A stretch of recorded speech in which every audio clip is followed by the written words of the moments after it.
Because like usually once you're down versus Boston, man, that's kind of it. um. So what a surprise. Then again, Boston is historically bad at or bad at home, playing at home. In this generation. I guess it's forklift shots. Shot. Oh man. All right. Well, I guess that's gonna look more be a more interesting series to watch now than what we I guess what we anticipated. So that's good. That's always a good thing. Hold on a sec.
All right, back. Also, by the way, new Renderville's video guide is up for those who the maybe 4 or 5 people who may not be playing Death Trap and wants to play something different. I did put quite a bit of work in the new thumbnail actually. So I'm actually quite. I actually really do like the new thumbnail. Not gonna lie.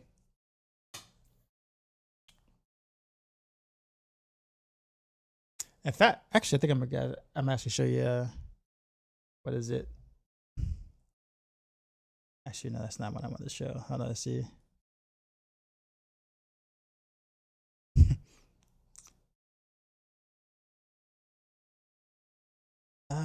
Where is it? Oh yeah, okay. So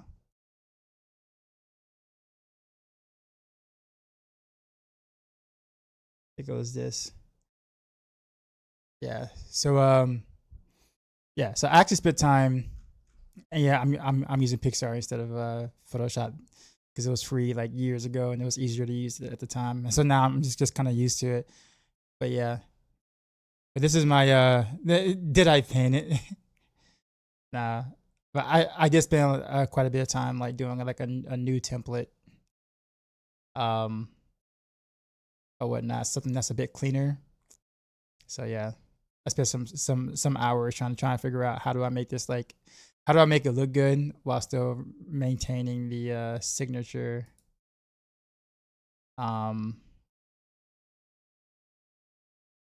So how was it? I'm gonna put it.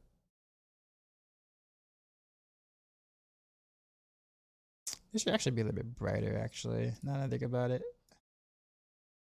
that's a 25. No, they're both at 25. I guess it's just the way that whatchamacallit is. I guess that's fine.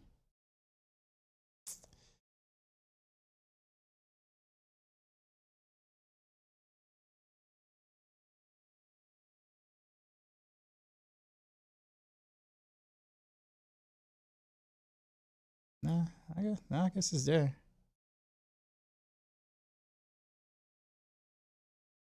Anyways, is that the skill rotation? Honestly, it kind of is. It kind of is the skill rotation, believe it or not. you know. And then you got caltrops and smoke grenade, obviously. But you don't need those unless you're fighting in like an elite or whatever. But for speed farming, literally this is pretty much it. 3 Heartseekers, then hit concealment, hit rain of arrows, boom, everything dies. So, but anyhow, let me see. So this is what the old template looks like, right? The old template that I've been doing for some time. Actually, for a couple of years now, right? About 2 years roughly. You run out of combo points. No, it's preparation, but you still got to build precision stacks. Remember? So you gotta build precision stacks for you to prop precision. So it literally plays like combo points because of that. But yeah, so old template, new template. I'm gonna start getting some better picks than this though. Now that I'm not having to like get rid of the background like I do with this stuff here. So I'll have better images that are a little bit more wild here and stand out in the future or whatever. But anyhow, that is that. Do you think the season is fun to play, or should you skip the season? Let me ask you a question. Did you enjoy last season? Mr. Pet, what's going on? Also, BM, what's happening?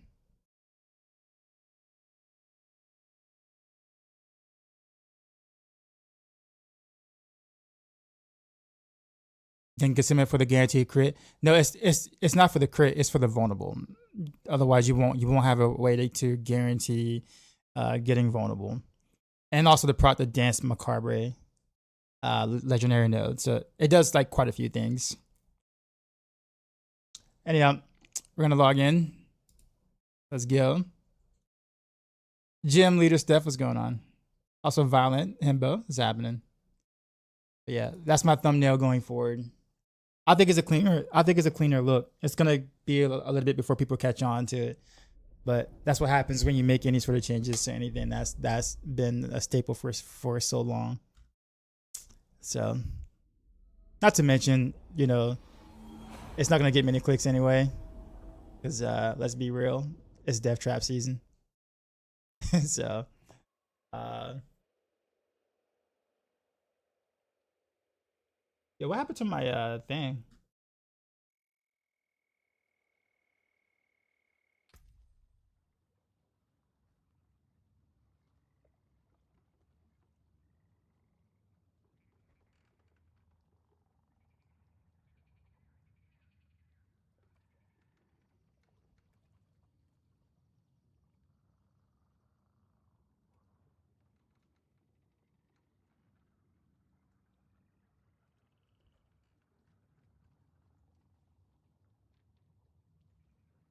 Yeah, my whole whatchamacallit is like it's like off centered. It's gonna bother me until I fix it though too. Where is it at? Not browser. Media source.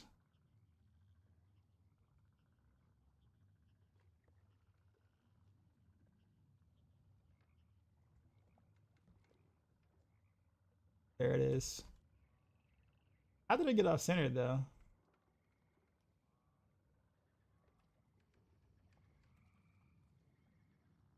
I mean, was I just pushing some buttons or whatever? All right, well there you go. That looks a lot better.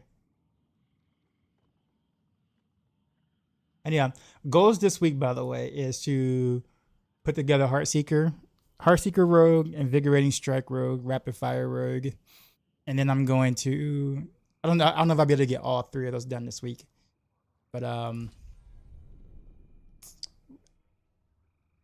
we'll do those.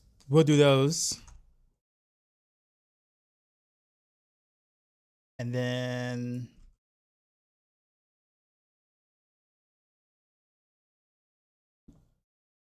we'll try to mess around with some victimize.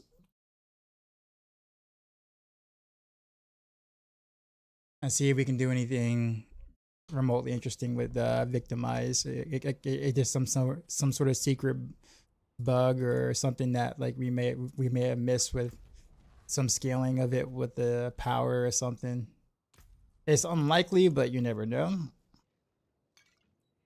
So I at least want to make the attempt to say that I tried.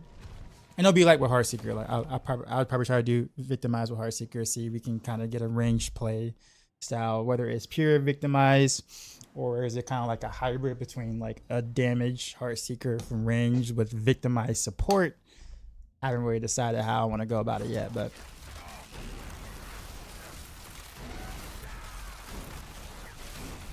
channeling rapid fire with that 1B power might be legit. How do you channel rapid fire though? Should I switch from Random Rails from Dance of Knives going T2 to T3? I would say Dance of Knives endgame in general is pretty weak. It's an excellent like leveling build. Don't get me wrong. Like it's the best leveling build in the game. But endgame Dance of Knives is kind of in a rough spot. So if you like Random Rails, by all means go for it. But I will say that Dev Trap is kind of like the flavor of the season. So if you like traps, I would definitely point you into the direction of Dev Trap. But if you don't like traps and you want to play a bow rogue, then this is definitely the answer here. Random Rails.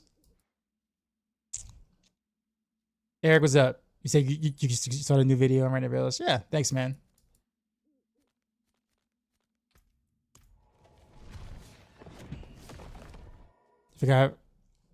I forgot what Thought the Ringer said doesn't channel. Yeah. Oh yeah, D3. Yeah, okay, yeah. D3's rapid fire did channel. That's true. Yeah, not in D4. It'd be funny if they made it like a channeling skill. I hope they don't, but like it's just like honestly, I really hope they don't do that. What I want to do here? Just do master working. Yeah, Frosted, you're welcome. Die is close quarters combat. Heartseeker going to get the season. I mean, so basically, it's in the same position that it was in last season. So it's viable, but I mean, it's not going to compete with Death Trap or Random Arrows, but it's still like it's still decent.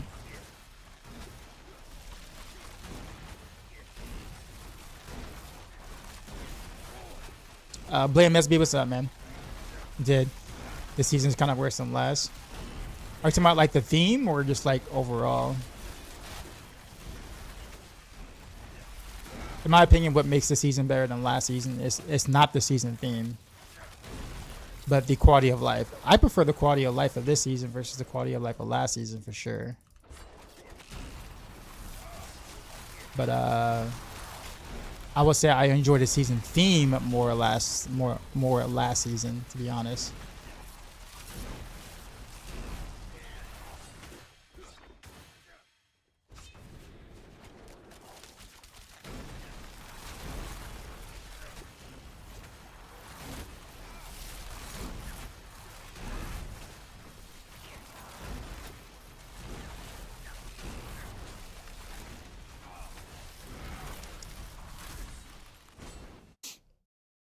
Like I can just bounce from event to event and level without having to do a bunch of nonsense.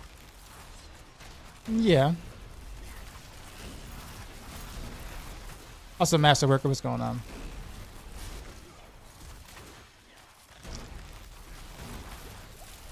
Yeah, I am not a fan of the theme at all this season, like at all.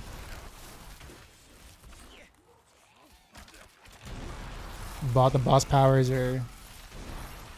I forget about them. I forget that they're a thing.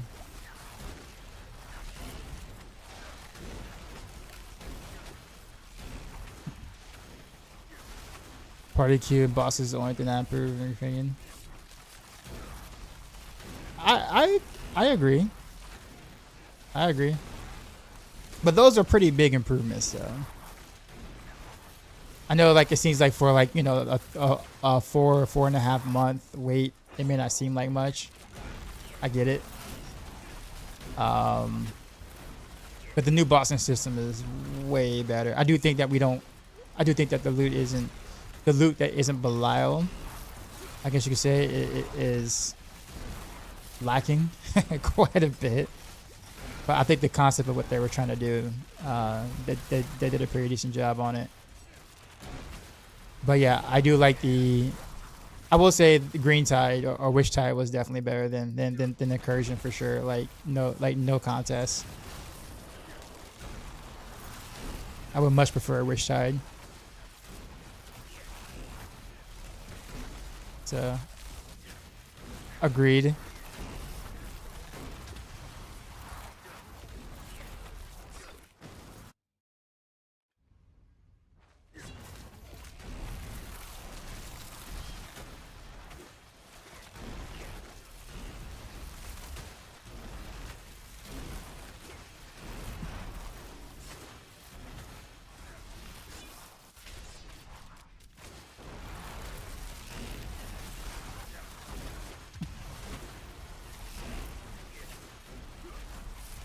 Speaking of which, does anyone know if Pit Fighter's goal works with Quickening Fog? Like, can Quickening Fog proc it? It's kind of bad when the most impactful change to the season or QRL stuff. Honestly, I'd prefer that. I prefer base game changes that are permanent over I prefer base game changes over like. Oh, they did naked. I know, but I'm saying they did naked. Yeah, it's not breaded. That's fine. It's fine, mate. There's nothing that can be done, but it's okay. Yeah. They might have heard naked instead of breaded. It's all right. Can you put it in the fridge for me? If you don't mind. Thank you. But yeah, I put it this way, Blame SB. I would prefer personally, I would prefer like a season 4 or season 5, where they make massive changes to the base of the game, because that's definitely what's needed in my opinion. I prefer that over like a season theme in general.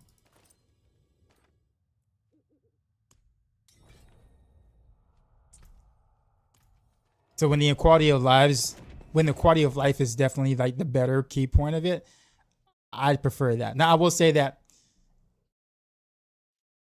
in terms of scale, I would prefer them to do more quality of life and just let the boss powers out of it.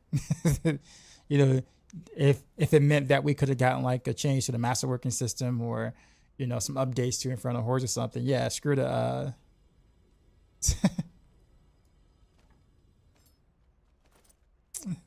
all right, Mr. Matt, that's Masterworker, right? Is that you? That's good enough, but the season itself gets worse than the last one. Then somehow it still feels bad. And why read the Hungers of Boss? I still haven't made it. That might be getting addressed. I can't say much more than that, but that might be getting addressed. but thanks, Masterworker. I won't lie. I definitely prefer Last Epoch Crafting than D4. I think everybody prefers Last Epoch Crafting. Last Epoch Crafting is goated. Like literally goated. I don't think you'll find a single person that prefers D4's crafting over Last Epoch Crafting. Maybe somewhere out in the world or whatnot. But I highly doubt it.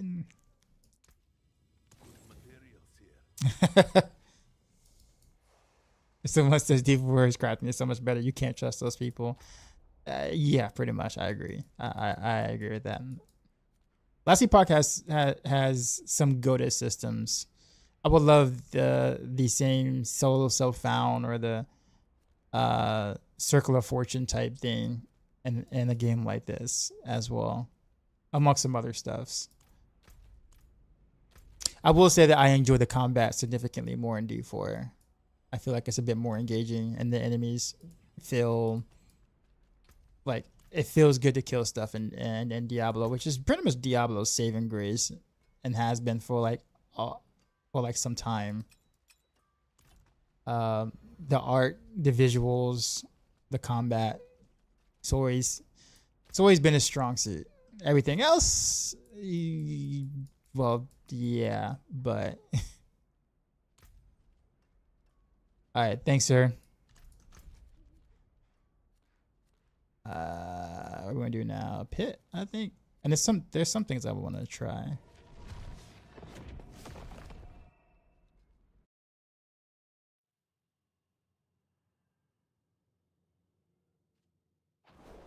The build is best, Death Trap.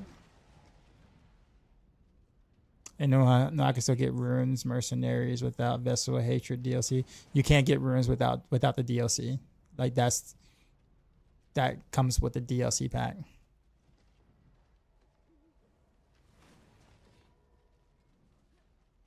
Who was saying that many people were playing this setup now? I think everybody's playing Death Trap right now. You see a lot of people run this build now, not this build. You see everyone running Death Trap. Woody Joe was actually running my Rain of Rails build today on stream. That's kind of the only publicity it got outside of me doing it. That's really it. On the trap build, I got Doombringers and Starless to draw for you today. I don't care for crafting in general, so D4 simple works well enough for me. But yeah, last week we probably have a flexible system. Bit too much for you. I like clicky, not thinky. Okay, fair. That's a fair take. You can acknowledge something being better, while at the same time saying it's not for you, right? Oftentimes I will say that about, like, you know, games in general, right? Like Baldur's Gate 3, right? Such a great game, but it's not for me.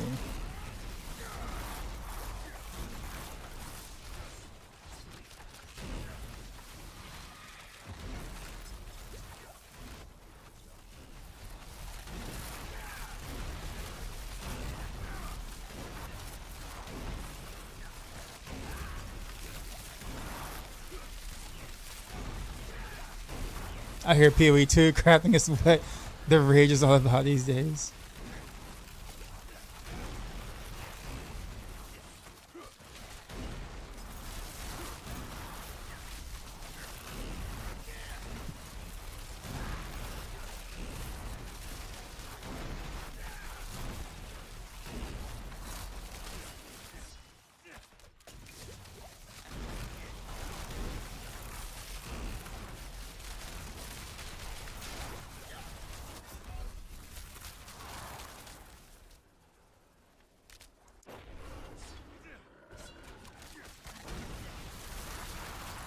That hurt.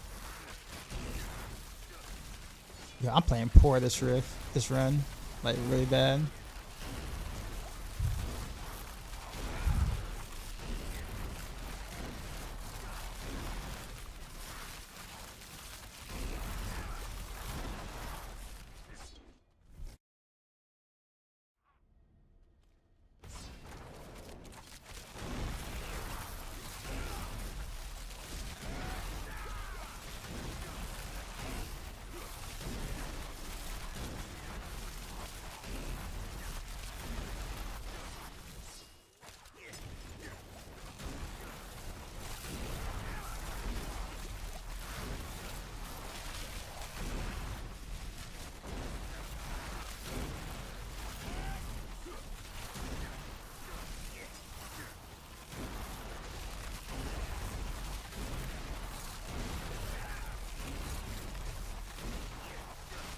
You play both, Jeremy? Okay.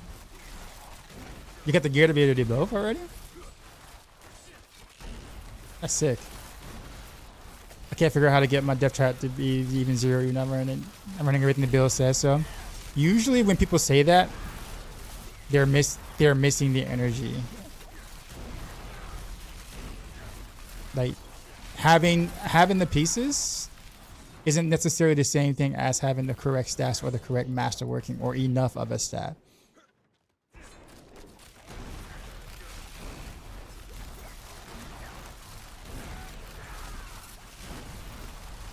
So I will go and make sure that you have the specific breakpoints the build is asking for.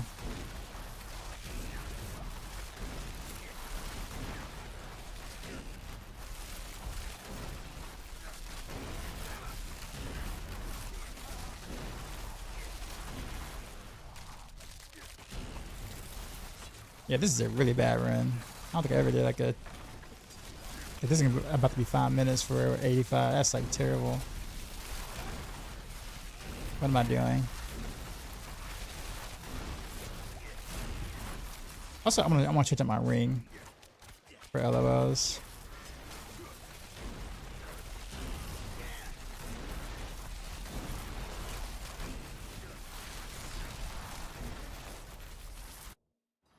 Is it easier to get boss mass now? Yeah, from the Tribute of Titans from Curious Undercity. Best place to get boss mass.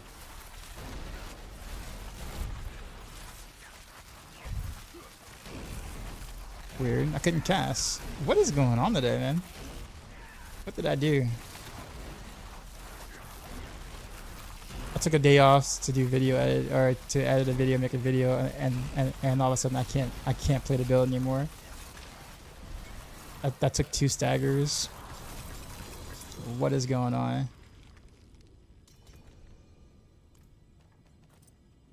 Mr. Masterworker, what's up?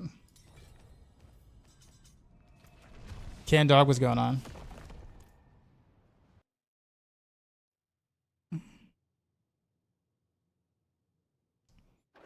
You still want to sell the boss keys in the photo though? Sure. Yeah, let me know before I end the stream.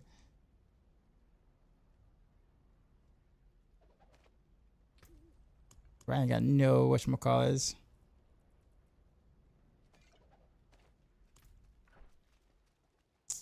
Get the most important thing. All right, thank you, sir. Do I have any GA rings, helm, gloves? On helm, I need resource max life. Gloves need max life, core skill, damage, and ring max life. Yeah, so the thing about it is that like I don't really keep any max life gear at all. I think that's probably the hard part because I'm not playing anything overpower related, so I guess naturally don't keep any. Yeah, I'm sorry. But thanks Masterworker as well. Then you could check out both my builds and Rain. Rain is for fast casting and easy boss in T4. Rain is actually like such a chill, or such a nice build. It really is.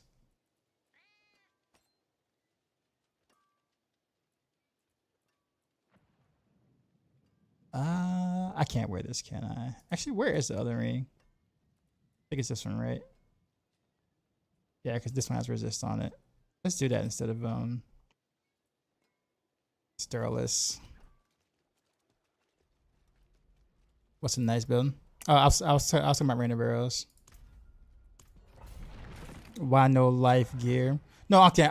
I'm not keeping GA life gear is what I'm saying. I'm not saying like I'm trying to get rid of all maximum life from gear, but I'm not keeping any GA maximum life, if that makes sense. Because the only time you would specifically look for GA maximum life is if you're playing an overpower build, right? So, hey, Master, get asked what about this build a lot. Sure, yeah, man. But would a poison and Dario Barrage build be good speed farmer for T4? No. And Dario's is dead this season.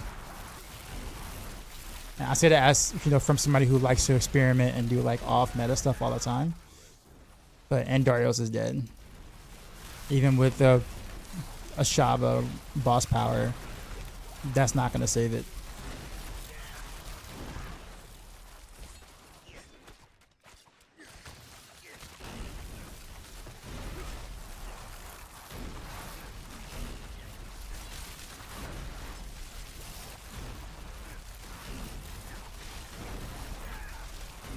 You say you don't keep max health gear because I don't do overpower. I don't keep GA max life gear. Like if it rolled just one GA and that GA is max life, I don't keep it. Because I'm not looking for a GA at max life.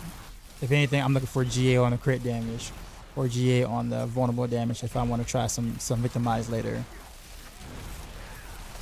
Now if it happened to roll GA like max life GA as a second or a third GA, sure, alongside the GA that I really want, yes, but I'm not gonna keep any single GA max life gear, as that doesn't do anything for me outside of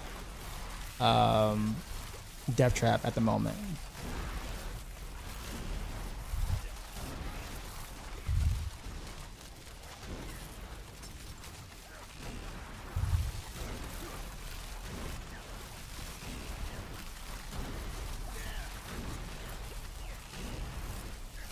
I think people are like interpreting it as if I don't want any help at all, right?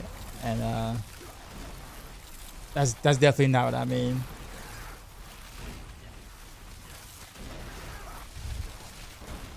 Oh, okay, no, you're fine. So the health, so overpower scales with the amount of health you have as well.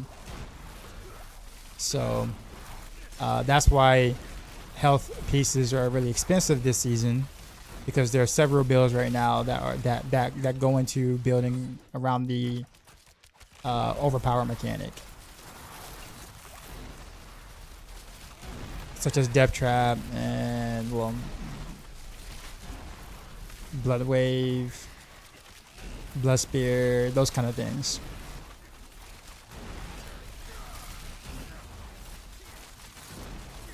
Mighty Throw.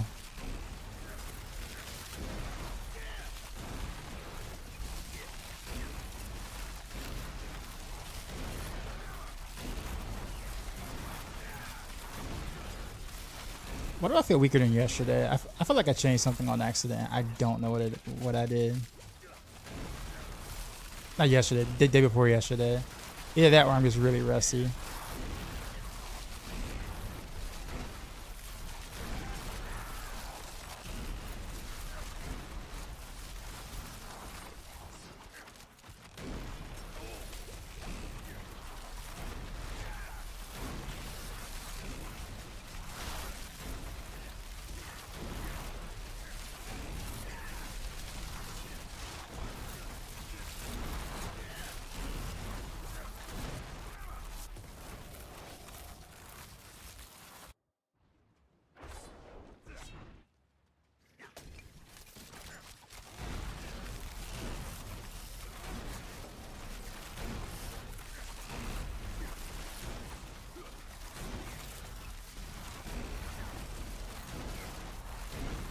To go is that what Terrace's build right now.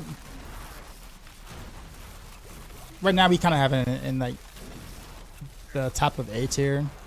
I'd be surprised that if we don't move it to the bottom of S, given our criteria, which I can't really talk about. But that might not be until later, because I would have to kind of like somewhat prove it in a sense.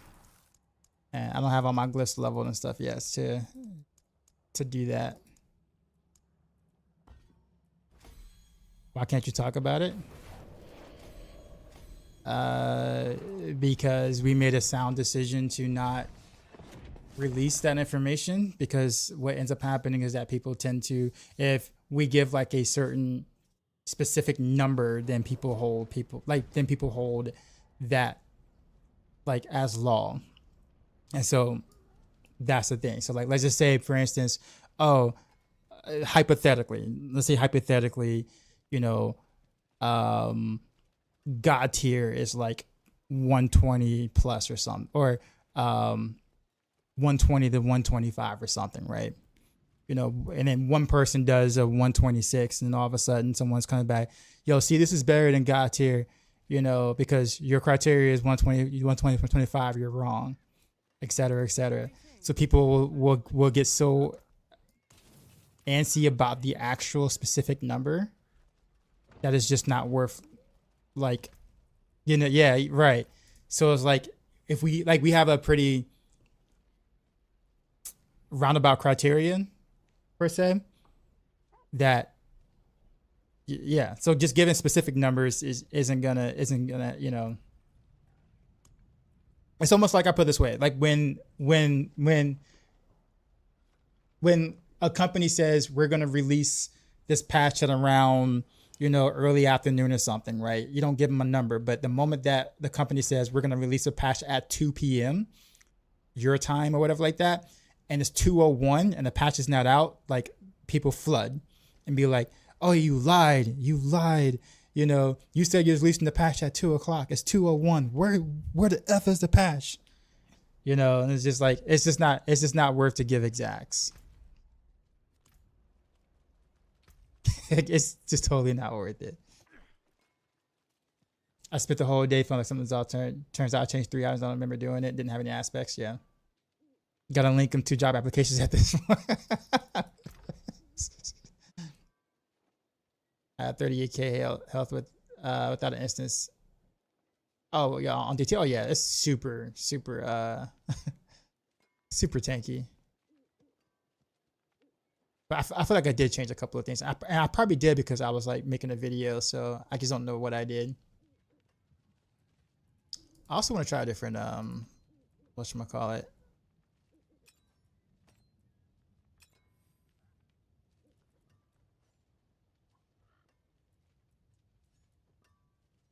So we got that there.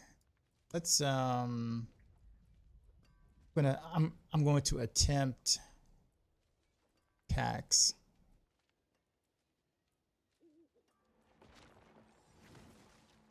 Find it. It's probably, do I have it or is it where?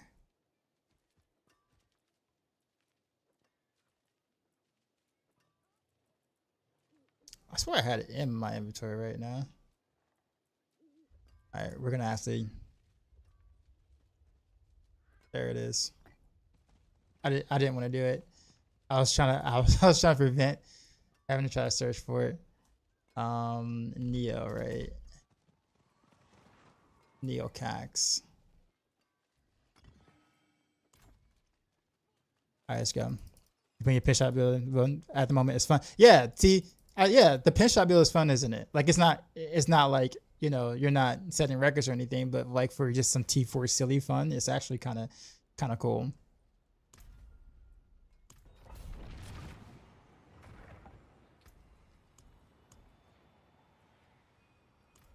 So I had fun putting that together.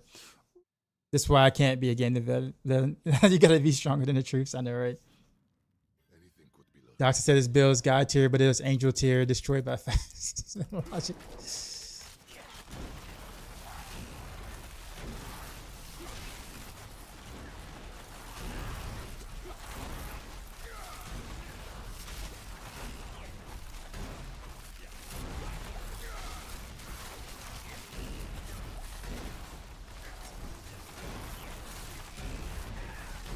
What did I change though? Like, usually they never get unstoppable right now at an 85. What did I change?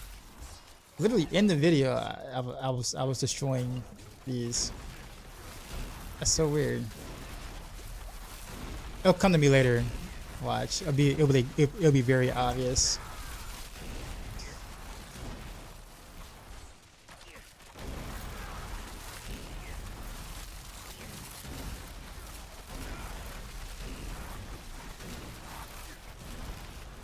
But until then,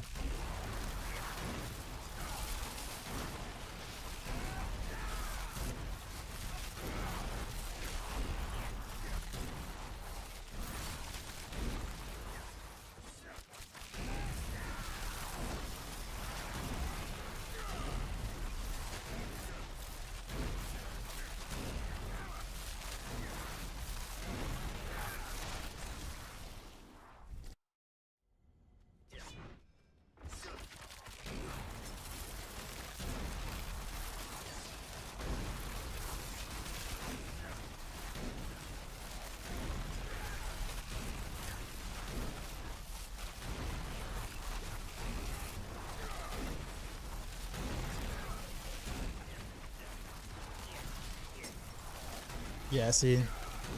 Oh, I know what's happening.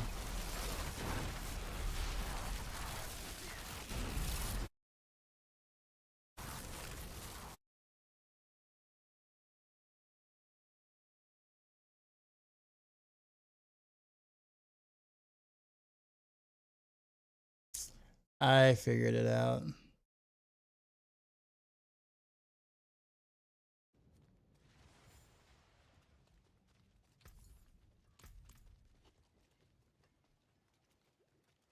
So I have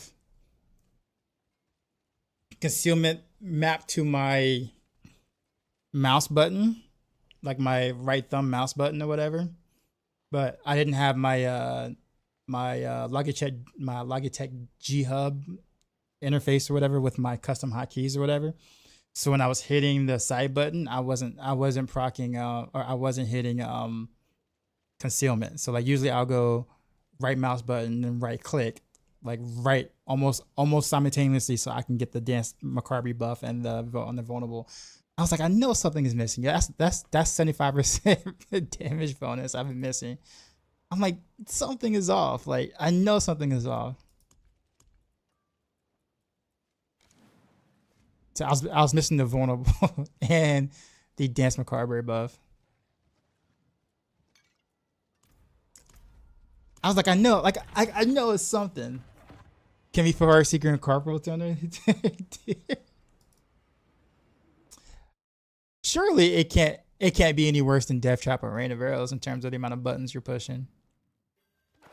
You see what you said earlier? You got 3 Mystics so far. All 3 were Doombringers. There's the damage. I was wondering. I'm like, I know I can't be crazy.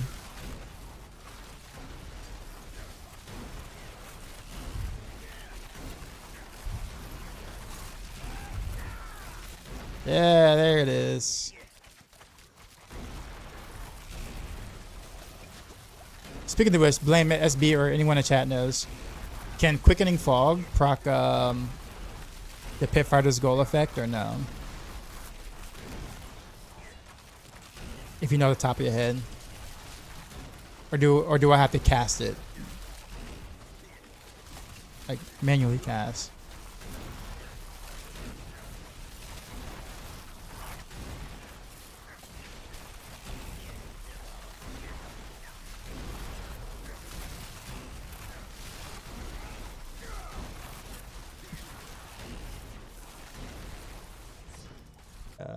At least now we can see like how important Dance Macabre is on a build like this. Night and day difference.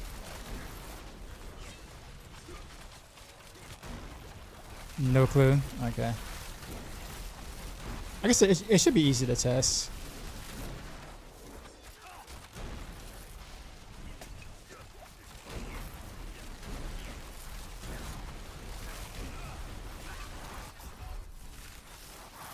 Oh, lightning. I was like, how did I die?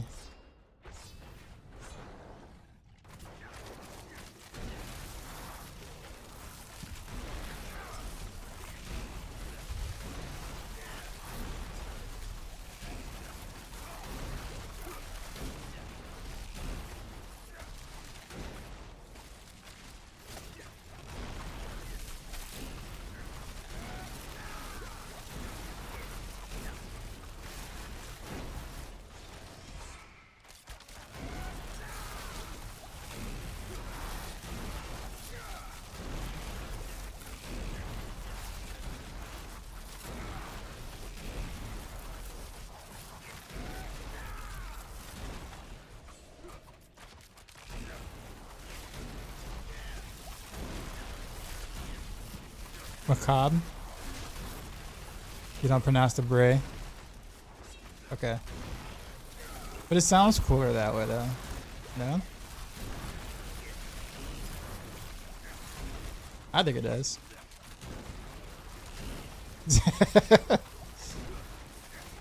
But you're right, yeah.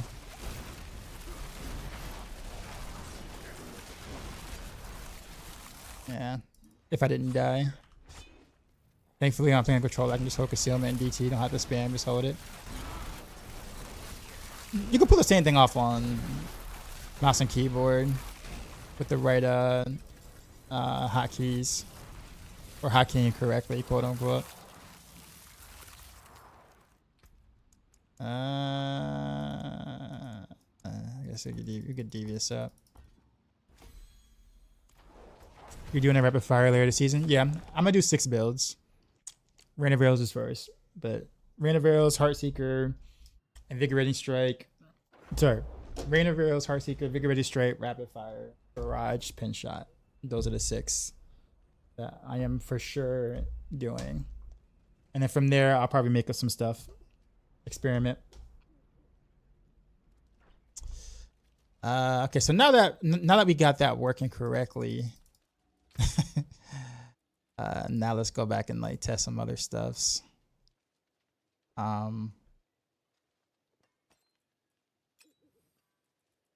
Let's see. Let's go back to a regular ring. Also don't have any all resonance, so I'm not gonna be capped. So everything gonna hurt. Yep. Oh well.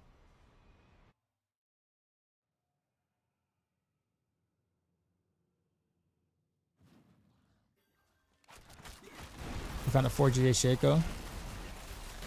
Crazy. You found a 4GA ring for rapid fire. I actually have a pretty decent ring for rapid fire.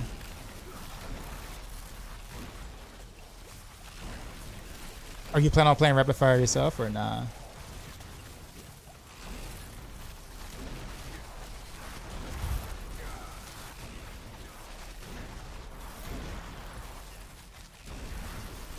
Oh, yeah, I won't say no for testing, but it might be like about a week before I touch onto rapid fire. Am I still using the Hakan? Yes. Yep. I don't think I'm gonna find a better one anytime soon.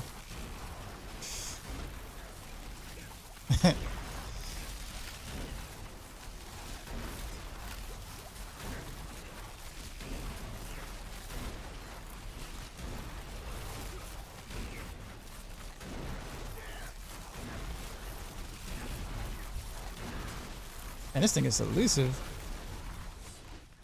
To way more.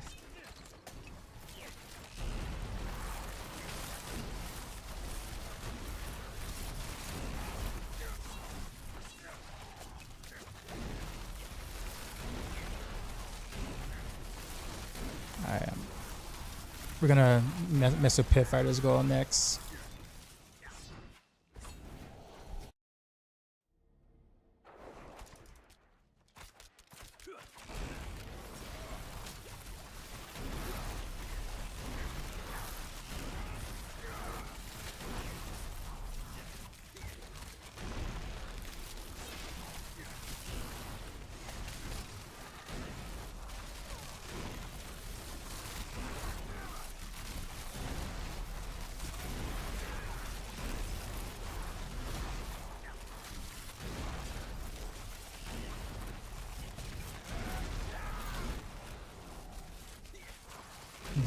I'm getting unfortunate with elite placements.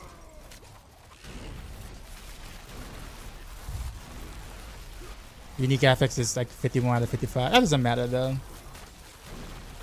Honestly, like those few percents don't matter at the end of the day. Like the difference between 4%, like from 51 to 55, is like maybe not even 1% damage difference really. Again, like in actuality.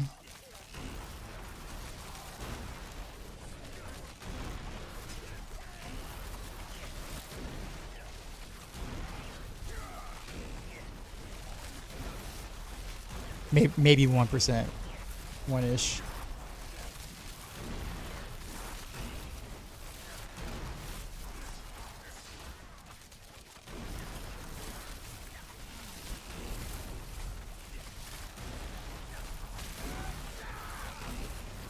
Yeah, actually, I think I'm gonna just keep the Starless guys.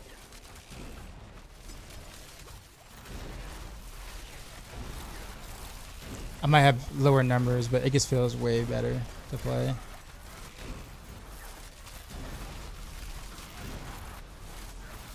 After the feedback, please don't make no mythic items account bound. Oh, so you must have got them from the seasonal cache. Those items are account bound.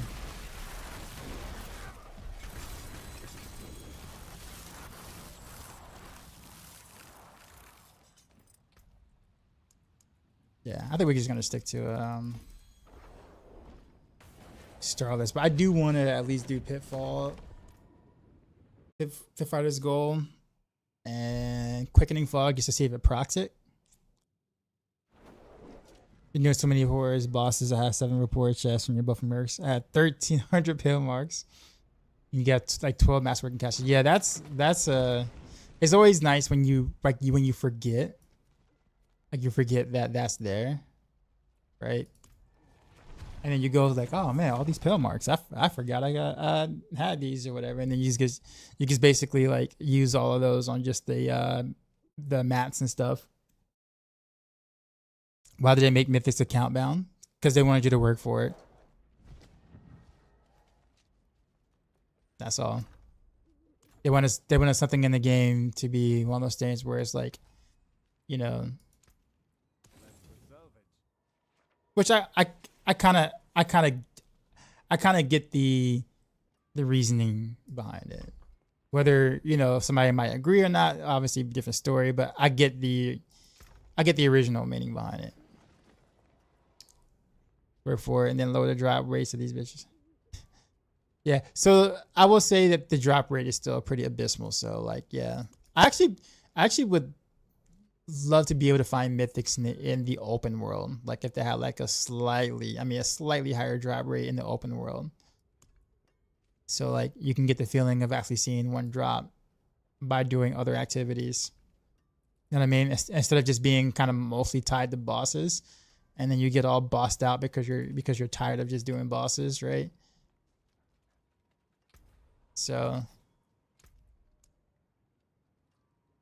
to the point where it just feels like it is kind of locked behind boss farming, you know, and yeah.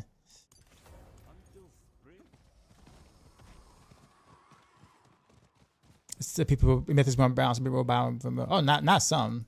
Not just some. There would definitely be a nice real money market for that. Twiggy, what's up? You said quick bombshell, what's up?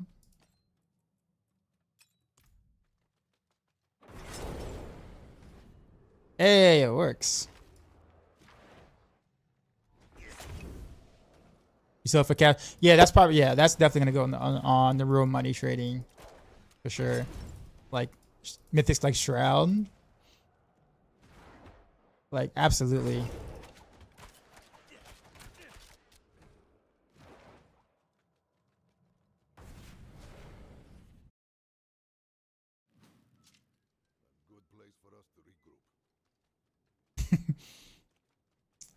I'm trying to see what the inside joke is. What 9/11? I guess it just depends on where you live, right? In the world, because it's not the same for everyone. So if it's an inside joke, it probably only works for like a portion of the world.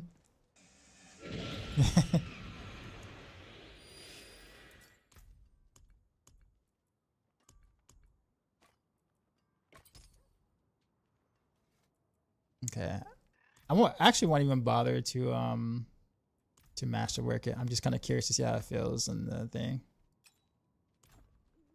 Is it yes?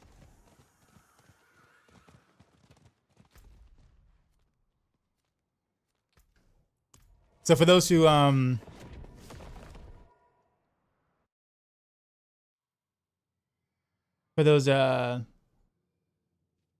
who are wondering, I'm also streaming to YouTube. So if you're on Twitch, you're not gonna be able to see the YouTube comments.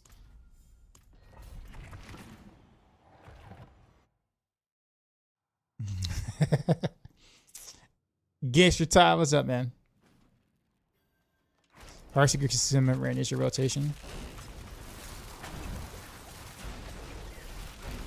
And rain is always ready. Yes, sir.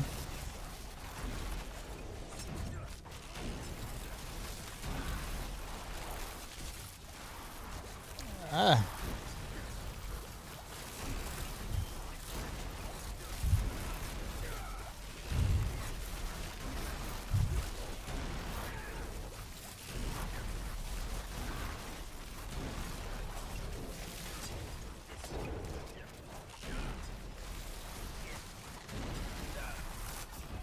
Jeez, sparking spider, lightning, yeah.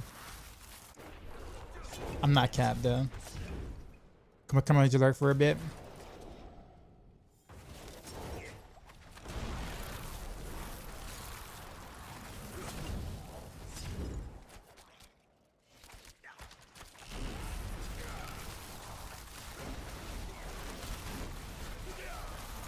Yeah.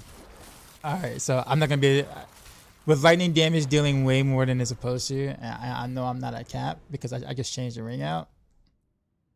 I'm gonna even be able to finish this run, which is actually quite hilarious. So I want to be able to test this. And no, I can't get any R-res really anywhere else. I'm kind of stuck. Oh well, that'll be for a later experiment. Actually, wait a minute. Why did I have a skull there? Let's do that. Alright, that'll at least get me a little closer. Alright, maybe we can try again.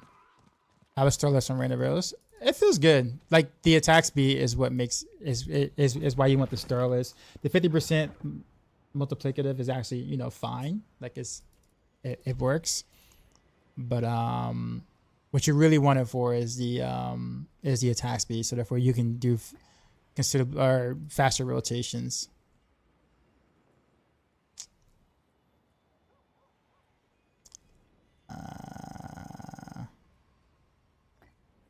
We'll also go back to Zen. Ever try Flurry Rogue yet? I haven't done anything besides random rails yet, but I plan on playing all the marksman skills first. Paulie, what's going on? Good to see you. I have made an altered version of random rails build by using Uvar's bombs and Avarice ore to infinite loop it. So technically that doesn't work anymore. That used to work, and I actually made a video on it in PTR, but that doesn't work anymore.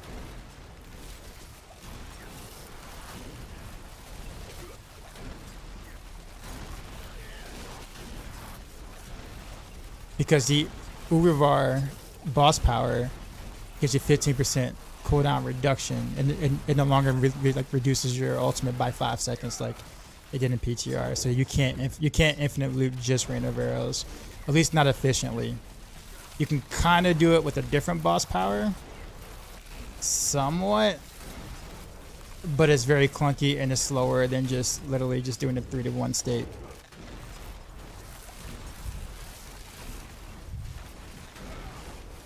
That is not worth.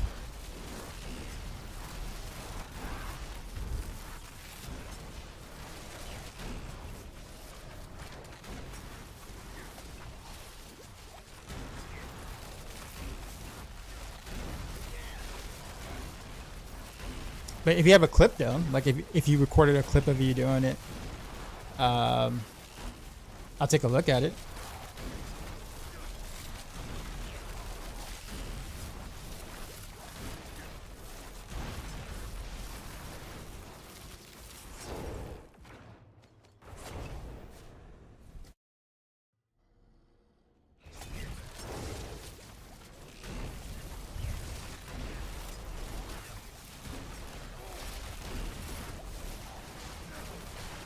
Endeavor, what's up, man?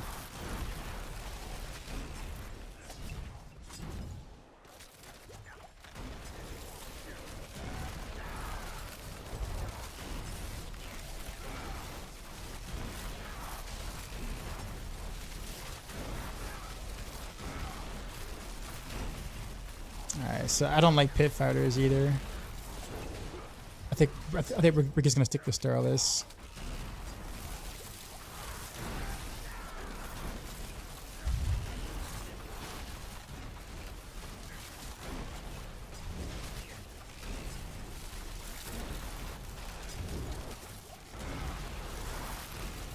How are things? Not too bad. Not too bad. Just put out my new Random Rails build video guide on YouTube. That took longer than expected because I like reworked my thumbnail. So now I have a new like base for a thumbnail. that I think looks a bit cleaner than the old format I was doing. But it's not gonna get many views though, because it's not like the meta build this season. So like everybody's playing Death Trap. So for YouTube guys and clips, basically you really need to be doing Death Trap for the content.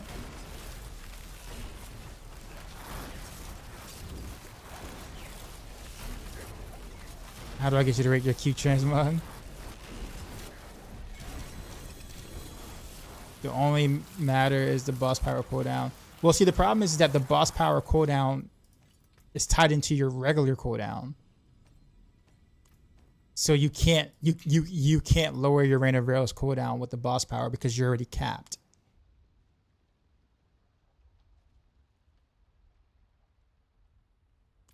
So that literally means you don't need Ubervar. Basically, you can do so I know what you're doing. What you're doing is you're using Ubervar to proc Avarice, basically, is what you're doing. Which means that you technically don't really need Ubervar. So like the cooldown's irrelevant on that. So you're using Ubervar to proc Avarice, and Avarice spends all your energy on Rain of Arrows, but casting it every half second is bad. That means that means every 2 seconds Rain of Arrows is going to deal damage because you have to still stack precision. So if you're casting a Rain of Arrows every like half second, yeah. So that's like, so I put it this way: with the 3-to-1 ratio, I cast rain every second, and every rain gets precision stacks. If you're casting every second and you're just doing rain, that means you have to stack 3 precision stacks every half second, which means that every 2 seconds you'll get a Rain of Arrows that actually procs precision. Which means that, technically speaking, a 3-to-1 ratio procking precision every second versus just spamming Rain of Arrows every half second means that I'll be doing double the amount of damage that you're putting out, if that makes sense. Like I get what you were saying, and I tried something like that early on. But it's rough. Now, if you can get to use Alchemist as admixture as key passive,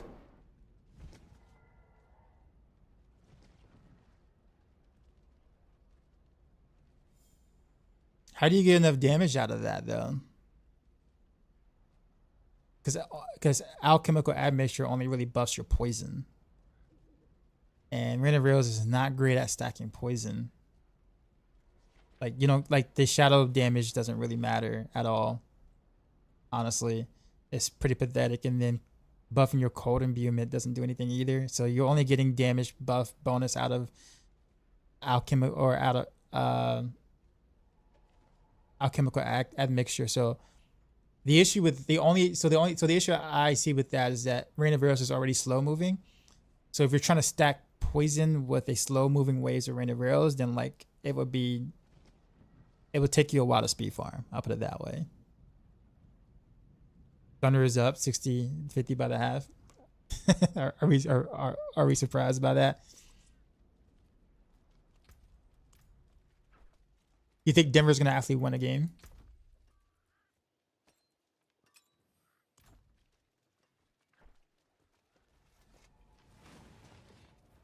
So yeah, I'm not turning it down though, Paulie.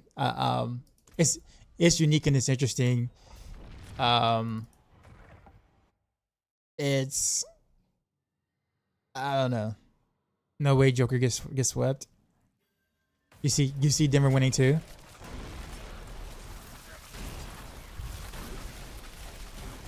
Show me your turn again. Well, I'm saying, like, if you have a clip of you doing a pit with it, like just a speed farm pit or whatever with it. So I could take a look at it, like just like a small recording.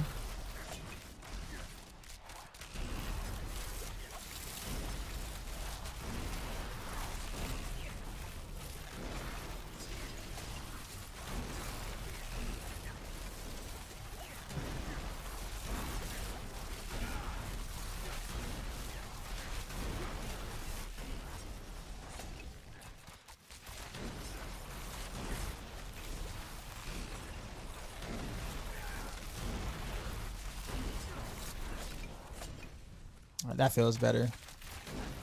Dude's gonna full court 1 second fade away somehow, like he always does. I know. Jokic is a beast. But I mean, OKC is just a deep team, man. Like their quote unquote role players are just so good. You know what I mean? It's just.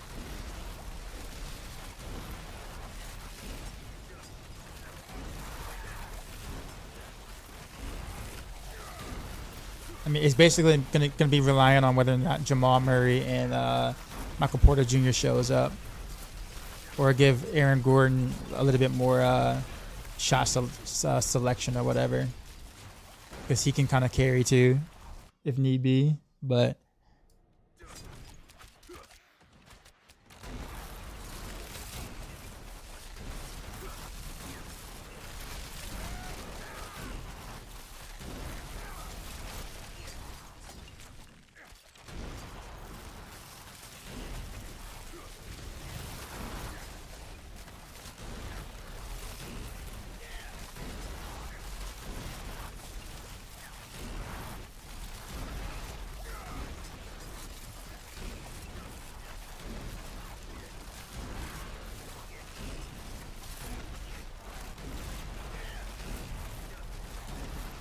yeah, this has been an awful second map. Where am I going?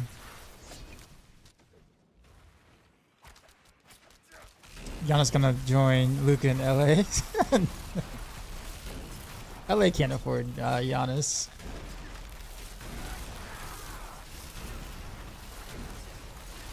Honestly, I don't even know where the best fit for Giannis is. Honestly, they can. Really? Even after Luka? Even after acquiring Luka? Drop the flop. I think LeBron already took a pay cut, didn't he? In his latest contract. I see you, Blames. I'm just trying not to die.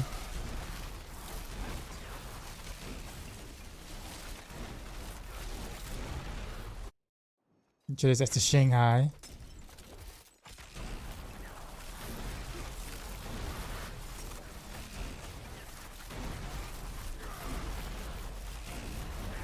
He's using Lucky Charm.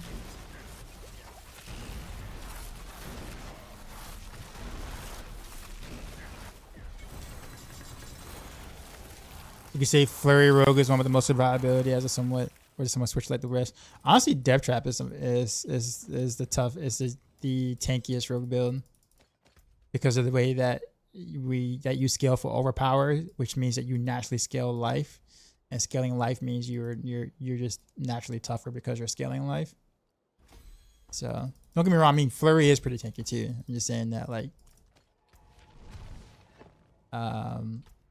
the tankiest would be Death Trap or a Flurry overpower build. You can do that too.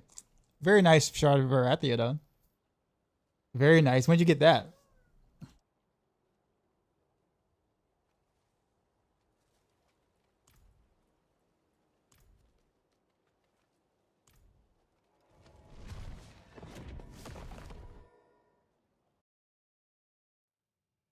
The top Death Trap guy on the board stash crit damage over overpower.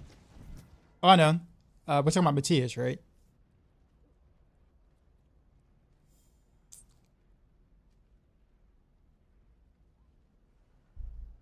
Yeah. I think it was just answering his question. It wasn't like going into the specifics of the build. Appreciate the sub, Lemons.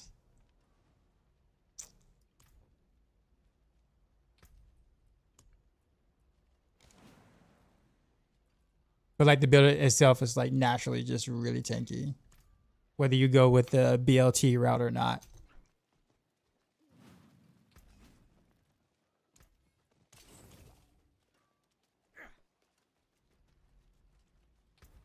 All right, this build feels strong. Not sure if it's better. What do I think? I mean, honestly, I think that whichever one that you find the most fun to play.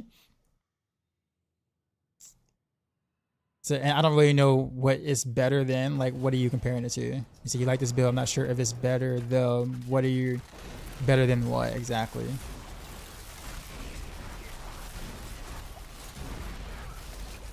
I'm assuming Death Trap is what you're asking, right? And then, of course, the answer is no. But, I mean, you play what you like. There's no rewards or job openings or, you know, of anything if you chose to play a build that's weaker than another build in Diablo 4. It's just so long as you're having fun. That is the goal.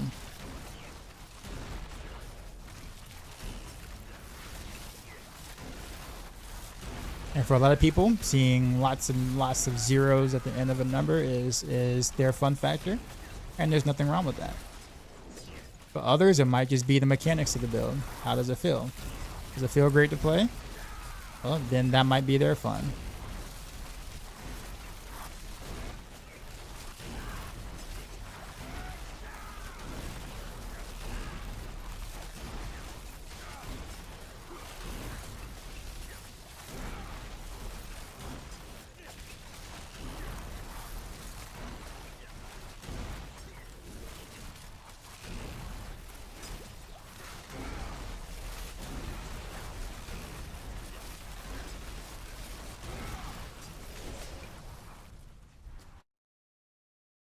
BLT. So do two dev trap setups. Oh, I know. People forget I talk to the, you know, to the people who are constantly altering the build on like a daily basis. So even if I don't play it, it doesn't mean I don't know anything about it, or I'm not aware of it. I can talk to maybe Ava, Matthias.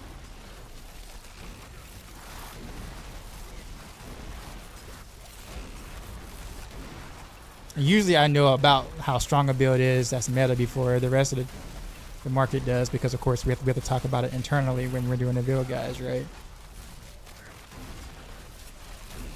Douse or big ouch? Okay, I got you. I actually get that question quite a bit, like thrown at me. And I'm just like, oh yeah, I mean, yeah, of course.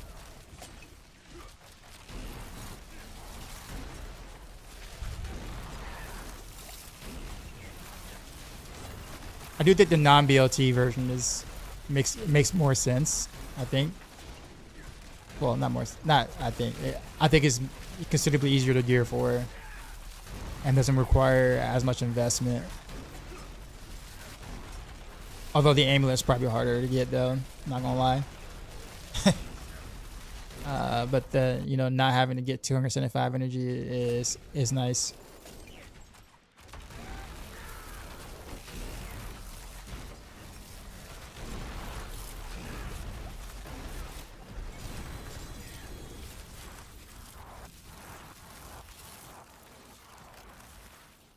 Let's see if I can finish upgrading this.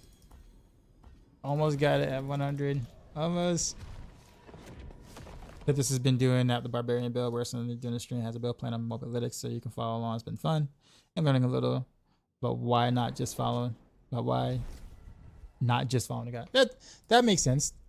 I usually do that on stream like before the season. Usually, I do that more often before the stream or before the season. Now, when I'm doing other builds that I haven't written on Maxroll like that, then I would do like a Theorycraft session on the stream, with the planner and everything.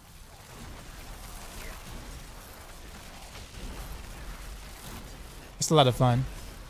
Also, I like Clipstis too. Shout out to Clipstis. We did a podcast together early, about a month ago. That was also fun.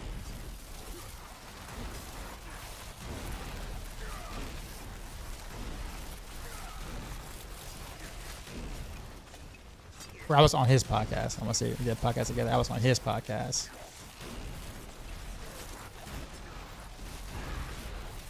My theory is if you have more DPS, you win more.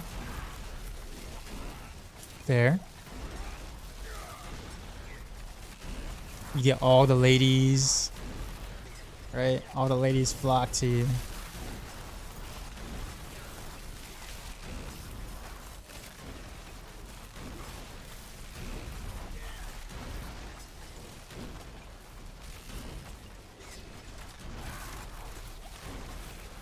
With that being said, I'm pretty sure Rob has like all the women's in his DMs, right? Especially the Chinese women.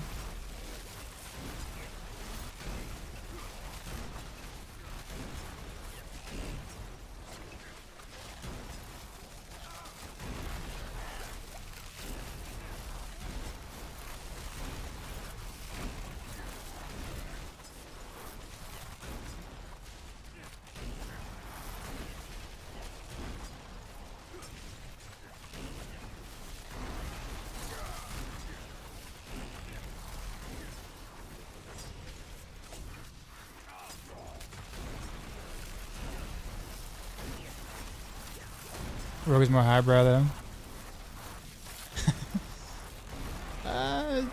Rogue can be a little frustrating at times, yeah.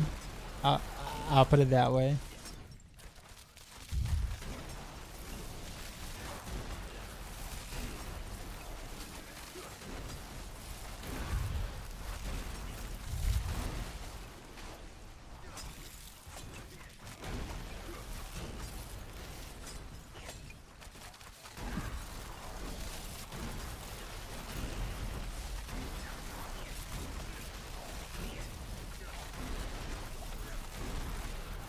Oh, come on. Really?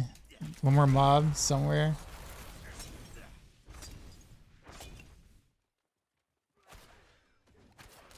Oh, you didn't die. That's what happened. Yeah, we're down here chilling.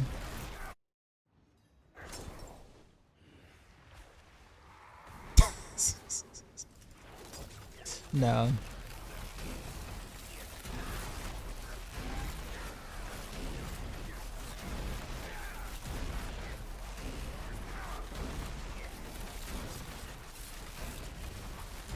Let's see if I can fix that.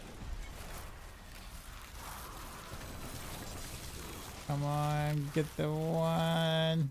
Sag.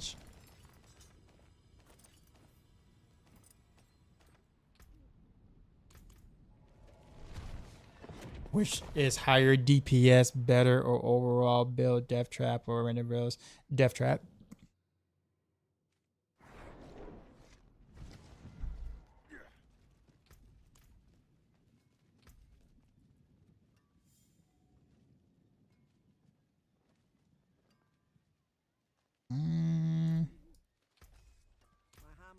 I think I'm gonna go back to Bruise. I can't think of any other like aspect I kind of really want here, but Bruise hardly ever procs. And the others don't really matter. Like all the other ones are not like are just really not worth for aspects on the boots. I guess actually no. I guess you could do might for damage reduction. I didn't even think about that. Can that have to go on boots? No, that can't go on boots. Wait a minute. I'm crazy. And put the boots back. I was going to say, I'm like, that can't go on boots. No. But yeah, it's just like, all the other stuff is just like not. Or you know what? Your grenade skills count as trap skills.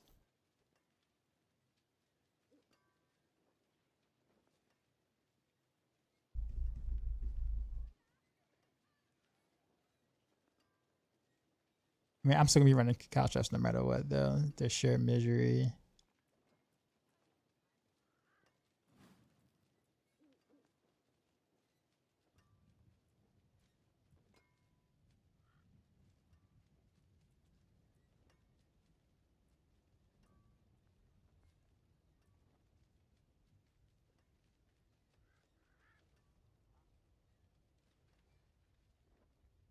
You know, we'll do this one. Shits and giggles. On DT, you know why it has to be on ultimate damage on No Witness Paragon board, because they're trying to reach a break point. That's why.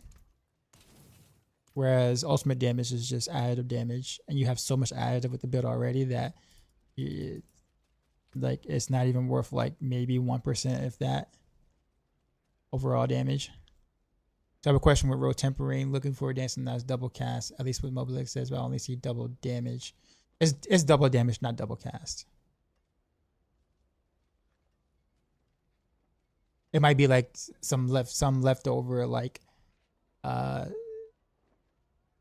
because it used to be double cast back when it launched, or back in the PTR, season 6 PTR, and then they changed it to double damage. But I think what ended up happening is that they probably didn't remove that temper out of the their database or whatever. So, and that happens. It's not leveling build as you use a command may have wandering death chest beam. Why doesn't it recommend it using the Avarice explosive aura as a modifier to spell your resource and make this beam slap harder? Because the beam itself is really it doesn't really matter. Dance of Nods is so strong for leveling that you're not really building off the wandering death beam, because it's really not like, it's not gonna hit everywhere you want it to.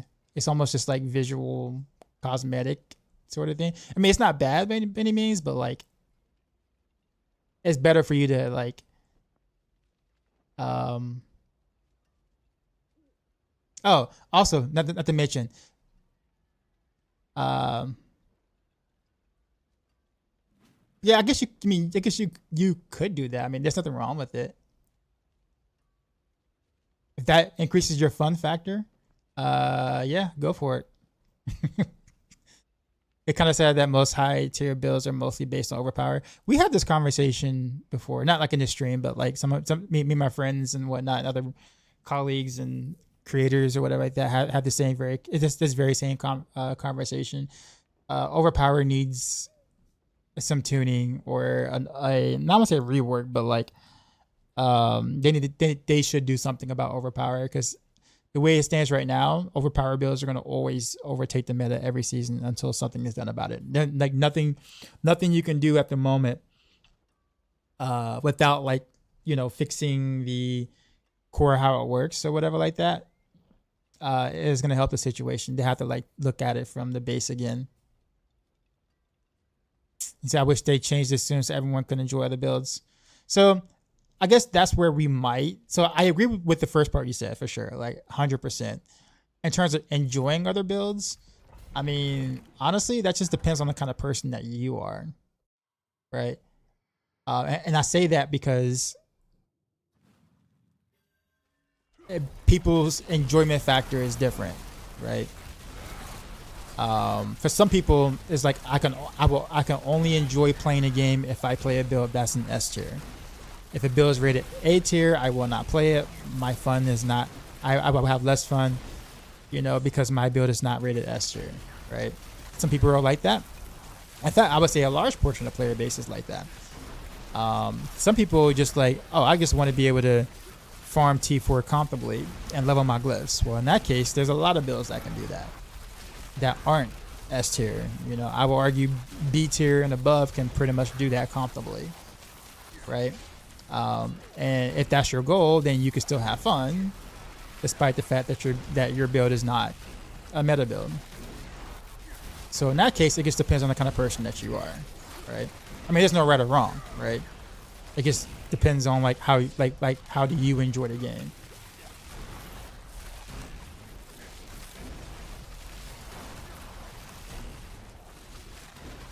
Like for instance, you know, I'm not playing an overpowered build right now. This is Rain of Rails. It's Rogue's second strongest build, and I actually prefer this over a Death Trap. And people think I am insane for saying that. But I mean, I'm not struggling. I'm having fun. Stuff still dies. I can level my glyph. I destroy T4. It works for me.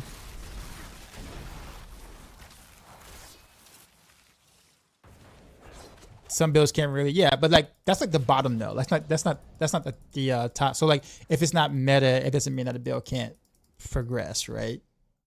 Now push is irrelevant. Anything past T100 is 100% irrelevant. It's like you, at that point you're doing it for clout. There is no like actual leaderboards in the game. And sure, you could point to helltides.com for the third-party leaderboards, but like honestly, considering that they take clears of people who actually RMT in this game, it's kind of like those are pretty tainted leaderboards. But I understand that that's all we have in this game.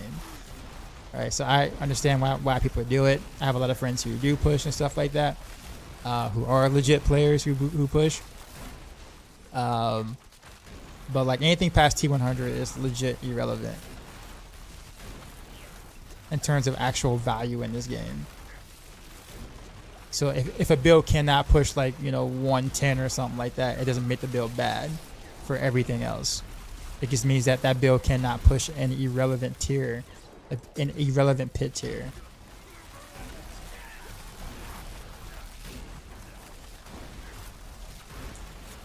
Like it has no bearing on how that build plays for the rest of the game. Unless it's like really hard to gear for it and like, you can't do T4 without like some serious effort. Like for instance, pin shot is like that, right? Or pin shot is like C tier, right?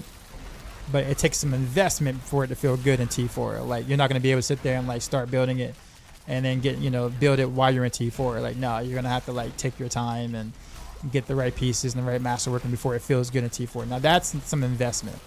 And maybe you don't want to do that, right? Like you don't want to take that long to get a build online to do T4. And that's understandable, right? That part's understandable. I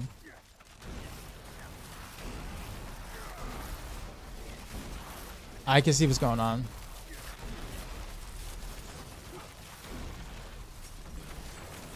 I main minion necro, but I can't progress well because of broken minions, etc. The minions can't do T4. I heard there were some bugs on necro for sure. I don't really play necro, so I don't really know.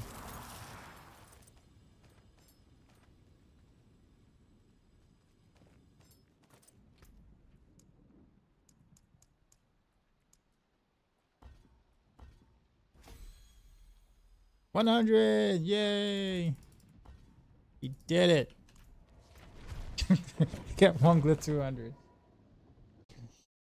Well, good thing number one rogue in the leaderboards isn't overpowered.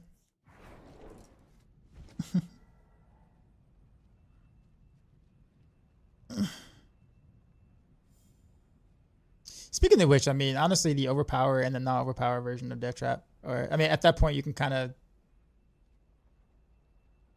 like, I will almost say it's a matter of preference. They're probably like they're probably like within one tier of each other, but the non-overpower version is easier to gear for, so it makes more sense to go that route.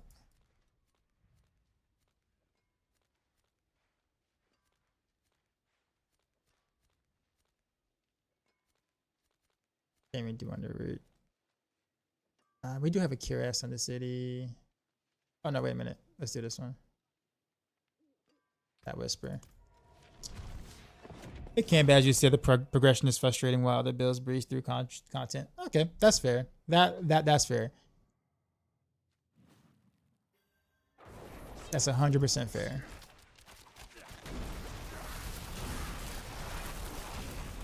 The 300% multiplier not better though overall for all power.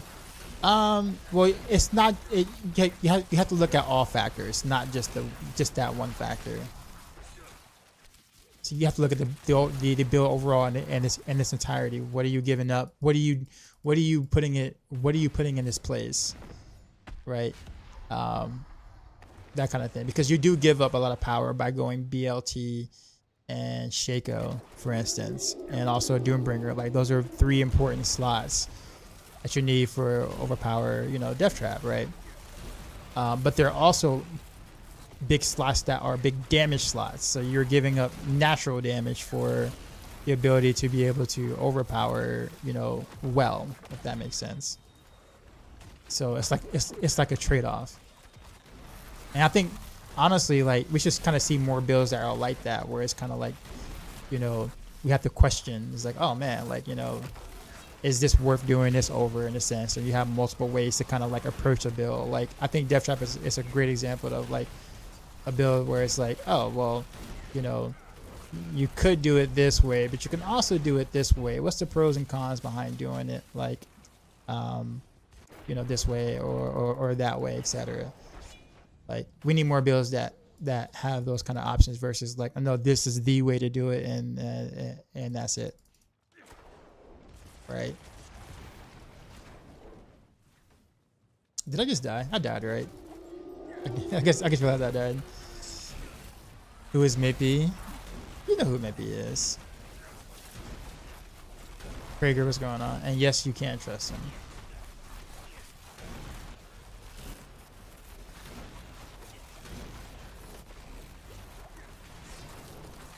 He's on the...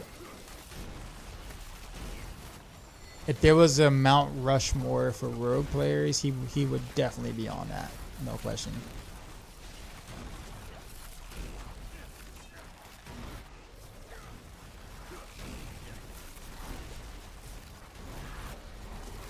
And we work together on Maxroll. So he writes the Maxroll word guys too as well.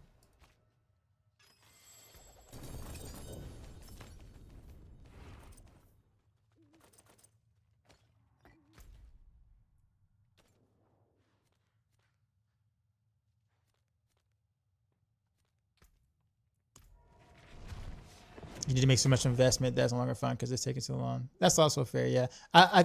What's another? I feel like, you could probably argue that. Well, yeah. I would say you can argue the kind of case for pin shot, which is why like you can't. Which like for pin shot, you have to kind of start with another build, and then get all the pieces for pin shot, so you can already start with pin shot. You know, being at it's start with the strength of pin shot being good, rather than like gearing for pin shot while playing pin shot. Like that would be like horrible to do, because it would take so long for sure.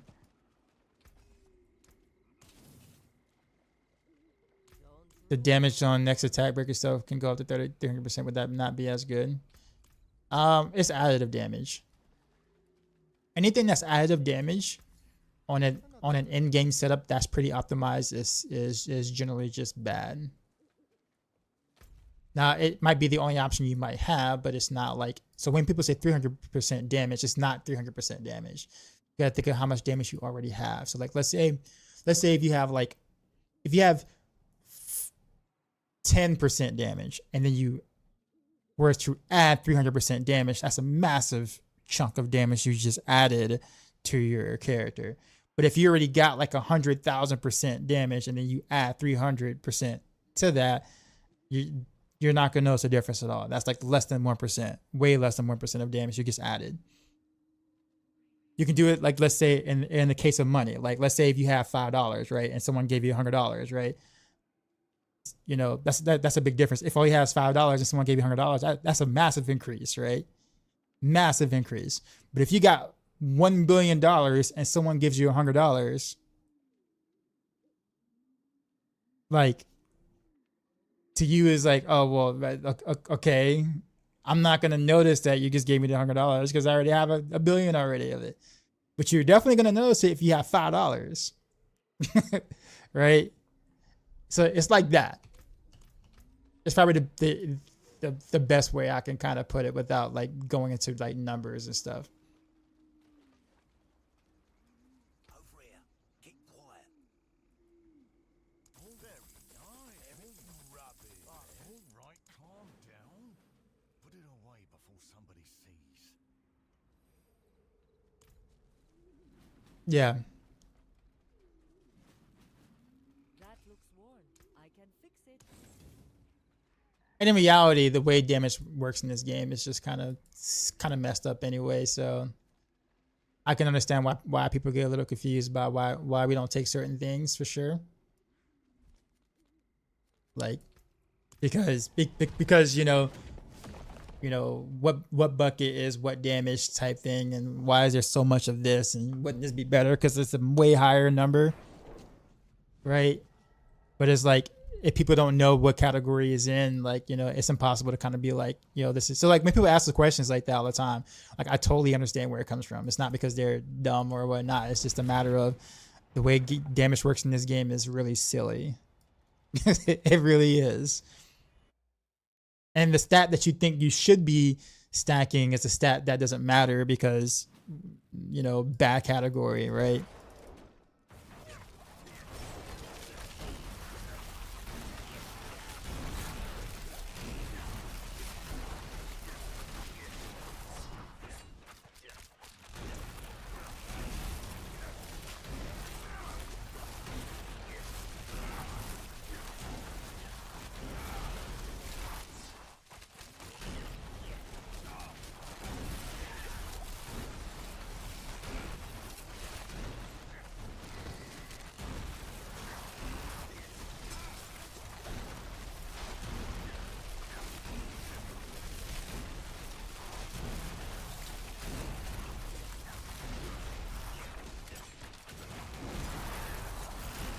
I thought they have a bunch of unneeded things in this game. I would say it's more than that, but yeah, you could kind of say that.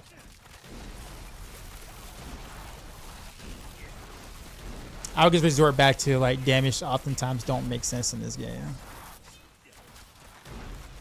Like for instance, I'm playing Random Rails build right now, right? And I stealth all the time. So you think I would want to stack ultimate damage and stealth damage, right? Because you know those roll a lot higher than like let's say crit damage. But no, I don't want either of them really. I want just enough ultimate damage to cap no witness, and that's it. Past that point is really not worth. Stealth damage as high as it rolls doesn't really matter. Because if I can get crit damage instead, that's going to scale way better because of my key passive. Despite the much lower value of crit damage. And the fact that crit damage is technically additive, but is multiplicative based on the key passive of choice. And if someone new who hears that is just kind of like, what the hell are you talking about, sir? I don't understand.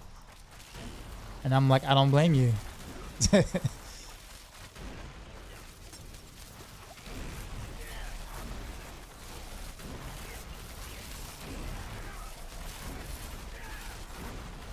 Howdy, your Random Rails video is great. Well done. Thanks, man.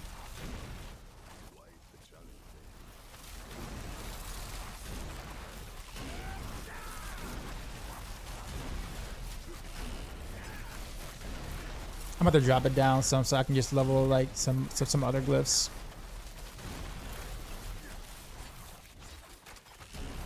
It's not worth doing the 85s right now. Not yet at least.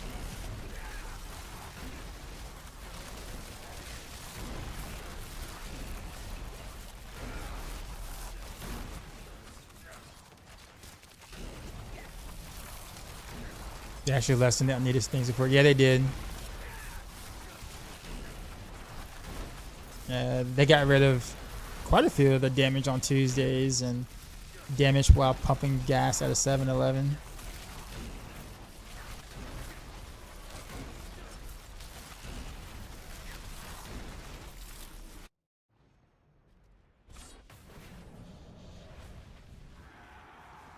With key passive, would you run if you want to do a non-poison TB build? Close quarters combat. For sure.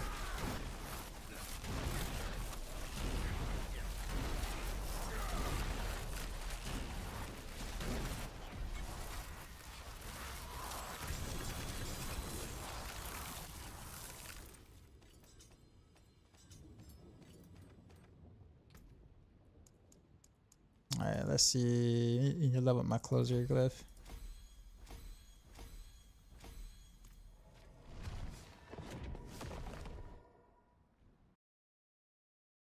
Oh, can you play this build with a controller? Yeah.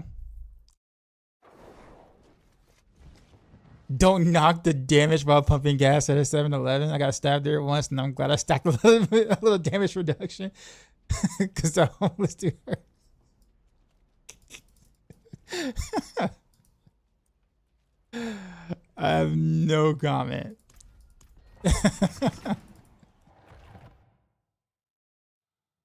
What's the best way to learn how to calculate things? You're in a controller. I mean, usually we have our own spreadsheets and stuff that we a lot of work is usually done like towards the start of the game. And then as things change, you just kind of update the spreadsheet sort of thing. Like how Maxroll does it. He does it like on stream, like the day of patch notes. So just kind of update his spreadsheet or whatever based off of what he thinks things are going to do. It's actually kind of fun to watch.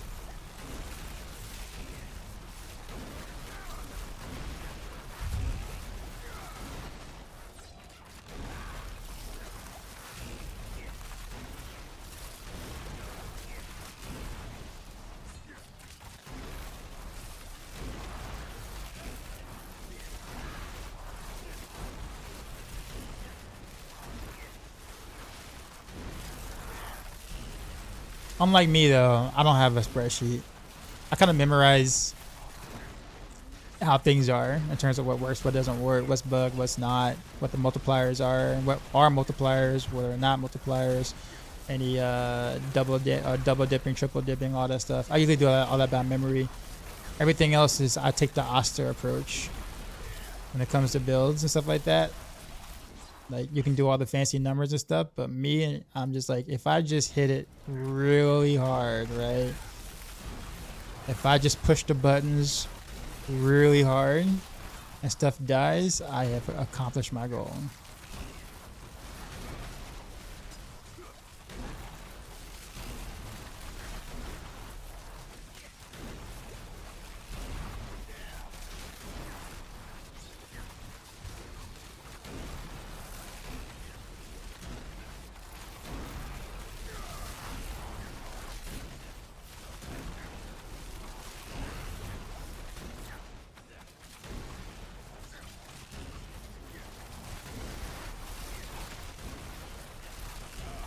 I gotta get to the point where I can trust my damage,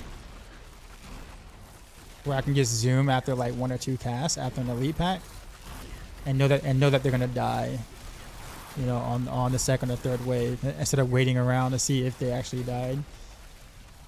It's like literally that's like about 5 or 10 seconds per elite pack that I'm wasting, sticking around thinking that, oh, I'm not sure if they died or not.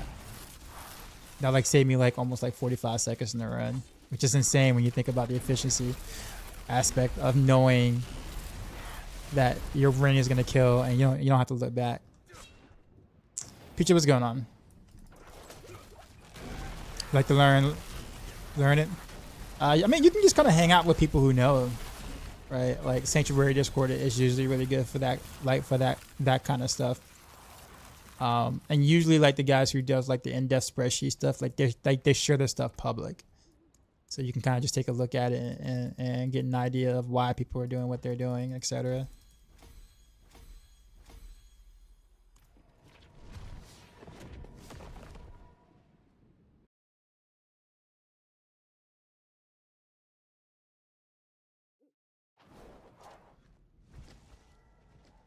I'm likely done. SSF. I mean, I think when you if you started off trading, right? If you started off trading a lot and then you try to do SSF, then yes, for sure, definitely. Like absolutely, definitely. But if you start off as SFF and you don't know what trading feels like, then to you, that progression just feels normal, right? That's why I didn't have an issue with it in Path of Exile 2, because I started off as SSF, so I don't even know what it was like to trade and be in the market, right? So for me, the slower progression I was making, I thought that was just that just felt normal to me. I was like, eventually I'll get it. But yeah, I totally understand.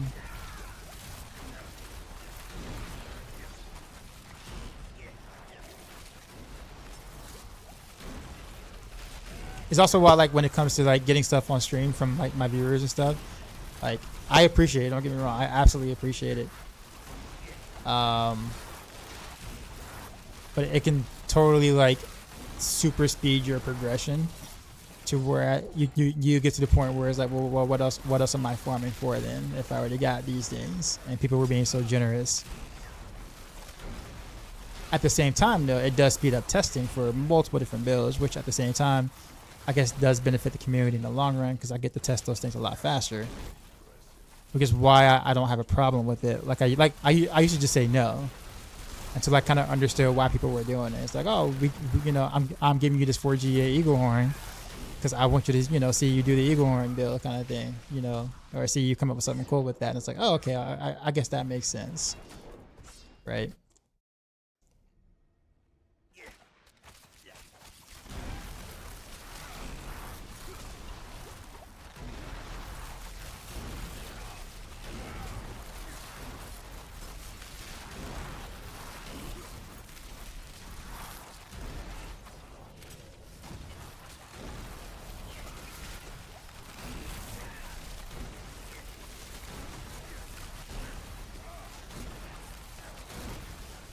Yeah, like I'm playing this all wrong.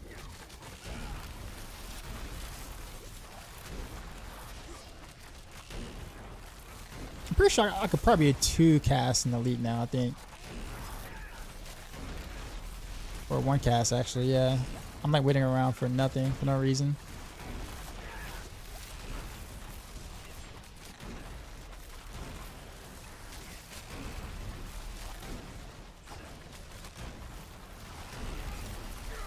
Now I'm playing efficient, or semi-efficient, towards the end of the run.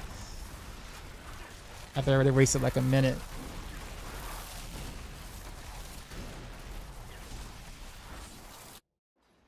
When am I gonna test another build, and which one am I decided to try next? It'll be Heartseeker is next. Heartseeker into Invigorating Strike because they both kind of share mostly the same gear.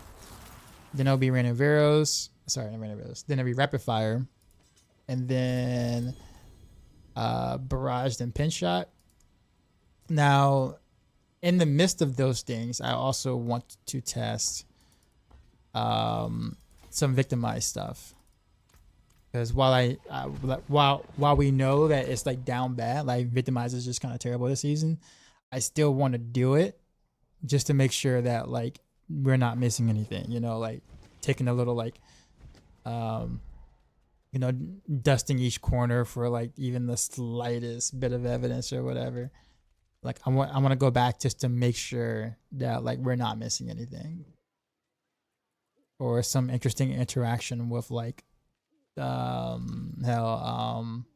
don't know, like maybe some boss powers skills accidentally, like they may have added a 0 that only affects victimized or something, you know what I'm saying? Like we won't know these things unless we actually do it, you know what I mean? So that's actually kind of nice. I actually do have a decent rapid fire right now. And I don't think for testing purposes this should be enough. Although it's 16.5% rapid fire projectiles chance. Actually, you know what? I'll take yours, actually. I'll take it. Any idea why Death Trap Rogue stacks life? If you're playing the overpower variant, the more life you have, the bigger the overpower number is when you overpower.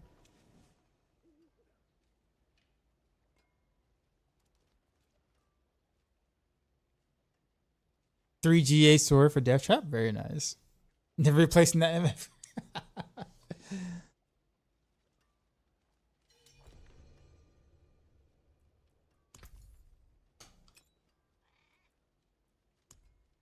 Appreciate. Also, if you got any like pretty like mediocre shard of Rathiels or whatnot, or even like a really good one that you might sell, hit me up. I might have some gold to be able to buy from you. Are there any alchemical admixture builds out there? There is poison TB, but it's kind of in a rough state because the shadow clones don't do the poison stuff well. So honestly, I think we have to need to bring down TB from our tier list from A to B tier, to be honest, because we thought it was gonna be fixed, but it wasn't. So Sag. I see those fans.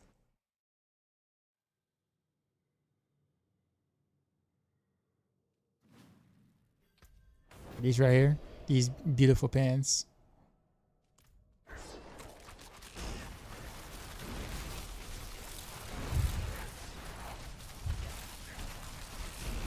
Okay, yeah, I didn't trust.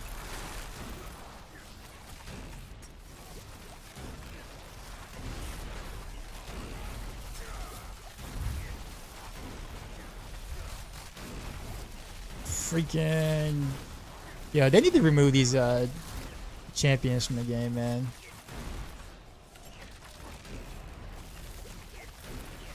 Like I understood the design early in the game, like the purple mobs or whatever. Like early game, the design made sense back when we had a lot less density, and the idea was to kill them before killing the other mobs, right? Which made sense because of course there wasn't much density. But now that the game is like ripe with density in many places, it just only serves as an annoyance that you can't get to, versus a strategic, like, you know, action that was, you know, that we were meant to take. Like it no longer serves the purpose that it was designed for. So in reality, they really should just remove them from the game, honestly. Because we're not doing the thing that they were designed to do, or make us do, in a sense.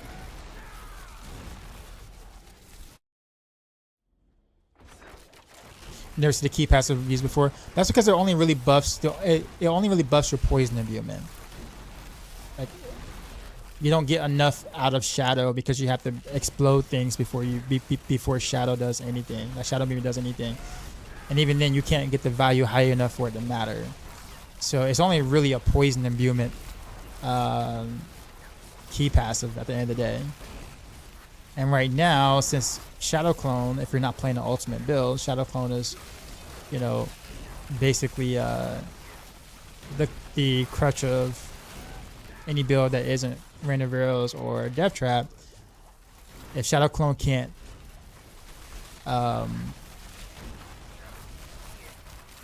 you know, expand the poison or really go off for poison imbuement, then it's really almost no reason to take that passive then. So it's more so the current state of rogues more so than the key passive itself. But I would also argue that if the key passive allow for things like potency scaling on mixed cold imbuement and mixed shadow imbuement, it would be really good for other builds. Like I would totally make a Heartseeker build, a alchemical advantage Heartseeker build, if the potency scaled with the mixed shadow imbuement and mixed cold imbuement. I would so prefer that, honestly. Like Heartseeker would be really nice.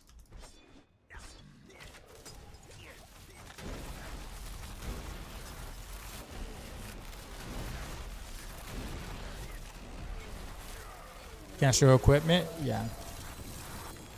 Helm. Chest. Glove. Pants. Boots. Sky Hunter. Sword. Other sword. Oh, whoops. I forgot it was gonna TP out. I actually didn't even upgrade my whatchamacallit. God dang it. Alright. You say helm? Yeah, this is Kyle the Nameless. This is the typical Kyle the Nameless you would want for a build like this. Appreciate the follow. Okay, ring. Other ring. If you notice, my master workers are not good. Like I have a lot of 1-1-1 in places. So see, I get in World of Con. So I got 1-1-1 here, 1-1-1 here, 1-1-1 here, 2-1 here, 1-1-1 here, 2-1, 1-1, 1-1-1, 1-1-1. Right. I got a lot of like mediocre master workings.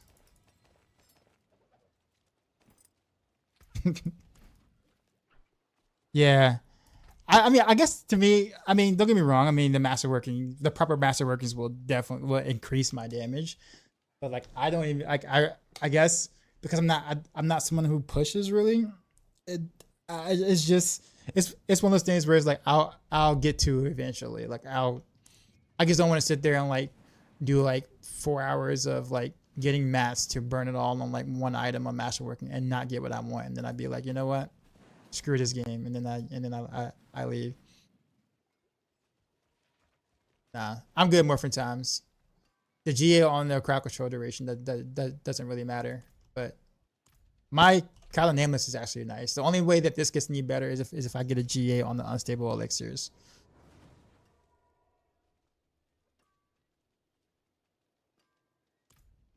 You guys want to do a pit? Is that what we're doing?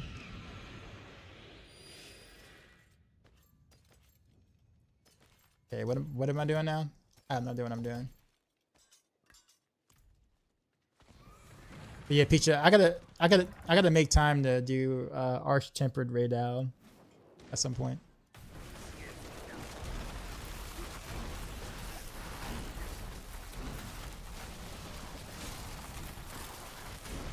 You got a 4GA Kyle the Nameless. You don't want to sell that for some gold, man?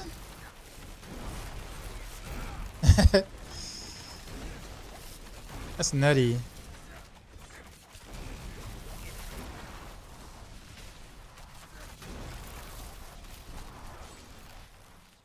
You still have not either, Peachy? Okay, for another build. Well, yeah. Persona given for farmer triple unless it's best in slot. So like the only one that like I really care about being triple honestly is trick attacks. And like it's still pretty big to have a triple even after the nerf and the bug fix. But outside of that though, like the others, like it's not that big of a deal. Shred of Wrathio is not relevant now. It is for basic attack builds. We just don't need it anymore for the way that we play, the way that Reign of Rose could be constructed last season. I'll put it that way. I'll say that wording.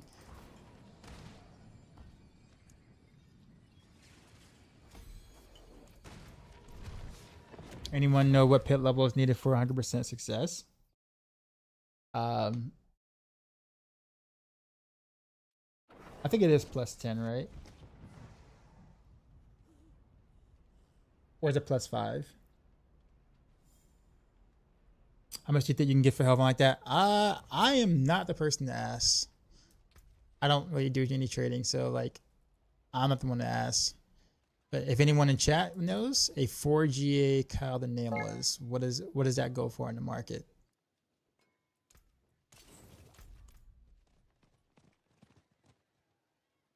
At least 69G gold. What? Like 10 bill max? Probably, because like Death Trap is like really the thing right now, so.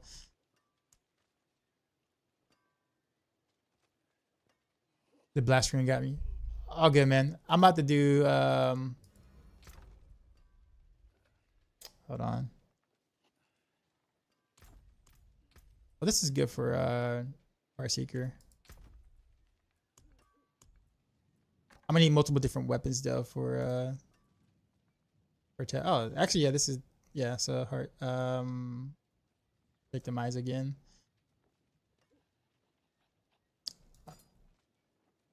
Orders. Yeah, this glove. Although man, I would have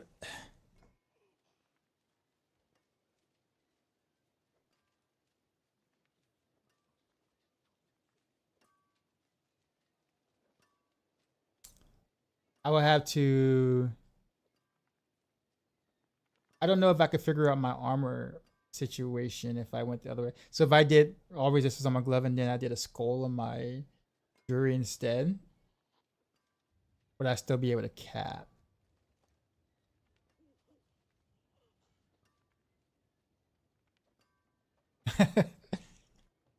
You know what I mean? Like would I still be able to cap? But having a GA on the crit damage is actually pretty massive. So,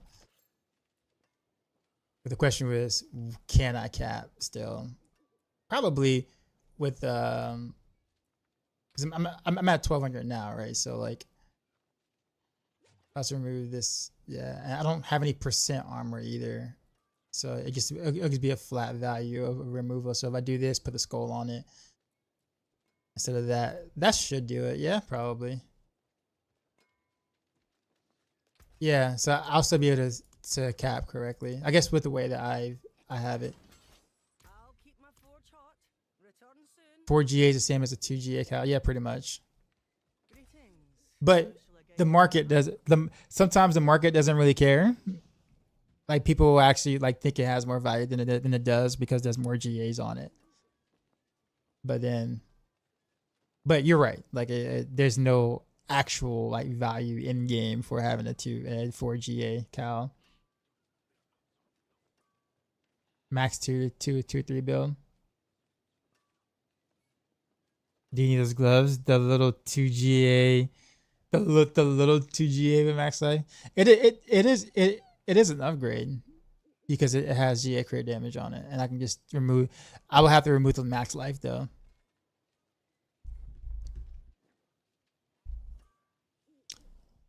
for decks. He said thanks, other chat.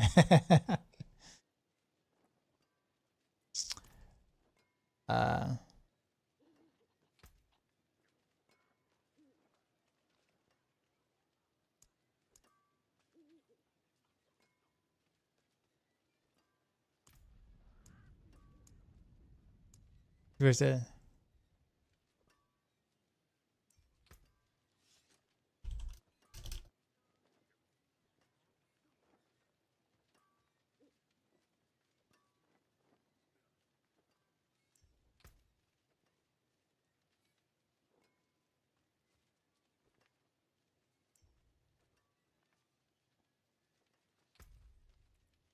All right, so I guess let's go ahead and masterwork these. I'm actually wondering, should I do caltrap size instead of barrier generation here?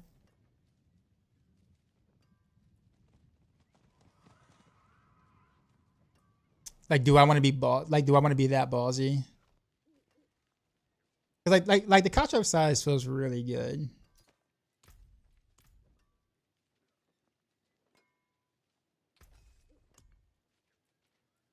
Like it's underrated, and it's something I thought about actually putting, you know, or thinking about putting in a guide or whatever. But I'm like, man, like I don't want to lower someone's barrier. Why didn't you go for second win? I don't think you can do second win and critical strike damage, can you? Because like second win and barrier generation are not in the same category. Second win would be in the same category as critical strike damage. No.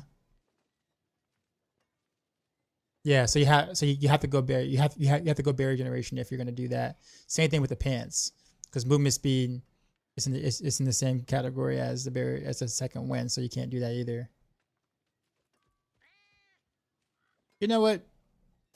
Why not? Why not, bro? Why not? We'll do caltrap size just cause duration is not a thing anymore now. Because it's capped at 40. It's capped at 45% now. It doesn't keep scaling higher and higher with the duration. So they removed that. So it's not really much of a reason to have it unless you just don't want to cast caltraps as often, I guess.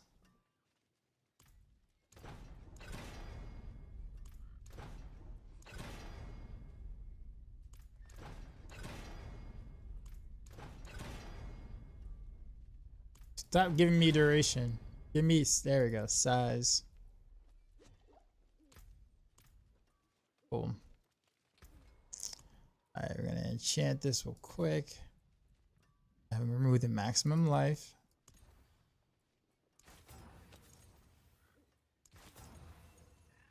For the 120 decks.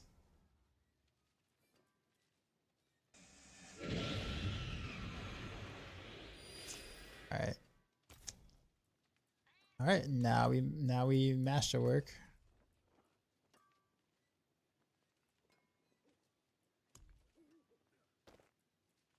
Oh man, actually my materials are low.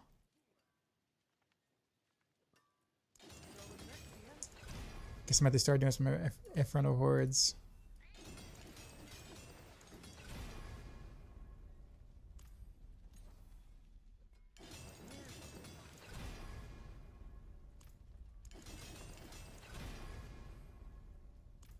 A double crit on the on the right one. Okay. I don't think I have nothing enough to send it, do I? No. No. Although I guess, should I do it? Should I salvage these gloves?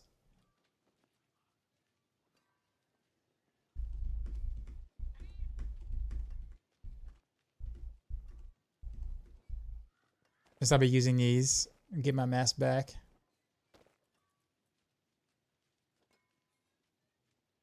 Sure, why not? Yeah, I guess. If I want to roll barrier generation, I still can. Don't do it, not yet. My hammer sings on your return. Okay. I trust.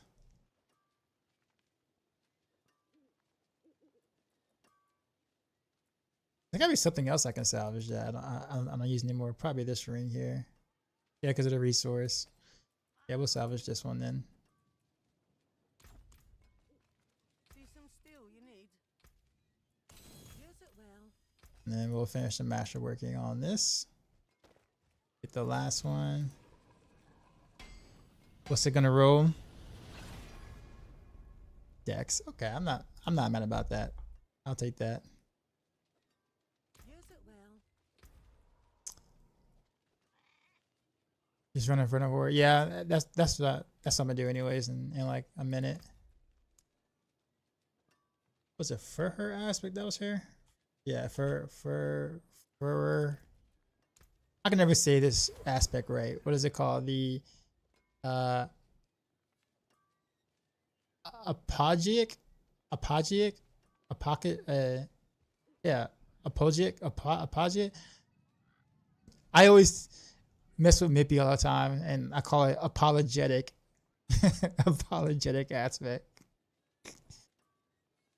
Apogeic, apogeic, epoic. Is the G silent? Epoic. May your road be filled with wonders. Epojoc. Epogic. Yeah, I always say it. I always say it so wrong. Just like, no, man, the apologetic aspect. What you talking about? You're not running the apologetic aspect. I'm running the apologetic aspect. I'm sure that'll trigger someone in chat. Yeah, stop it, dog son.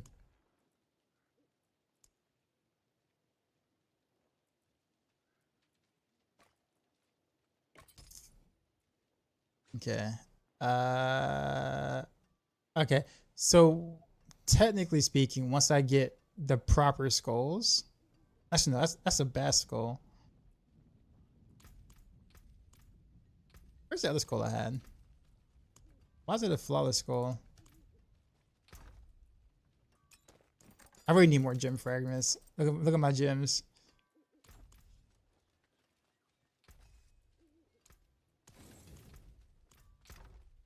All right. Listen to Albanian songs. I'll listen to whatever sounds good. I'm really not that picky. No, it is a royal. This one is. No, wait a minute. Oh, okay, never mind. Never mind. Okay, no, I can't go any higher right now anyways. I'm pretty far off here. Yeah, I'm way far off. All right, so yeah, so we're at 898 armor, I think. With this, what's my resistances right now? I have 87, so okay, so I could probably do like another skull then. Still be capped. So all skulls here. Am I still capped? I should be. Yep, I'm still capped. All right. Yep, that works.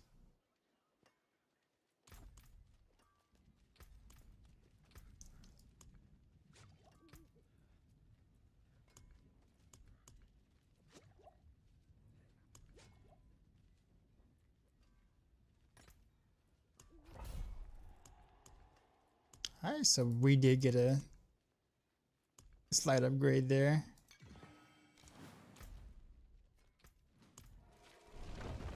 Got a roaring gear, yeah.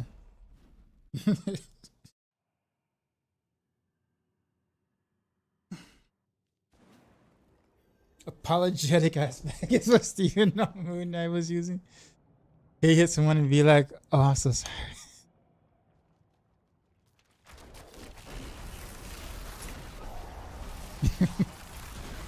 Would that be the Canadian aspect? I get it.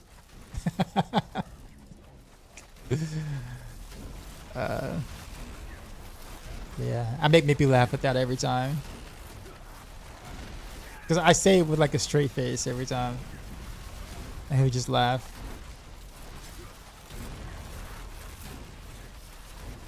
Yeah, I kind of like the scout trap stats. My barrier actually, it's pretty decent.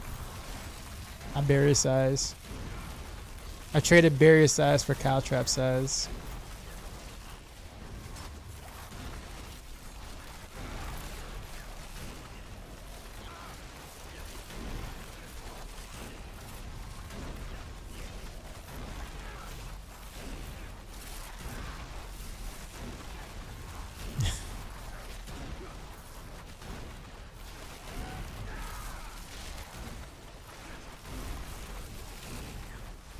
Yeah, so I may not be able to gear for actually, you know what? I wonder how far off am I from being able to play rapid fire? Since I do have crit gear, crit damage gear, like how far off am I? And how many pieces can I reuse? You know, actually, you know what I don't have? Well,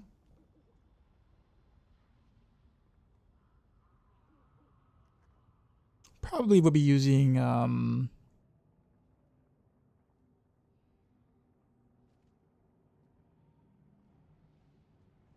yeah, I can't be that far off, I don't think. I might can actually like spec in the rapid fire before I spec in the Heartseeker. Like quicker.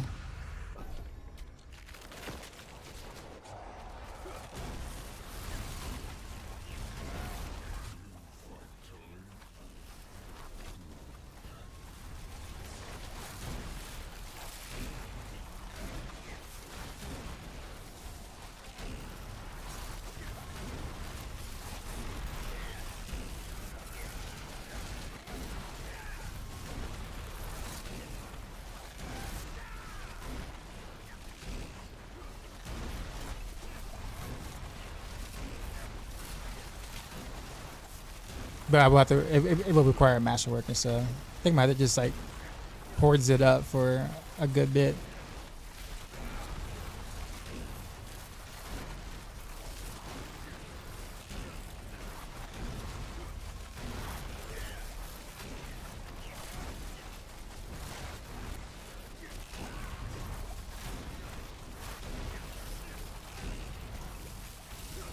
It's wild how they don't have a hotfix for the Inferno Hordes wave bug or timer or whatever.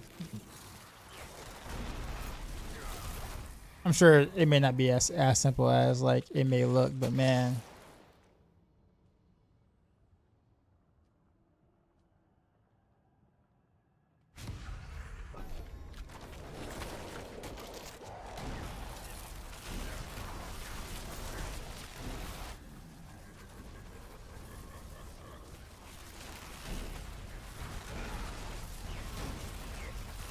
You did the buff Bala apparition.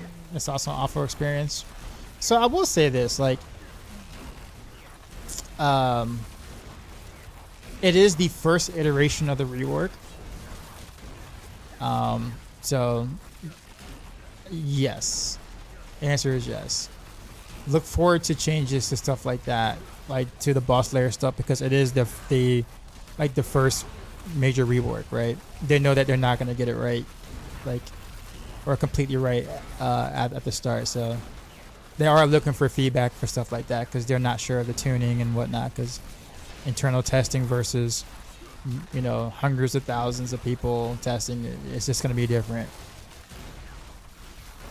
But yeah, plenty of feedback has been given them about the boss layer stuff. So I would expect to see some. Definitely some changes. Now, whether it will happen like this season or next season, that'd be that I can't tell you. That I don't know, but I can definitely tell you they're looking for like to make adjustments from that, or for that especially. Hey, bro, you still doing rain? For now, until I get the other gear to do the other stuff. So I'm using rain. So now I'm kind of using rain to farm for the other stuff, if that makes sense. Everything else. So for Heartseeker, the rapid fire, invigorating strike, pin shot, barrage, all that stuff. What's my jewelry? Nothing fancy. Starless and a regular ring.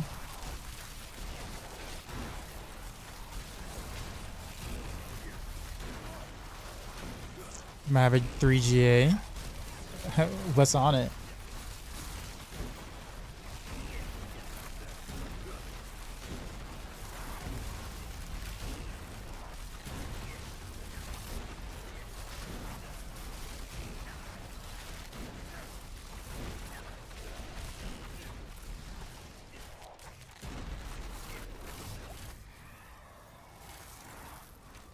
It's the unique for the build.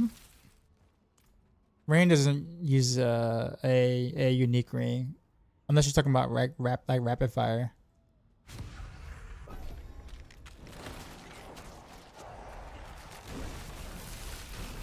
Are you talking about Pit Fighter's goal?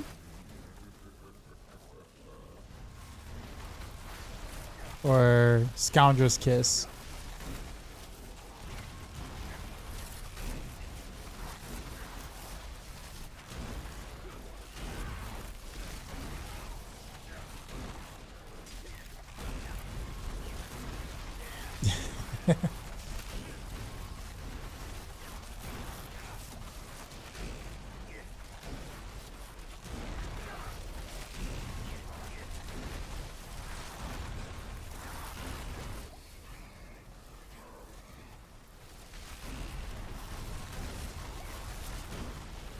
The guys say those in my build.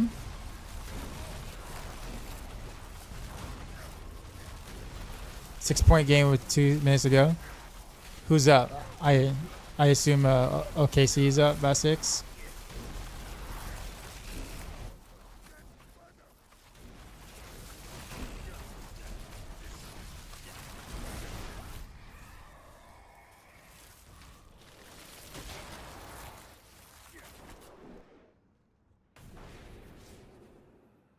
Pre-built, what's happening, sir?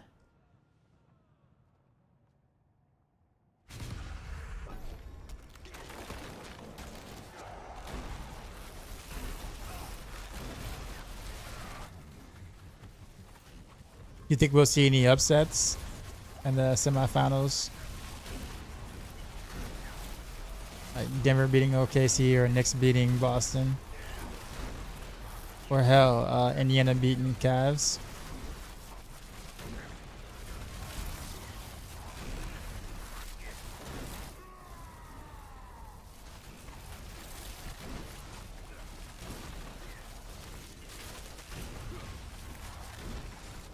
Alright, no problem making dough, but I appreciate you.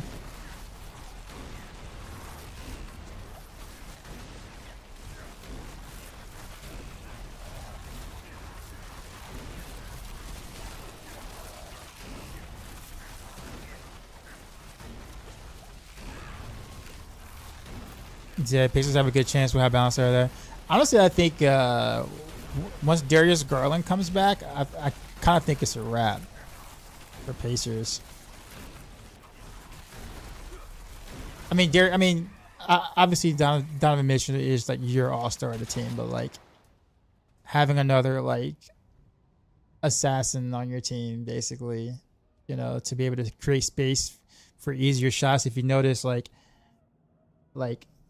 as good as Donovan Mitchell is for the most part, like if there's really no spacing on the floor, it's really hard for him to do what he needs to do besides be able to drive. That's why he was like 1 for 11 yesterday, right? But like if he was playing alongside with Darius Garland, with, you know, someone who's also like a real threat from deep, it's like, you know, you see what I'm saying? Like that's gonna open up, you know, make things a lot easier on Donovan Mitchell, right? Because like Donovan Mitchell took like 30 freaking shots. Like that's a lot, right? I'm not saying that like Evan Mobley shouldn't like get more, like, you know, more shots or whatever like that, but like you can tell that's just how their team is constructed. It's a balanced team, but you know it you know you can tell how the offense is ran through. So like that's why I think, like, you know, I think it's gonna be really hard for Indiana once Garland comes back in the picture.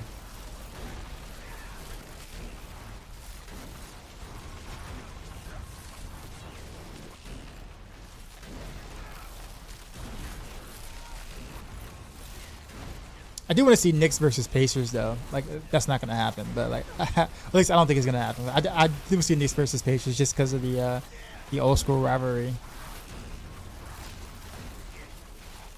Like that should have happened like in the first round, to be honest. For height.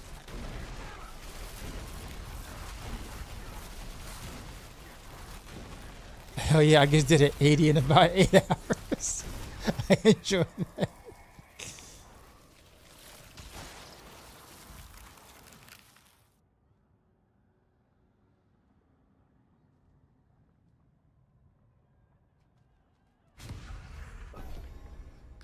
Okay, so, wow.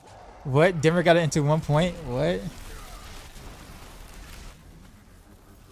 Is it Joker magic? Joker being superhuman again?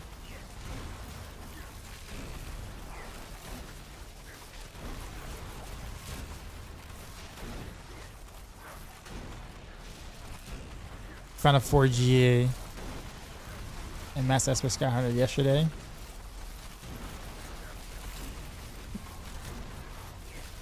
So with that being said, let me ask you, let's talk about this. So like, you know how Blizzard was gonna like, you know, make moves to kind of figure out or, you know, make adjustments to outlier builds that are overperforming, I guess, towards the beginning of the season instead of waiting to mid-season or letting it ride the entire time. I wonder what they're gonna do right now.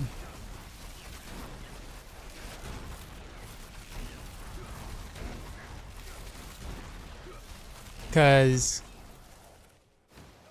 there's a main component to the outlier builds, and for most it's usually overpower. But at the same time, every build has every class has one really strong build, and they're kind of close to each other ish, which is the closest that they've ever been. The only one that's like an outlier between all the classes would be Sork right now with the lightning spear.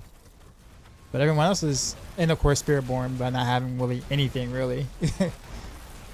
But yeah. So if they're gonna like nerf anything or make touches to stuff, like how are they gonna do it, or are they gonna just let it be?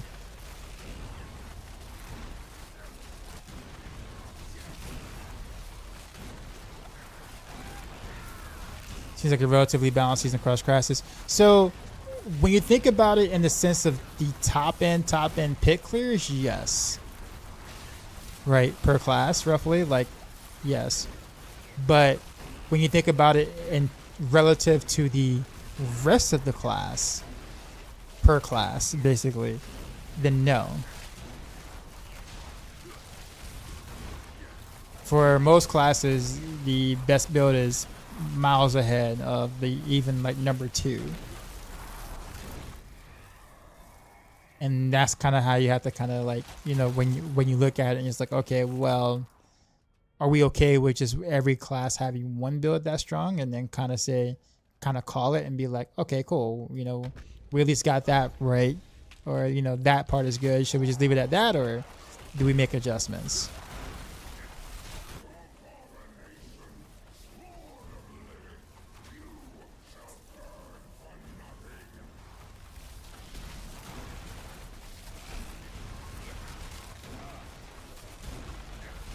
And of course, when you make adjustments, do you make adjustments to the top performing builds, or do you make adjustments to the bottom performing builds, or like the number 2 and number 3 builds? So therefore, there's, you know, 2 or 3 strong builds per class, sort of thing, while the rest are still, you know, relatively weak. Like what's the strat? I'm not saying one way is better than another. I'm just kind of curious as to what route, you know, would they go, considering.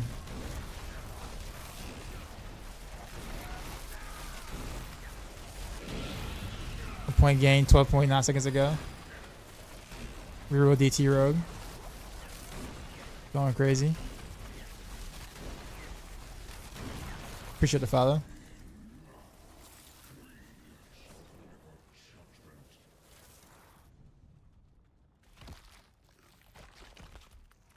And what's on a ability aspect, you down bad? Nah. Speaking of which, how is our Heartseeker right now? I have to live vicariously through you at the moment. And how geared out are you? The clone should be better this season because of the cutthroat tag being permanent. So the Aggressive Shadows is a bigger buff to the build than previous seasons. So there's that. However, oh, you don't have Star. Yeah, Starless is big. Doesn't seem like it, but it really is.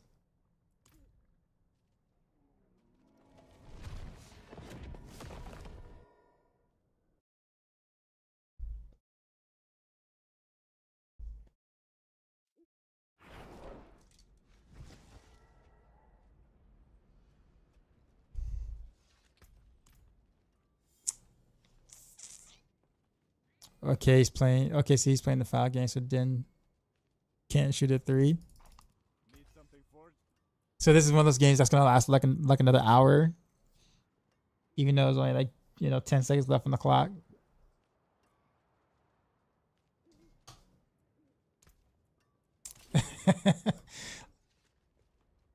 Please show my gear a bit.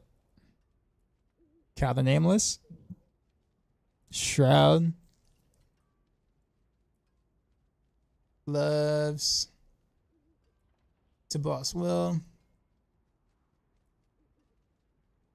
Boots. Sky Hunter. Sword.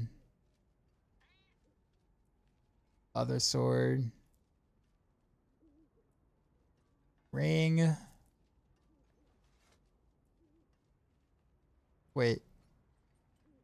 I don't have R-Res on this ring. I just realized that.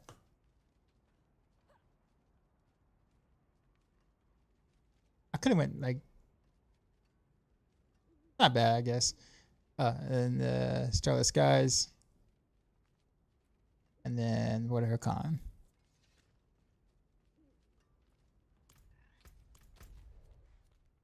Let's together some quick whispers real quick. We got one.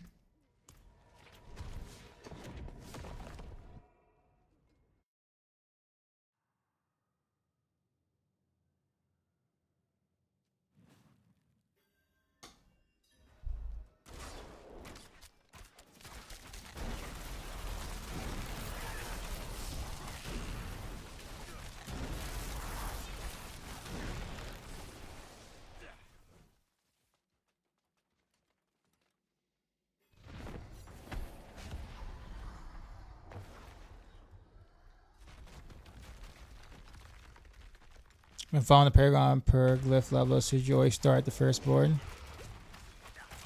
Like when I get the 46 and the board changes. If you're following a Maxroll build guide, we generally have the order of which glyphs you should level first to 46, and then which glyphs you should level to 100 after you get them to 46. So that's gonna change per build. But the reality, that's only if you want to be like super efficient, right? The reality is that, I mean, if you're playing a strong build, you'll be leveling on those glyphs so fast that it doesn't matter where the order that you do them in.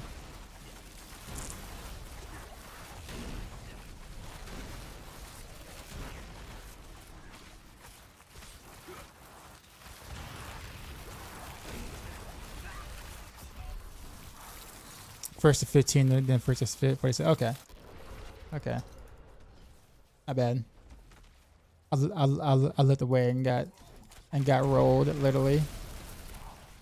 Hi, battle. Oh yeah. I'm sorry, Jeremy. Jeremy, what's your battle tag?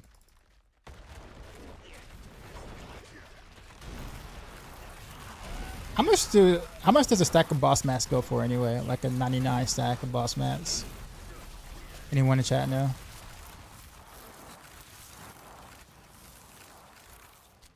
All of them except for like the Belial ones.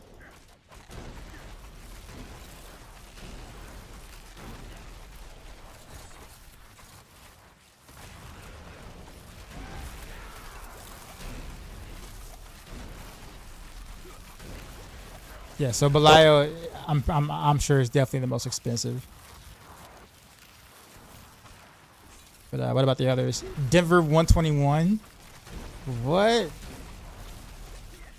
So I'm sure OKC uses like a timeout to kind of get a past half court for a play, right? That's the assumption.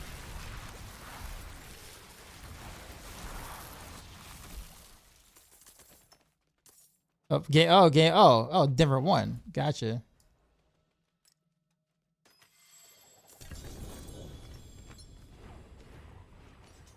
What am I doing differently? I'm probably further along my gear progression than you might be for this build. Honestly, that's pretty much it. Probably, if you're following like the build guide, I'm probably just further along, like a bit further along than you might be. I've been blasting this since day one of the season.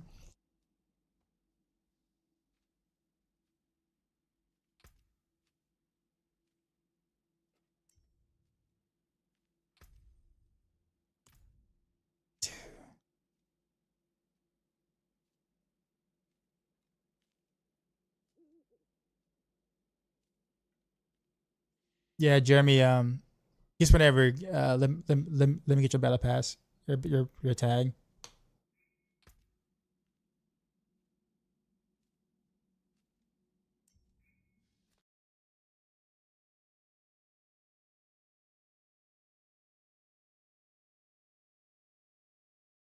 I feel like this was Cardi B's like best song.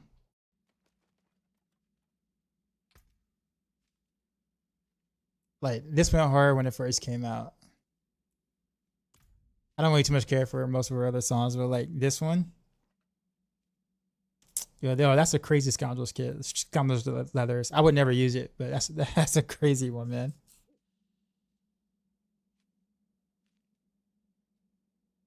How much you don't know market? Yeah, I don't know market either. Anybody know what the boss mat market is that isn't Belial? I know Belial's like the most popular for sure, but the most expensive by far.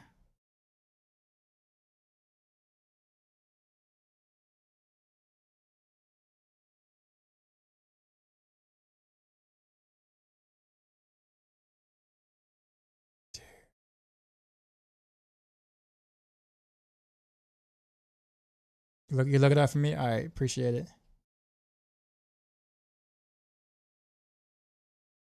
750 to 1 bill for a 99 stack of just regular boss mats.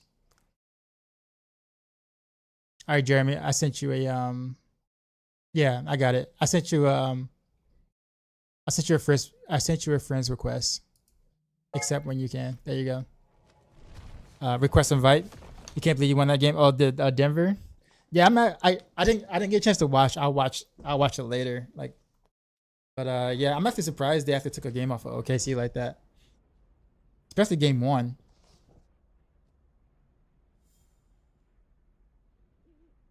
What I meant is glyphs are like when you go from 15 to 46 and the no changes on each board with stuff like add, take it away. It's better to start with the first board. I will start with whatever glyph scales your build. So if you're playing a close quarters combat build, then you will want to scale whatever turf is first. If you're doing like precision build, you want to scale combat first to 46 in a sense. I think I'm understanding what you're saying.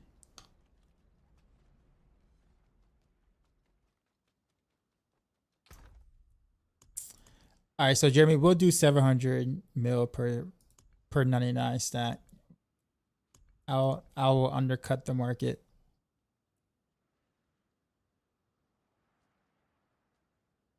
What you got?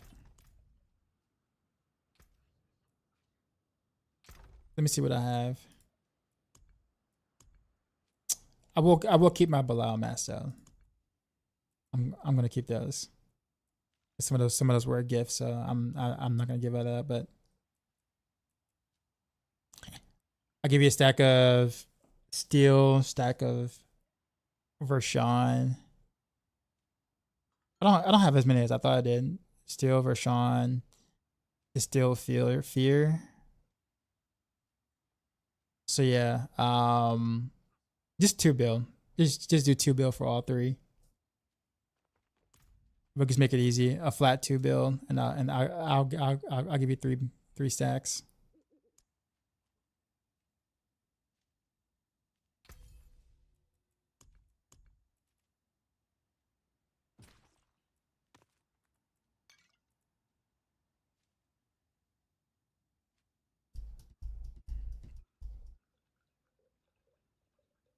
Say any keys?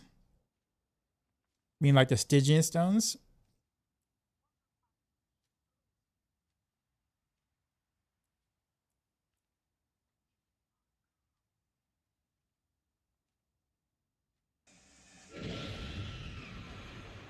Maybe about 70 build for season selling all the legendary runes.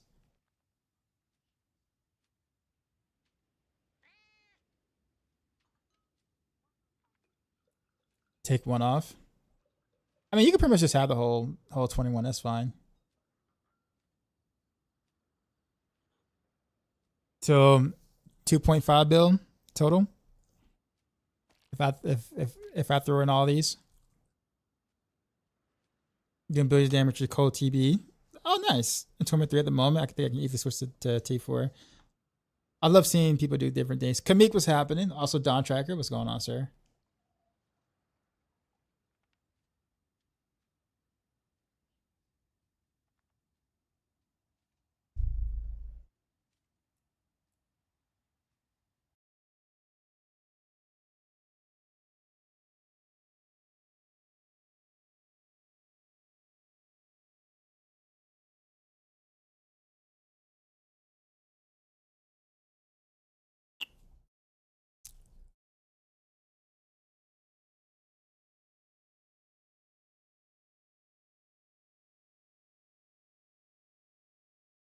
Guess I can consolidate some stuff. This is trash.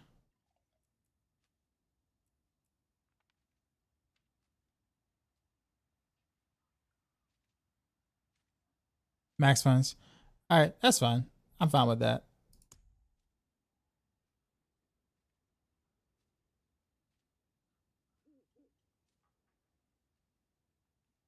Rogue, new class good for. Is Aggressive Shadows good for Heartseeker? Oh yeah, absolutely. Best in slot for sure.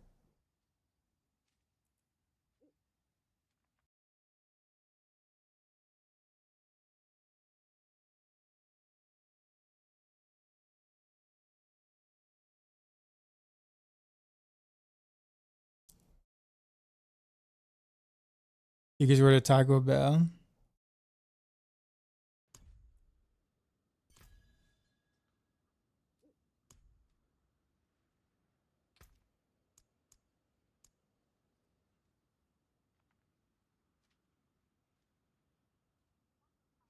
Oh, dude's like one Paragon higher than I am.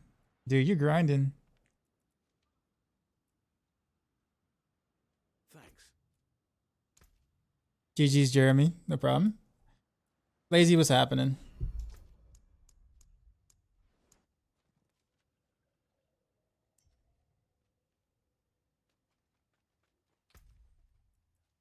We switched it up on the music real quick. Just got to T3 on the Rogue. Anything specific you should do, or just kind of do everything?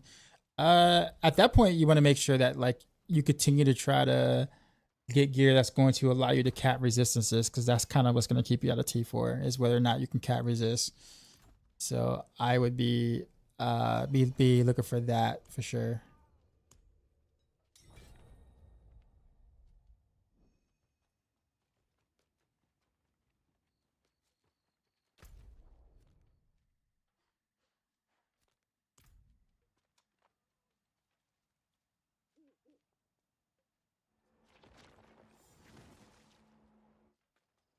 Yeah, that portal actually looks real hot. Like portal. It's not like a Nahatu portal thing.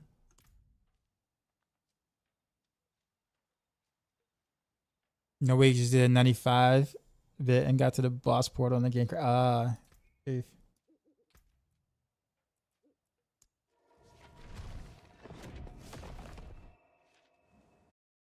Joker literally finished with 44 points, 22 rebounds, and 6 assists. It's kind of low on the assist side for Joker though. But yeah, who made this unit?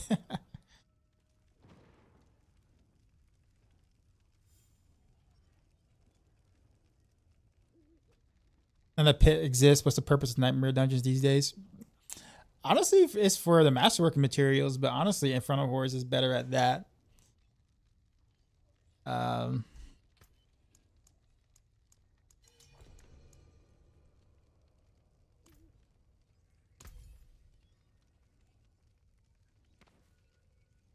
There's still fears. Yeah, there's that too. I got some mats. You're locking in? Okay. I appreciate it.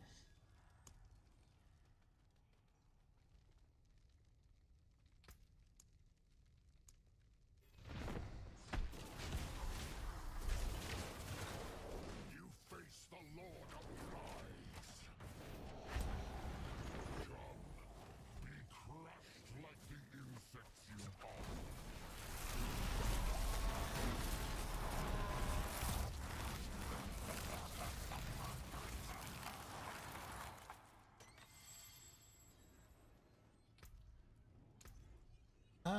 I think I'll do Gregory stuff.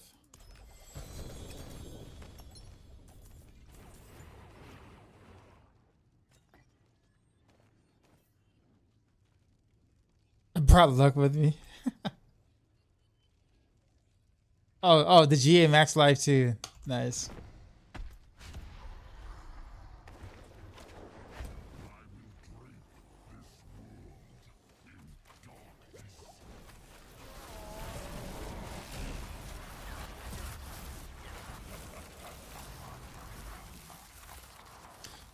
My testing horrors averaging 1K plus either on each to open a chest.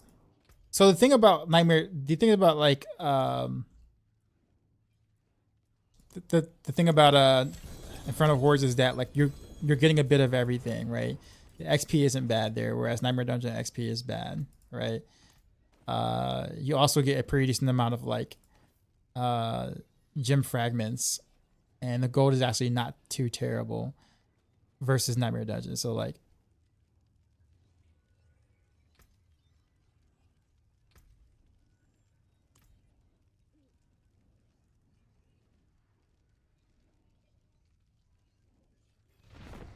the guys this where essentially the formulas to calculate how they deal the damage, and you just yeah, man.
a huge whatchamacallit.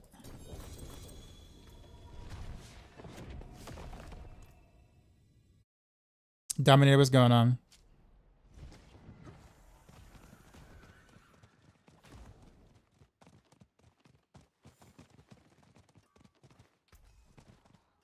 Pretty sure none of these are needed.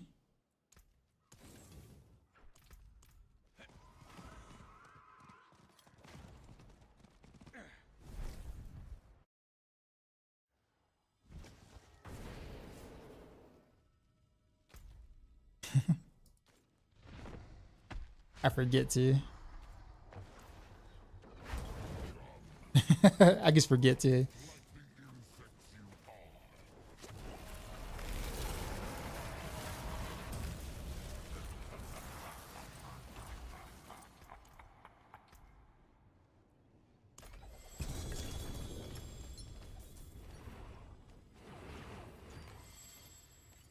Yeah, horse riding contest.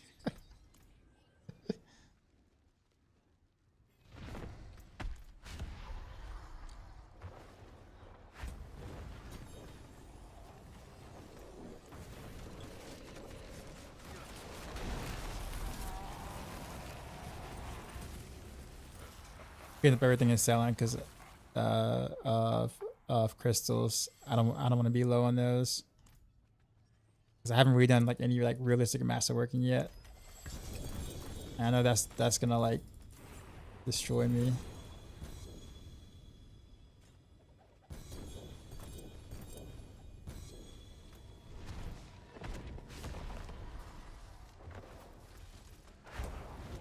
With the black glasses on.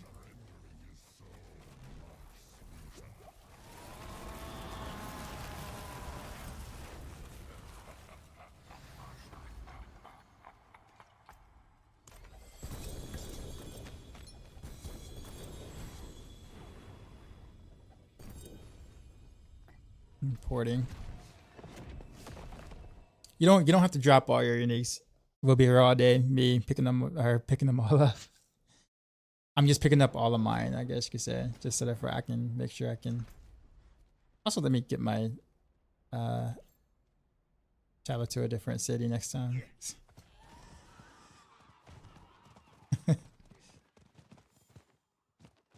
let them disappear. Will they not eat up the items on accident or anything, or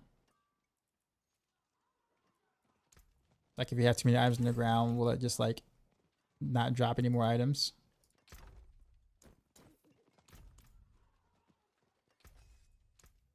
There's that. Don't ruin all that work.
If you get a 2 GA Kala nameless though, on trick attacks and unstable elixirs, let me know.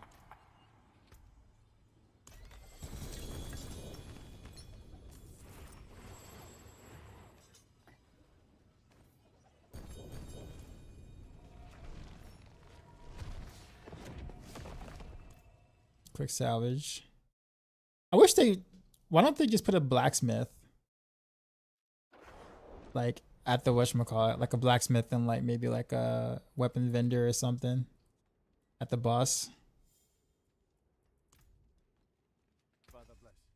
I know ideally they don't want us to really like be blasting like this anyways in the bosses or whatever, but like just imagine 2 GAs, which GAs, let's say trick attacks and unstable elixirs.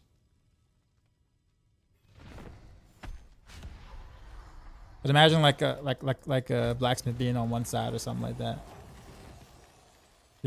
We bid for a fast restart, and now you want a blacksmith.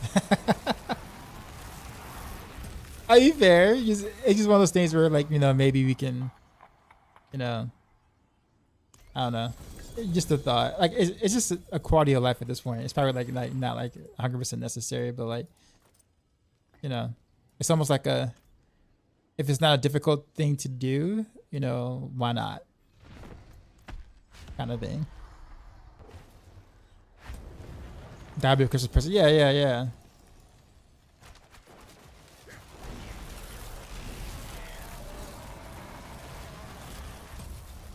You don't have one? Yeah.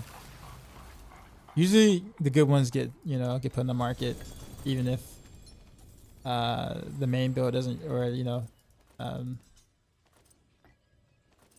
Death Trap doesn't use them.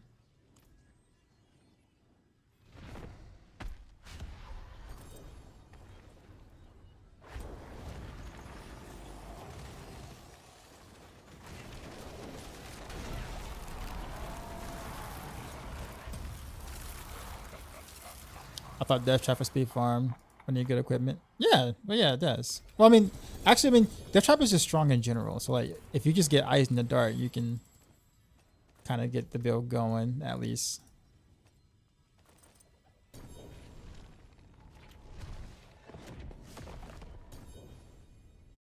Andy Rogue better if there is any. Andy's not a thing anymore.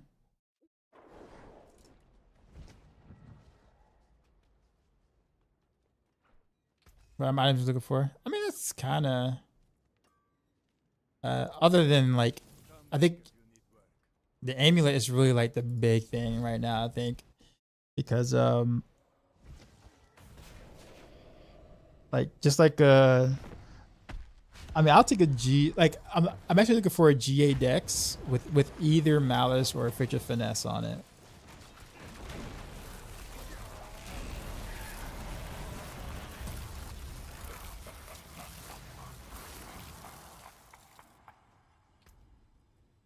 But like, I know like that sells for like a jillion on the market, right? So it's just a matter of. But I need that for other builds.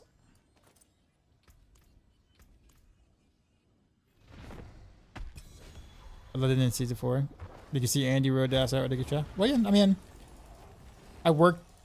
It was actually season 5, not season 4. But yeah, like I worked alongside Mippy, who kind of brought that to the forefront. Mippy and Sanctum and whatnot. I didn't like Andy's rogue. I prefer to play Heartseeker that season.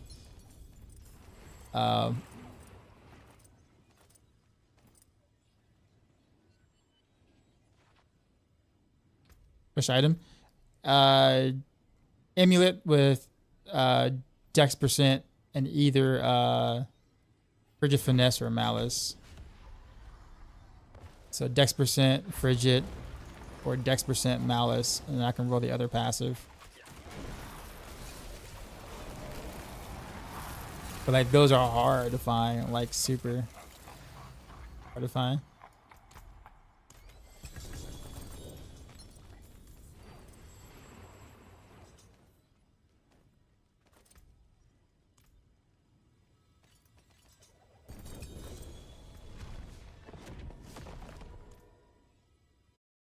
Relique, what's happening, man? You have Dex and Exploit. Is one of them GA?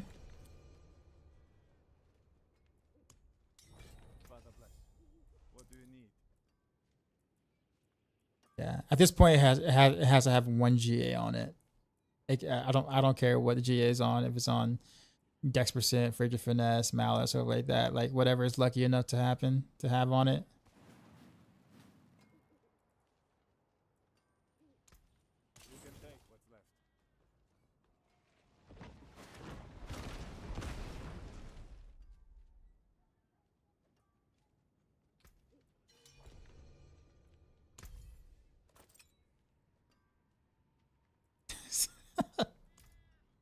Oh, whoops. Sorry.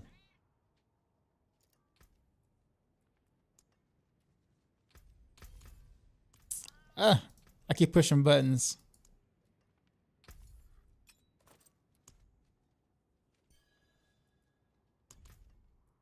Thank you, sir. Do you want to stay in the party and play, or?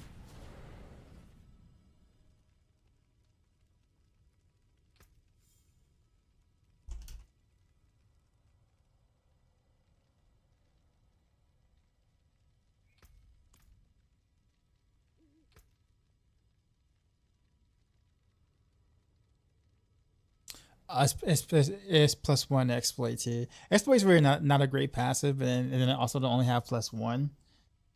I might have to pass on that, but I appreciate it though. Who was it? Who was it? Critical Bane. Critical Bane. Didn't you want to jump into?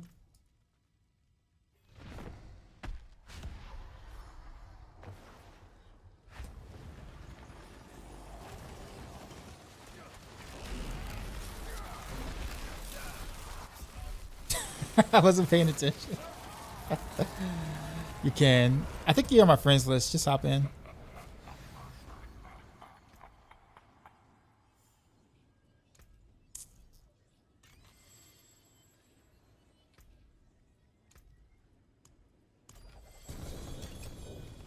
I think you're supposed to dodge the smack.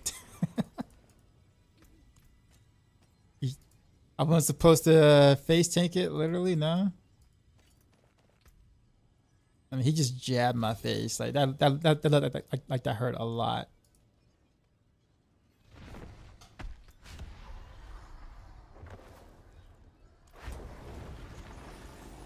T4 Lilith carries, bless you this week.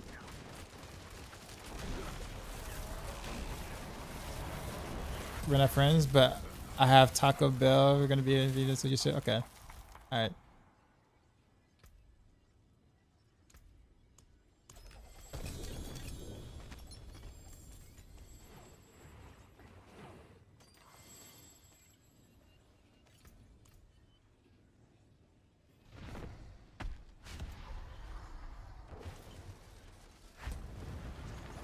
Account bound. Oh no, man, you're good. You're good. But a GA Frigid Finesse, yo, that would have been killer, man.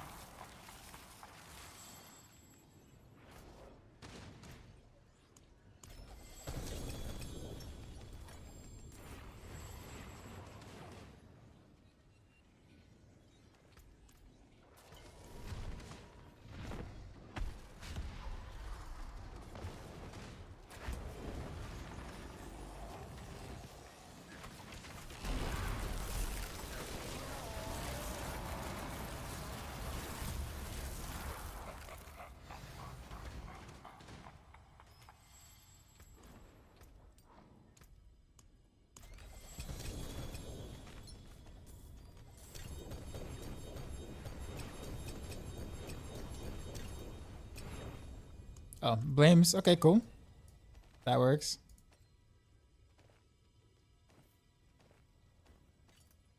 For GA craft. Yo, those are selling like crazy for some reason. Misclick, you can join if you want. Okay, all right, no problem then.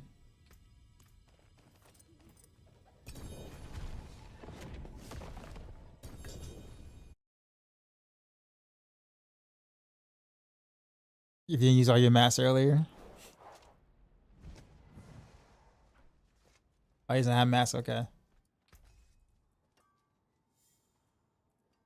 I gotta get used to how this. Oh, yo.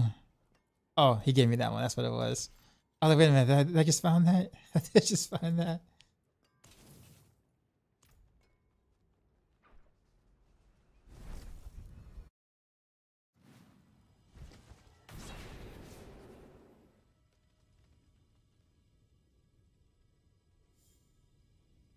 Game crash? Okay.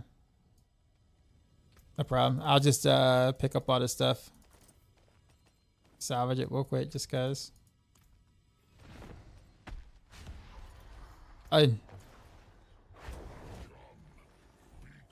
Yeah, Master Worker, wait for him to come back.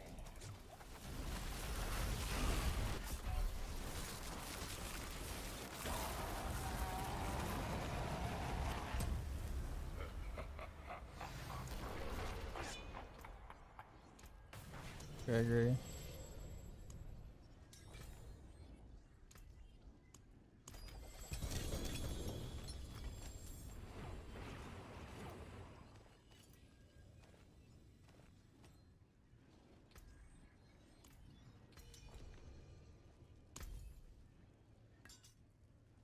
Yo, that shard. Yo, why don't you keep that one?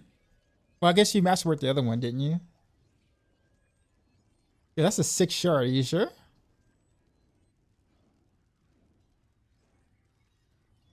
About to hit up Heartseeker tomorrow.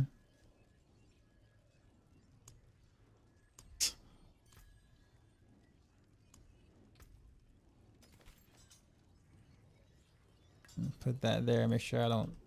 Actually, I'm gonna get ahead and go to town. Put that in the inventory right now. Are you gonna do get 193 instead of 200%? Okay, I got you. It's gonna be kind of hard to get that triple crit on the basic attack again, right? Oh, you need to go. Okay, no problem, man. The master worker, we can keep going for a little bit.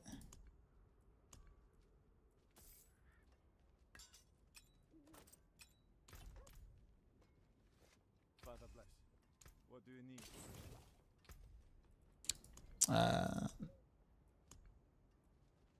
I can give you some Bilal mats if you want to do some runs, because you said you need a you need whatchamacallit, right?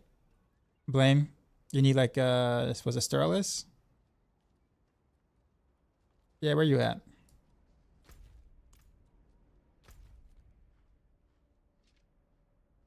Yeah, where you at?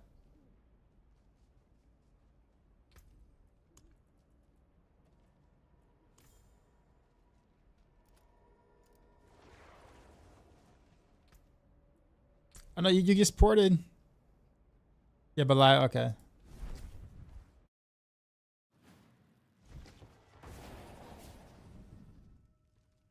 Okay, now I'm there. Where you at? Okay.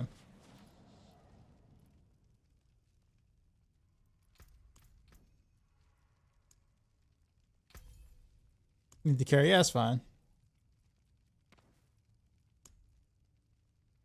Some good NBA games today, yeah.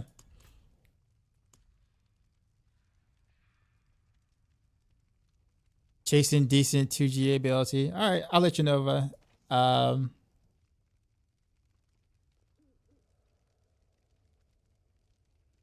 Yeah, I know, right? I've actually gotten fortunate with some good drops here. Not gonna lie, day one was a struggle though, like a big struggle.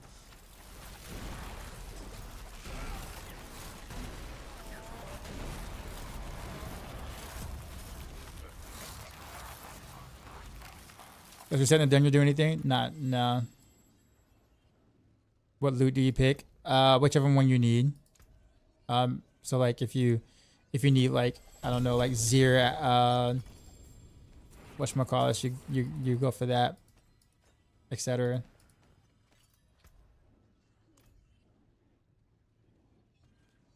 Melted Heart of Salvage. Yeah, don't be jealous if you get him. Yeah, I don't think we're setting a dungeon. I don't think I've done it this season actually. A run with the game.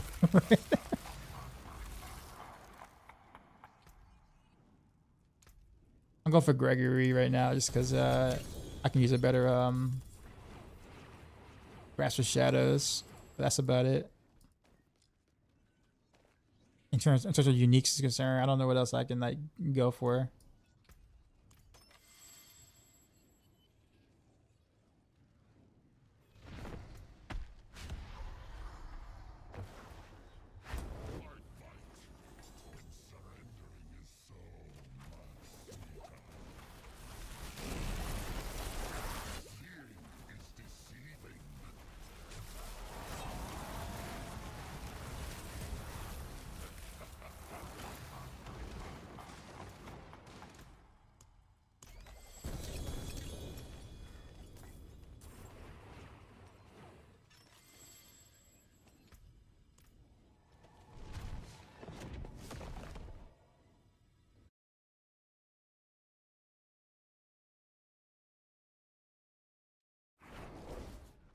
Chet missed 2 crucial free throws. Was it like earlier in the game or like, you know, like late, like the last couple minutes?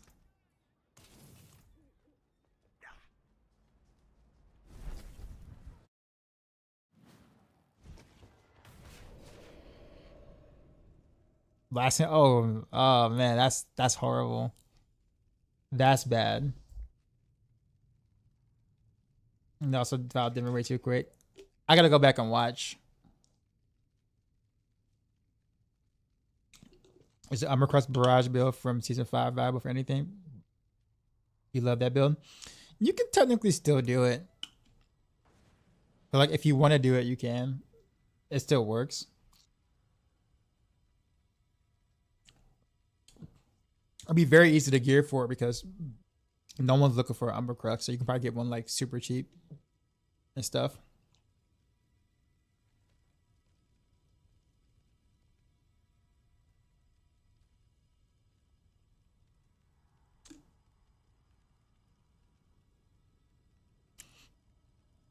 Honestly,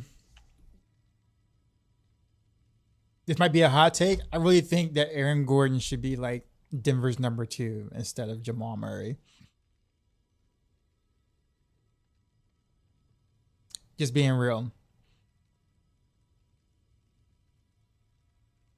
That one time where like Joker and like a couple other guys were out of the game, or was out of one game. I think it was against Golden State or whatever. And Russell Westbrook had to kind of like take on the load of like being like a true point guard for a lot of bit, and Aaron Gordon scored like 38 points or whatever. Yeah, I'm serious. Aaron Gordon, like Aaron Gordon is like more consistent than like Jamal Murray. I'm not saying Jamal Murray ain't good. I'm just saying like I feel like if I had like if I had to put money on the line for like taking a last shot that isn't Joker, I would trust Gordon over Jamal Murray. I'm just saying. Again, I'm not saying that Jamal ain't talented. I'm just saying like the consistency and the work ethic. You just.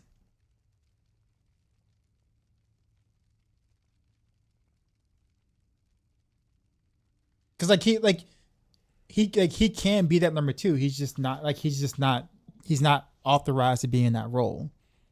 But he certainly can be that number 2. Just like I'll give you another good example of like, you know, like some hidden talent or hidden players' talents, right? Where like they're better.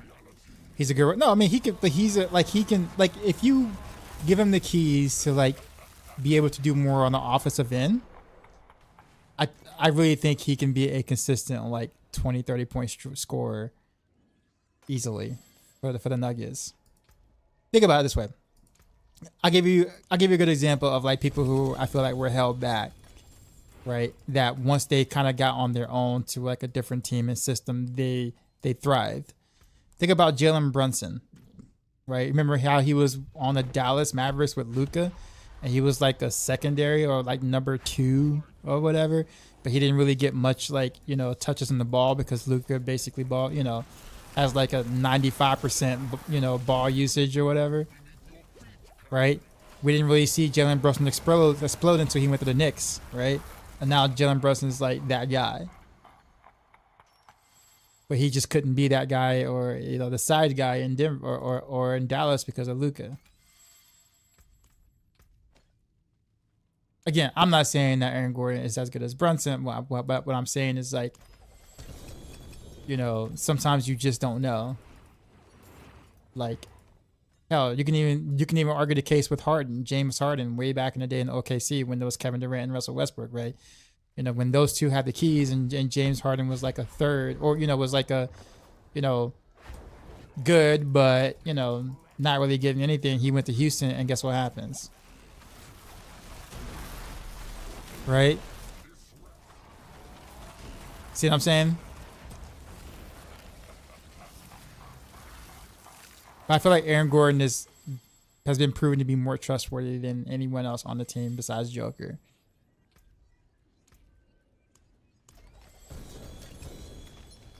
And when Jamal is hot, like, it's good. Like, it's really good. but he's so freaking inconsistent, man. And he's a spoiled brat. I am not a fan of Jamal. So maybe I'm biased, but still. I will admit I might be a little biased, but you know, I said I think no, I did not. Yo, those those would be good. Yeah. Wait, what do your gloves look like? Don't you have don't you need a good pair of grass? Aren't you running grass yourself?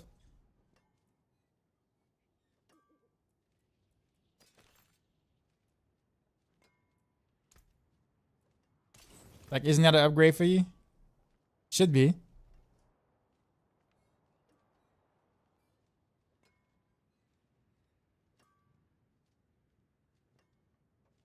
Nah. I mean, so am I. Like, hold on. Oh, okay. All right. Well, if you say so.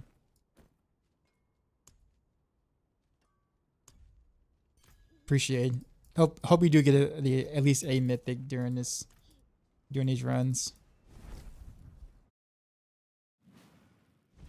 There should be like 50 boss massive runs, right? Or 50 runs of boss mats.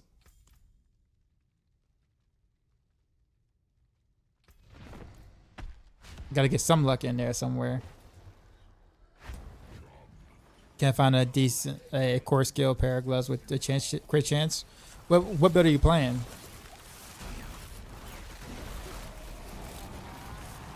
Oh, armor and max life. Okay, gotcha.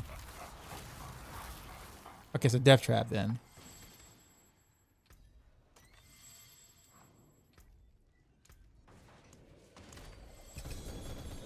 I don't know why I just open Gregory again. I guess habit.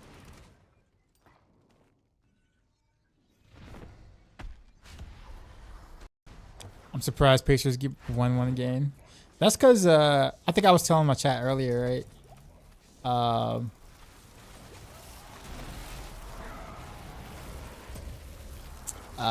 I think not having Darius Garland is a huge deal. He didn't play yesterday, and it may not seem like it's a big deal because Cavs are like a good overall team with solid options, scoring out or people who can score or whatever, and Donovan Mitchell is still there. But I think what people have to look at too as well is that Darius Garland is still a threat, like from the perimeter or anywhere on the court. Having him on the court, that will help spacing to kind of give Donovan Mitchell the keys to do whatever he wants to do, like a lot easier. Makes a big difference in the game like that. So even if Garland scored like 10 points yesterday, I think Cavs probably would have won that just simply because Donovan Mitchell would have had a much easier time scoring because Darius was on the floor.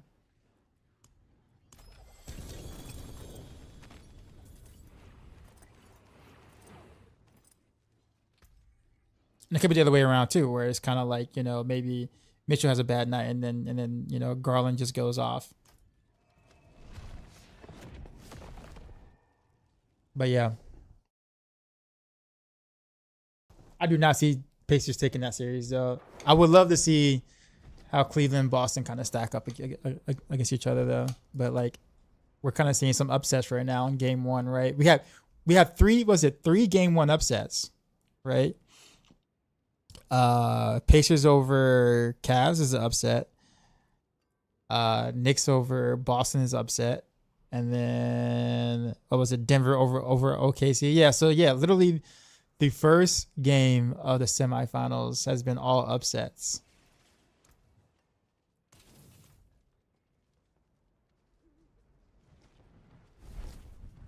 Now I don't know if I could say the same for like Minnesota and Golden State. Like I don't think there's an upset factor really there. You know what I'm saying? I mean, I guess you could say if Minnesota won game one, that would be kind of an slight upset. I don't know. I think those two teams are closer, or slated to have closer games than the other three series I mentioned. I don't think Cleveland wins this round, so leave that. Yeah, I mean Garland will be back though. He's only out. I think he's out for what? He was out one game, and I figured that they probably thought they can rest them and still win game 1 because I mean Cleveland's a good team, like a really good team. But that's really not. That's probably showing and proving to not be the case. So I'd be surprised if we don't see Garland in game 2.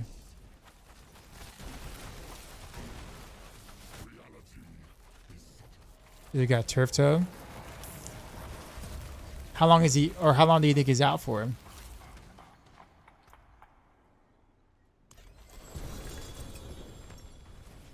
At least I wasn't aware of how serious the injury was.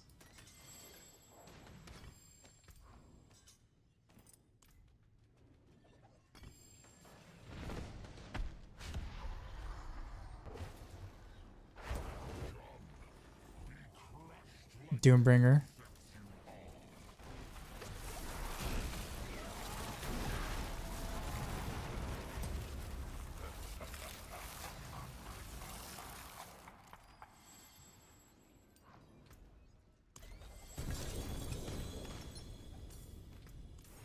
Doesn't Bamus had till he was out for weeks. I guess the thing is when is the question, right? Like when did he get turf toe? Like how long has he had it?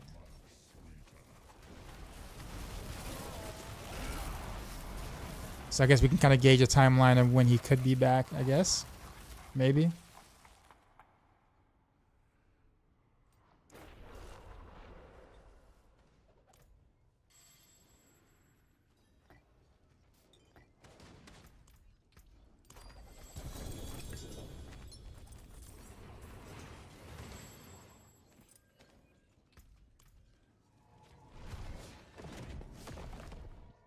Very significantly based on the severity of the sprain, ranging from a few weeks from mild cases to 7 months of severe. Oh, that's not good.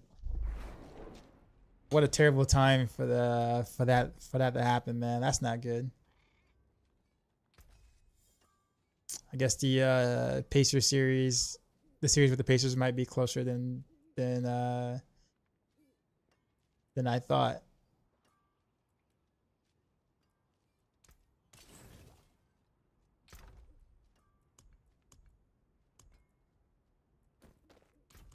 Serasif graded my stream with 239 Yo, Serasif with we the just raid. got raided, son. Gonna wrap that. You know how we do.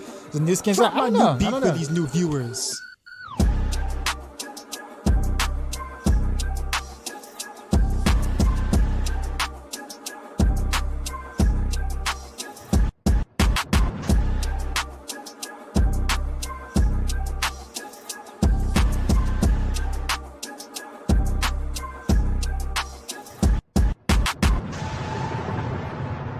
Sheezy out.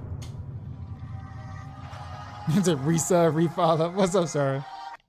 Nah, I got that Craigslist version. That Craigslist bot.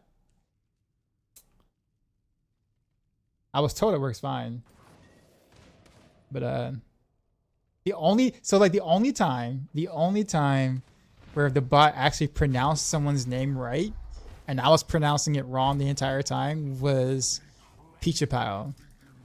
I remember I've been calling him Pika-Pile for like the longest. And he's been on my stream for like years. Like, you know, I'm talking about like 3.5 years, maybe 4 years. And I was calling him Pika-Pile this for like a while. And then I think he ended up subbing like he normally does. And I heard the bot clearly say Peachapile. And I'm just like, Peachapile? Like what? Like that's not it, is it? Is it really it? And he's like, yeah, it is Peachapile. I'm like, bro, all these years I've been saying Peachapile and you have not corrected me not once. Not once. Turns out the AI was actually right that one time. I felt bad too. I'm just like, bro, all this time.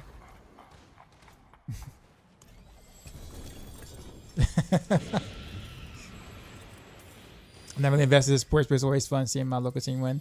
I like watching like usually like playoffs and stuff like that. I'm not really a big fan of like the regular season stuff just because in most sports in general. Maybe like towards the beginning to kind of see what the hype teams, you know, might be looking like doing or whatever.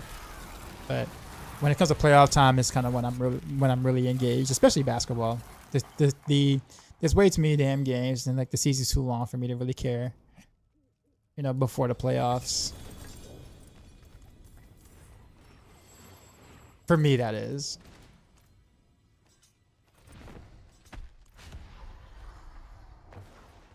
Everybody telling me how good the games were tonight, and I'm like, oh man. Oh yeah, Sirach, appreciate you, man. How's Necroing? Also, what's up with the minion build? I hear people telling me that like it's like not working properly, and I know nothing about Necro. The only thing I know about Necro is that it is not an option on my D4 client. That's all I know about Necro, is that it just doesn't exist on my client.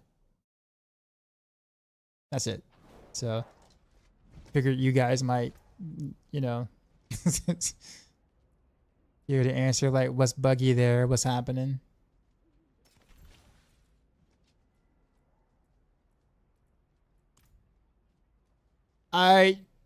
Nanioki, appreciate you as always for stopping by. See, I guess Rock or Sora. I mean, both of y'all are goated.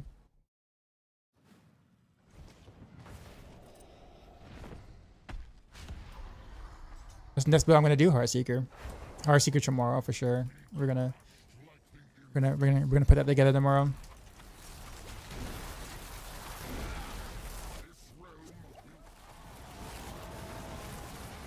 A drunk toddler has better mobility. Oh man. Do you have a Grand Skull and a Grand Ruby? I do not. I don't have either.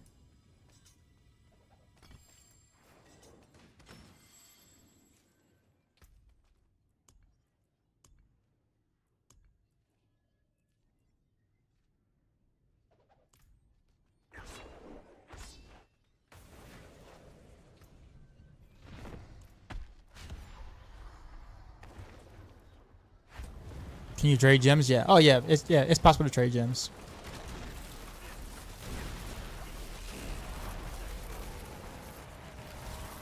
To be honest, die minus pronounced like the word relic and not really. So I've been saying it wrong. You too? You too, sir? Relic. Okay, got it. I've been saying relic all this time. I bet y'all just be laughing in the background too. I'm sure y'all like get a kick out of it too. You're just like, bro, this guy is like butchering that name. Like hilarious. He has no clue what my name really is. How it really sounds like. This guy. Oh no, I want the towel.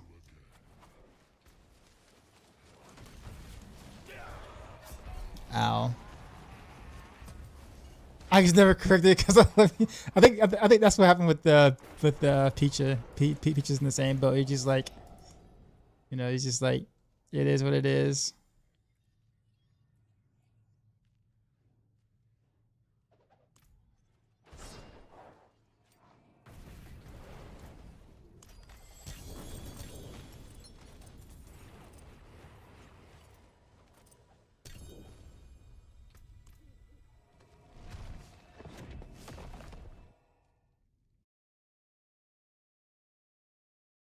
I'd be happy so if you don't know how to say my name, how you gonna tell the cops who?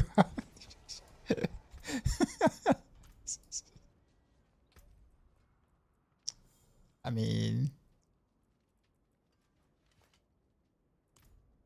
you missed the basic attack, man. It was so good. Honestly, I'm very surprised. Do I need a 4GA hook on? Nah, I have a 3GA one, and like, I pretty much have 100% double damage here, so we're good.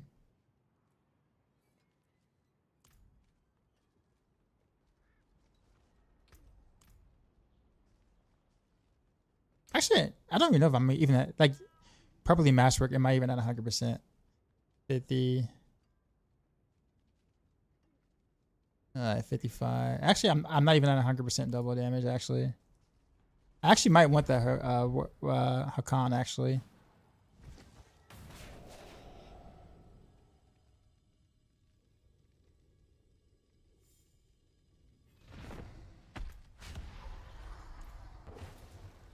Cool. Just like jump in. Oh, actually no. Sorry. What's your bound attack? Gotcha.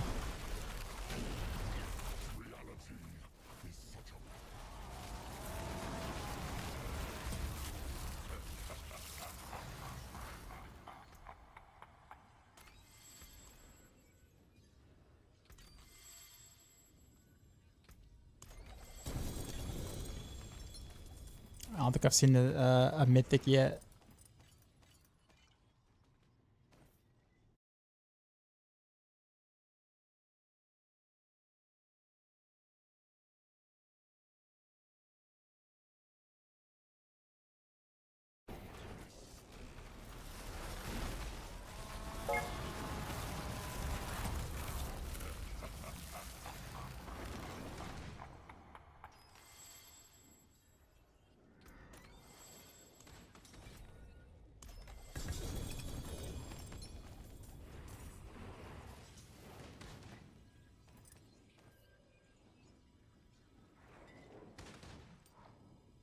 Four and 10 again.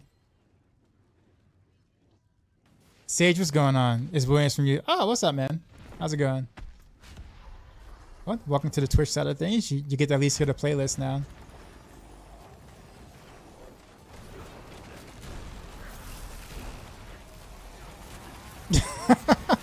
Flames. We'll get you used to all this, man. We'll if it's not through the runes at some point, just maybe a drop. Who knows? You want to let you trade with me? There we go. That's your question? Oh, I'm sorry. No, I did not.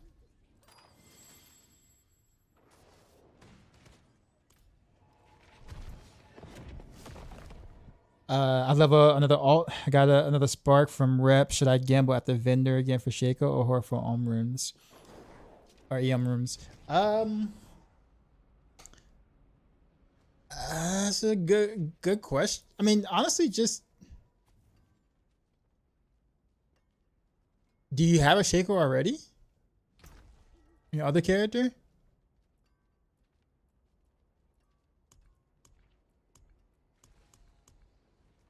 I'm assuming no, but I don't know how rare EOM runes are. EOM runes, or how you want to say them. I don't know how rare they are.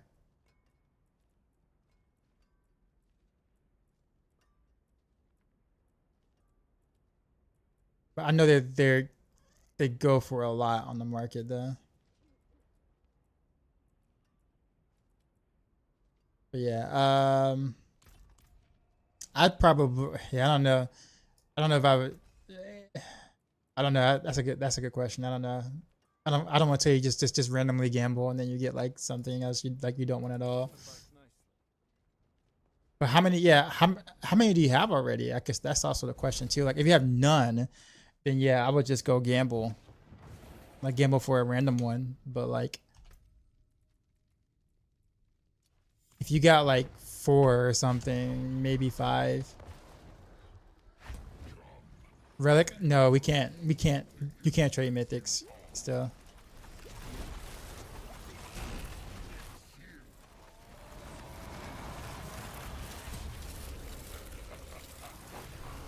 Did the buff room drops? Probably. Mythics too as well.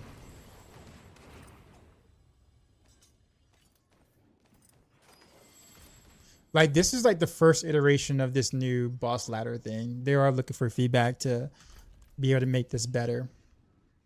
So they are paying attention to us complaining about it. I'll put it that way. There's a plan to cook up tonight. Honestly, I'm just farming up mats so I can put together Heartseeker tomorrow. So tomorrow will be Heartseeker.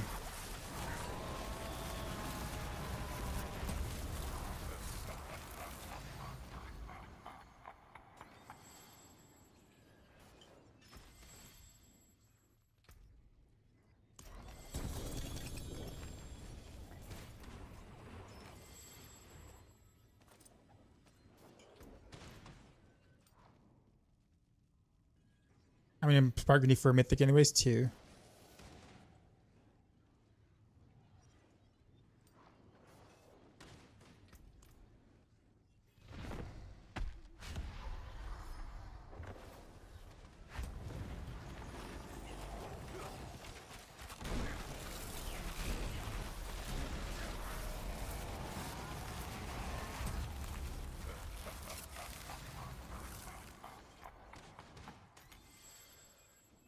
Oh, by the way, Critico, how was your tacos? You said you had tacos, right?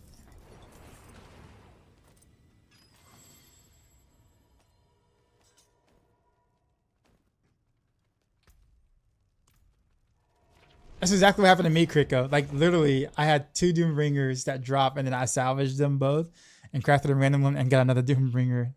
Literally, that exact same thing happened to me. I'm not buying any Berserk cosmetics from the shop. None for the classes you play. What will it be? GG, sir.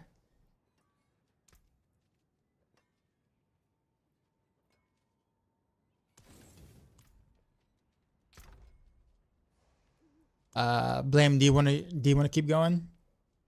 You still got some more, right? We'll do a few more. Okay, gotcha. Come back in. They're good. I'm eating. I try to eat slow. I used to be super fat, so I'm trying to avoid eating fast because I used to eat a ton.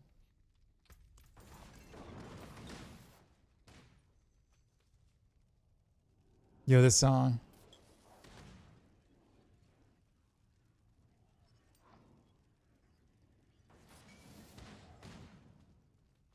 Every time this song comes out, I think of 8 Mile every time. Every time. I mean, I liked it before then. Obviously, I listened to it before then, but it's like it's so synonymous with 8 Mile.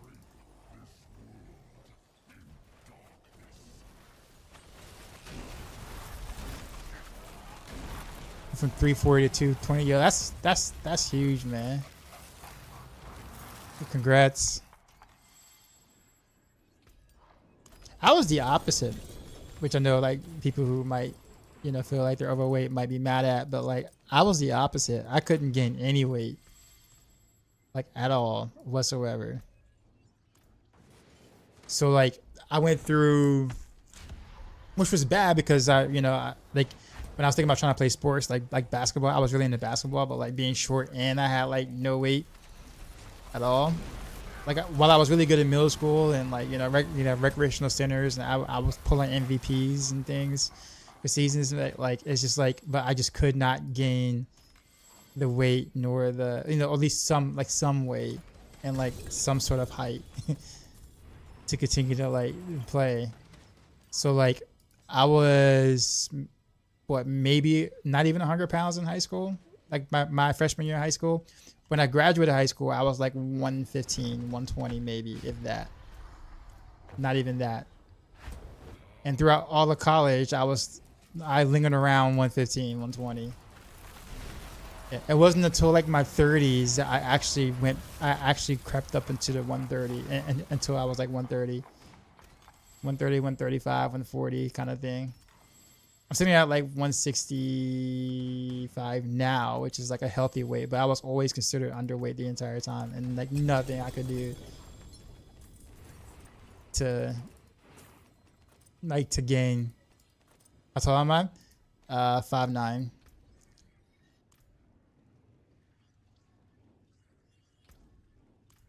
So it's like sometimes the opposite is a problem. Maybe not. I'm gonna say health wise, because I mean I wasn't anorexic or anything, but like something I just couldn't do just because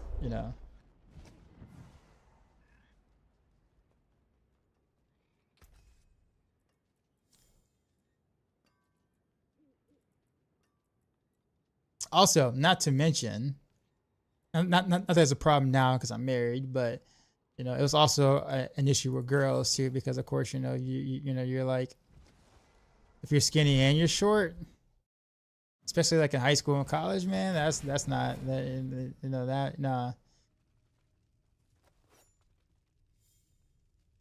Unless you had money or you had like your game was like real tight, nah. and I had neither, so it was rough.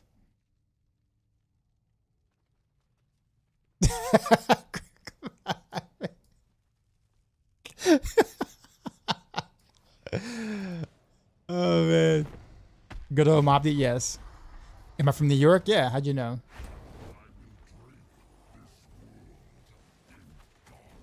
I don't live there now, but I am from New York.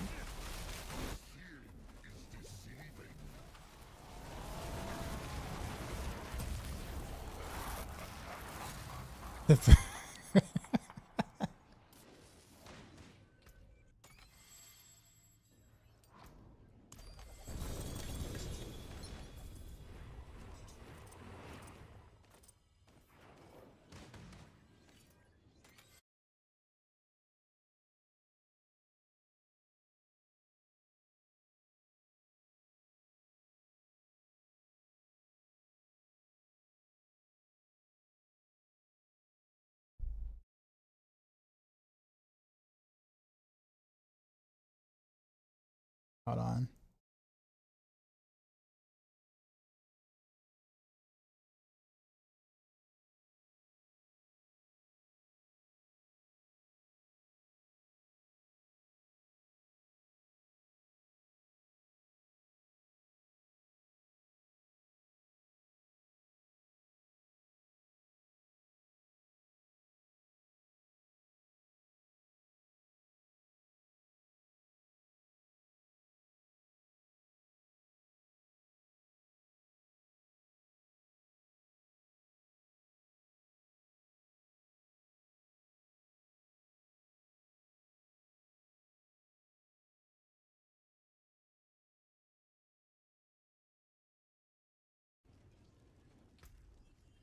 My bad.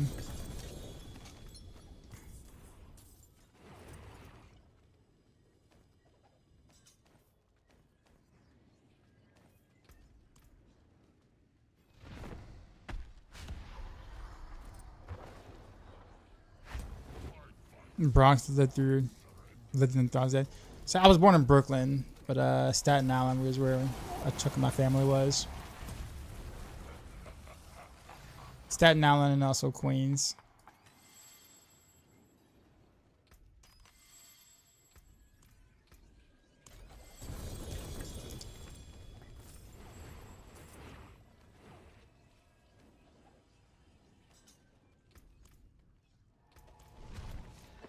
What am I looking for?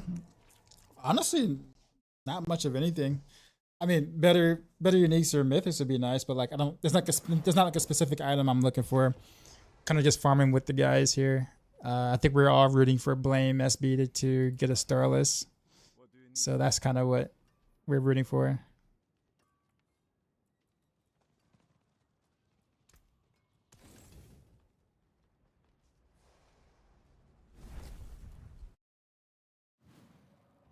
But I'll be doing some whatchamacallit tomorrow.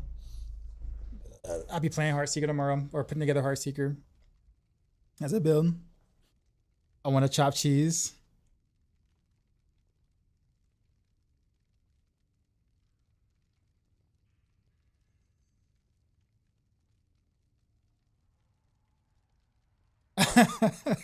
All right, quick.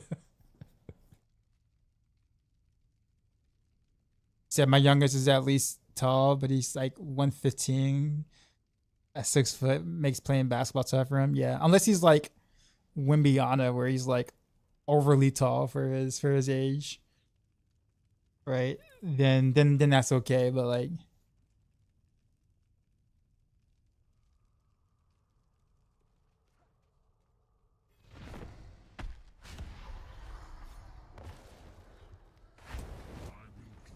did you have the bow and helmet I need? Which build?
Nice helm.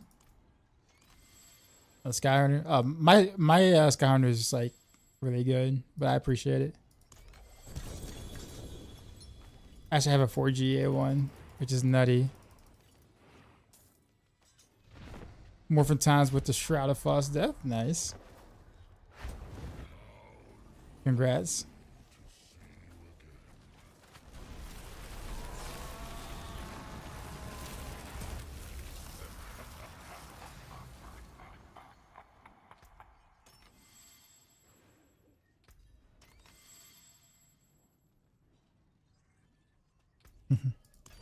Shroud is always a pretty huge upgrade when you get it.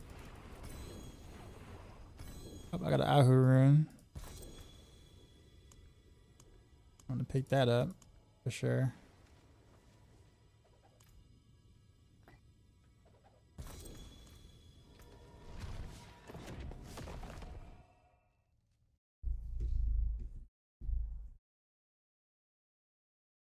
But GG's Masterworker.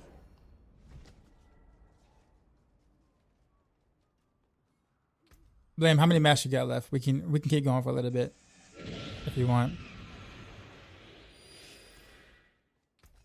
A little longer.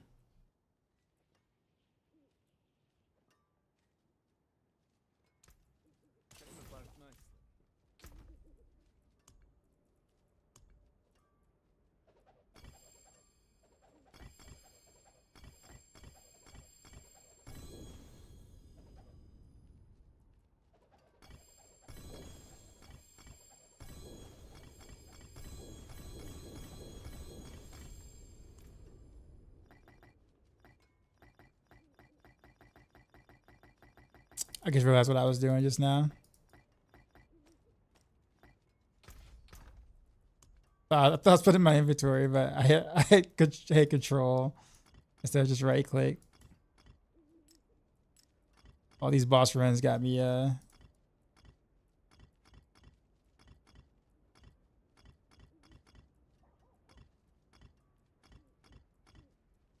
I got me a Bach and the Ahu runes for legendary runes today. Yeah, I thought I was putting them in the whatchamacallit. Oh no, I got a good name list. I'm good. But I appreciate it. Like one that's like just like that. Yeah, I thought I was putting them in my inventory, but apparently I was yeah. I was like, why are these runes in the ground?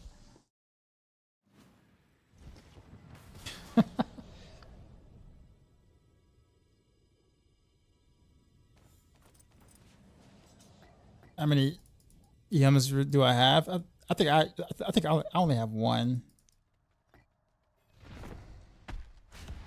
What's that room for anyway again? Is that for which mythic?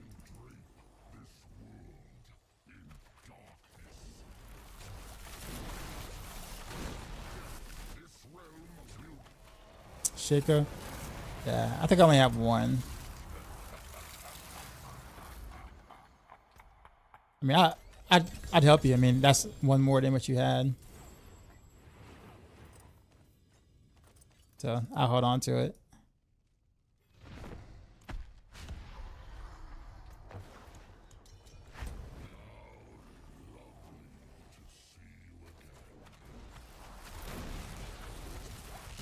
I have one so far. All right, 1 + 1 is 2. So we need what, 4?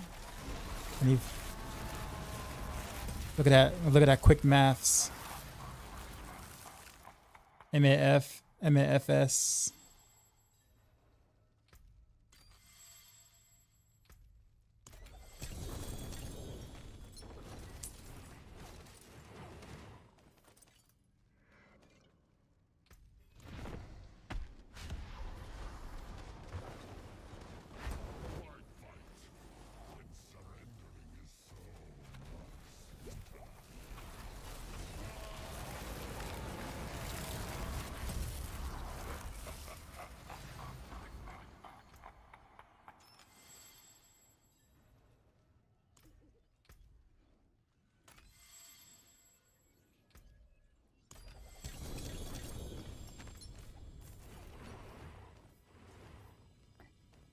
yeah, I actually haven't seen the Mythic tonight myself. That's actually quite wild.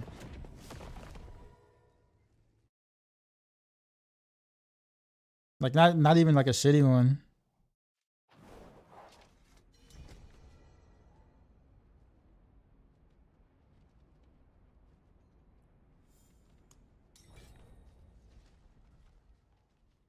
All the shit was scripted at the topical. You're good.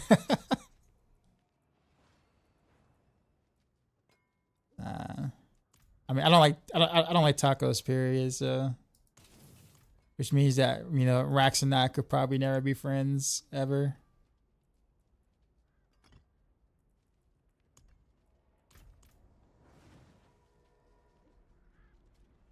Like, I don't like tacos. I don't eat Chipotle.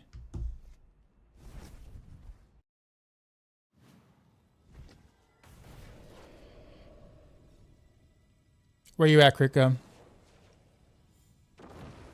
Clipped for out of context beef in the future.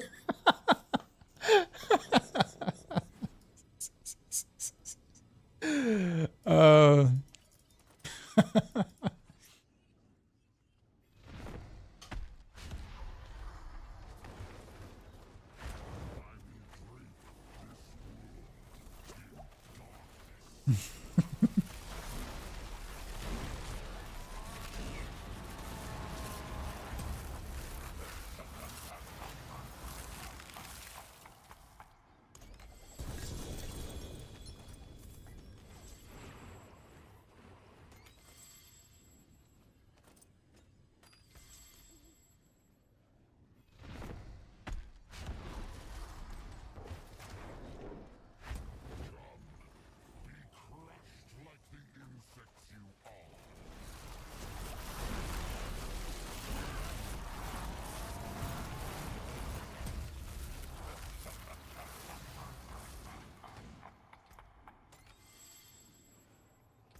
Just do together the Blood Spirit build and do a shot from T2 to T4. Zero master working. It's a good build.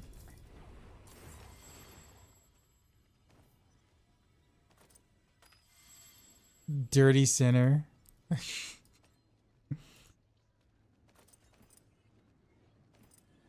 I used to never bother with titles. I think this is the first one. This is the first season that I've done it. Because someone asked, like someone told me, it's like, you don't have any titles? And I was like, no, I don't. And so I just went to go pick something. There's so many choices, man. I knew I was gonna sit there for like 20 minutes trying to pick out the best ones.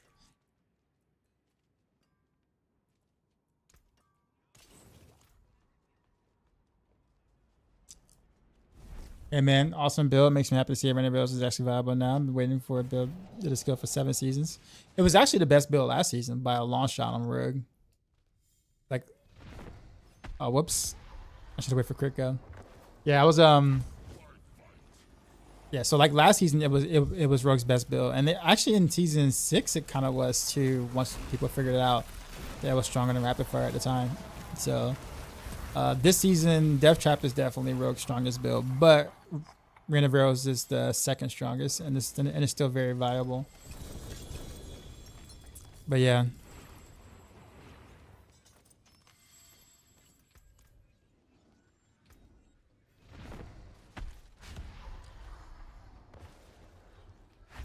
Wrong helmet, Blizzard.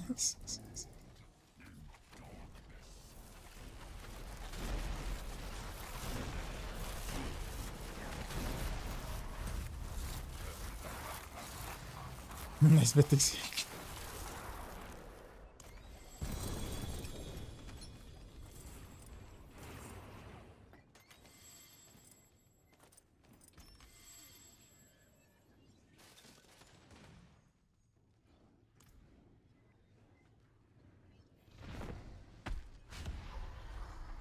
Thanks for the big guy. Yeah, man, you're welcome. You got a storm of arrows and got a 4GA necklace. Oh, nice.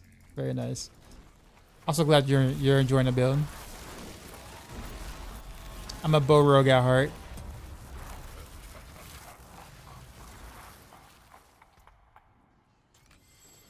I will every now and then dabble into some flurry or invigorating strike if I really want to put the bow away and like stab things.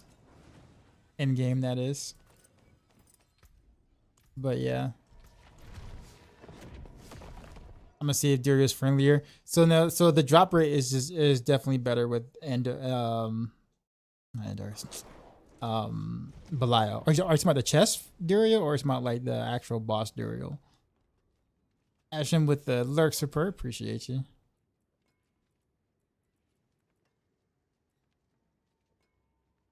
Speaking of which though, the chest.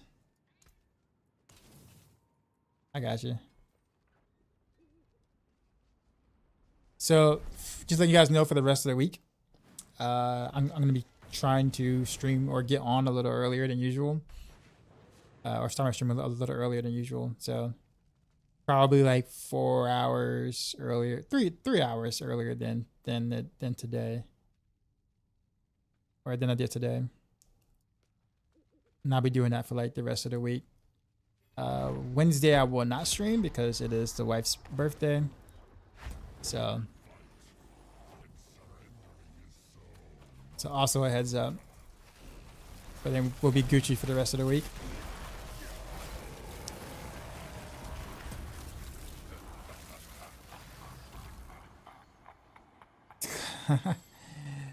That's a very that's an insane sword.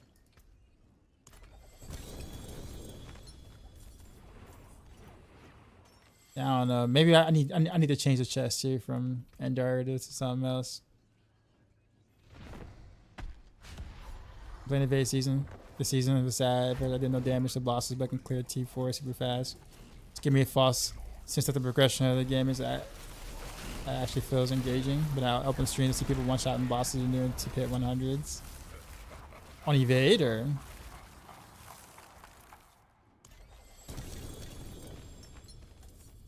Early B80 to the misses, thanks. Except BB2.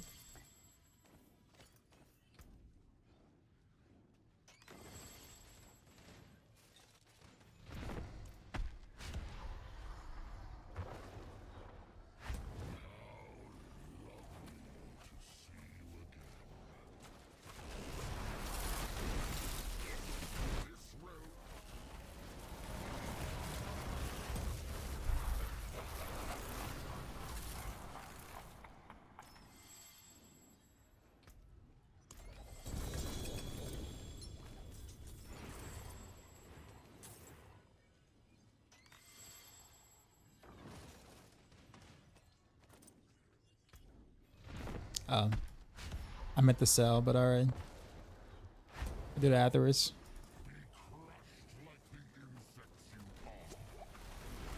Dutiful, what's going on? Frenchy?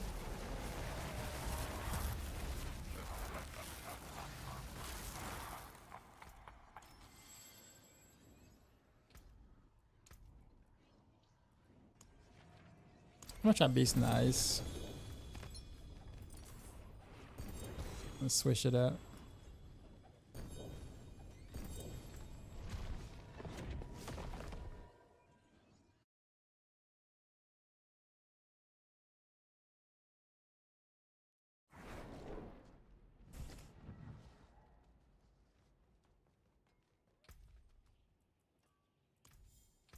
Are you at least getting some runes?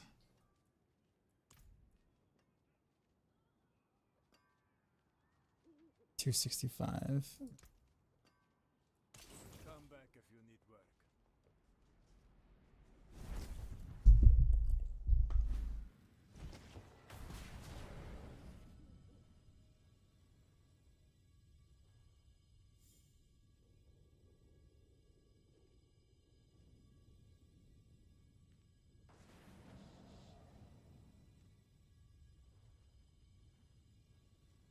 Oh, that's another look at my phone.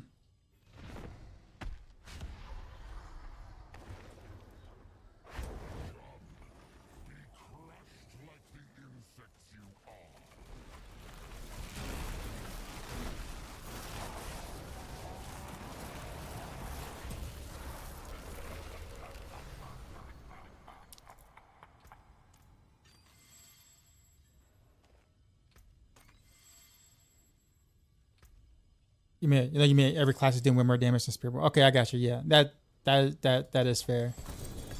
That's true.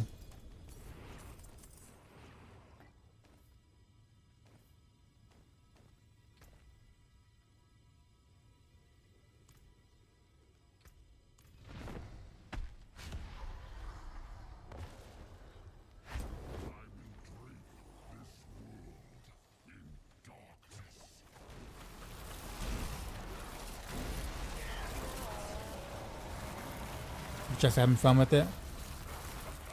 Well, that is the important part. But I think if you're struggling on bosses and like, you know, content that's valuable, I think that's not cool. You know what I mean? Like a buff is in order.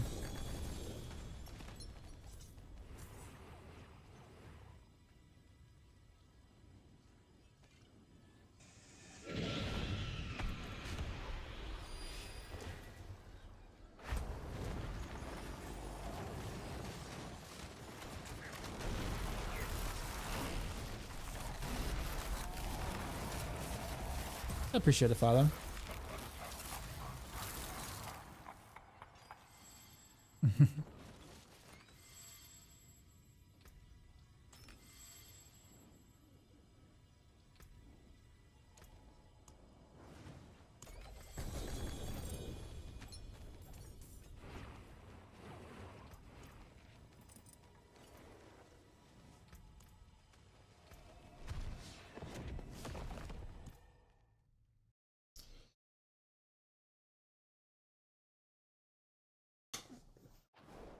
No, I haven't had dinner yet, but I'm kind of feeling Waffle House. It's like almost 2 a.m. here. Just in time for like a snack.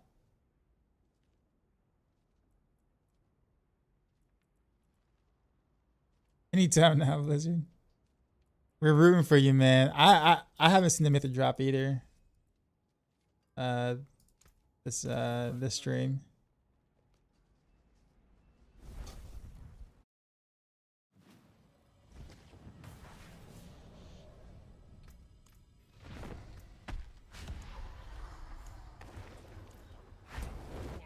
I'll donate my cheeks to Bilal for a shake. Where you live? East Coast.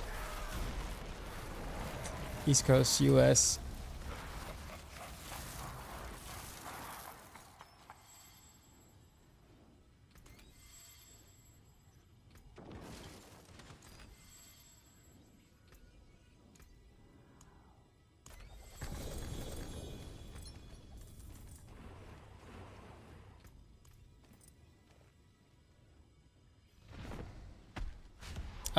East Coast.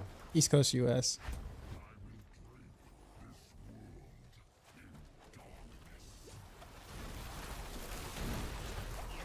Yeah, I am basically... My state be touching water on the East Coast.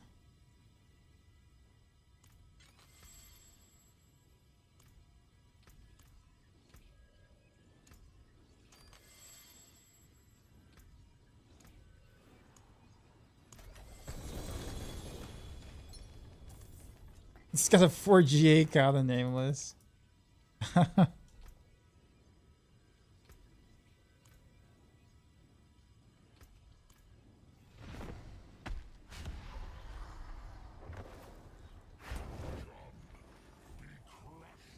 State touching water. Yeah, so yeah, I'm on the East Coast. All the way out there on the East Coast, United States. Geeky, appreciate you. Yeah, you have a good one.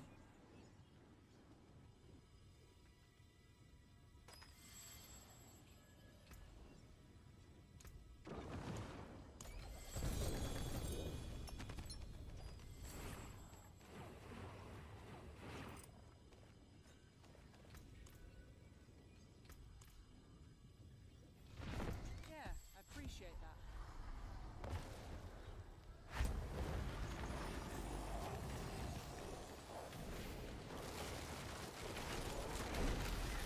You're far west touching water as well.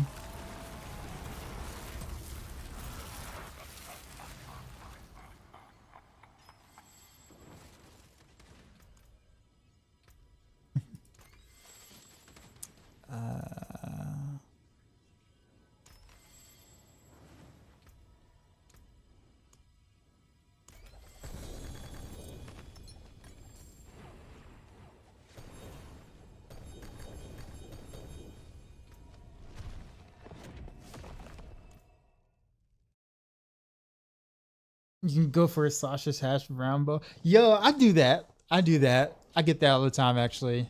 Not all the time. It's like that. It's between that and like the All Star special, All Star breakfast or whatever. It's like Waffle House waffles are goated. Like you can't just go to Waffle House and like not get a waffle at least half the time you go.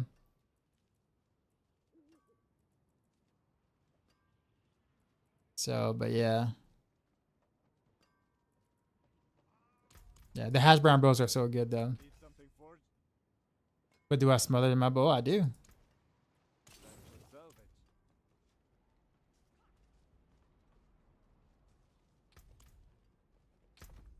Sure, I don't want that 3GA cow. Let me show you the one I got. Well, I mean, I have a 2GA. Oh no, I have a 3GA one too. So it's like, I see, I already got one. That's why I was just like, yeah, just follow that. You want to trade any of those beautiful items before salvaging? I wouldn't complain. What build are you playing? What do you need? That 33% though you is 40. Yeah. Well, I mean that the unique FX makes it doesn't make a difference really. No, not home. I misery. What build are you playing? Taking Beastfall, Scoundrels, and Eyes in the Dark. Do you have a Beastfall boost at all? Like, do you like not have the items at all? Is that what you're saying? Okay. All right. Well, I'm doing Beast and Nice because I need a couple of things from here. But if I get, I will hold on to the next beast I find.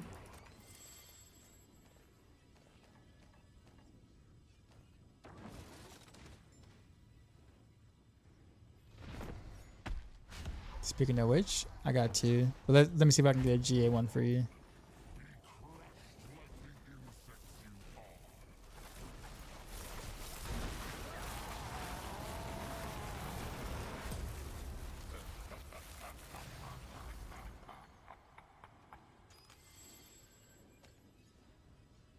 What has me running Rain of Arrows? Because I like Rain of Arrows. I'm not much of a trap guy. Like I never liked Death Trap to be honest, ever since the introduction.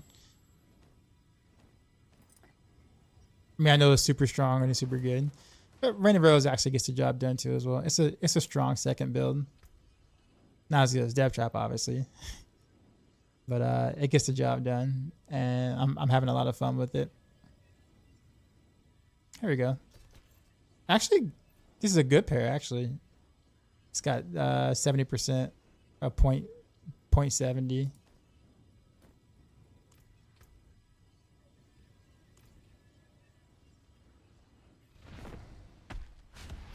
Why is Doom Bilal preferable to just killing the actual boss you're trying from a gift for? Because he always drops ancestral items, so it's not like a chance that he always drops them, and he has a higher chance for a mythic to drop, so that's why. So if you had a choice,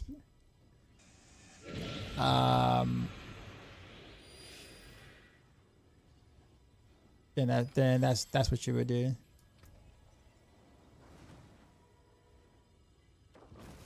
Sorry, I gotta modify my reward. Okay, hold on. Let's get this. Higher chance my. I know how you feel, man. And at least well tonight. For tonight, I know how you feel. Cookie Bear, appreciate the follow.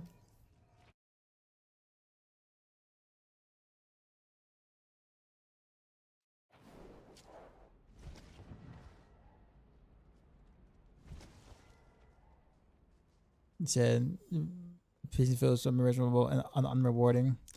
I think they will definitely make changes to the to the reward structure of the layer bosses. It's the first like attempt at the major rework of the bosses in a sense. So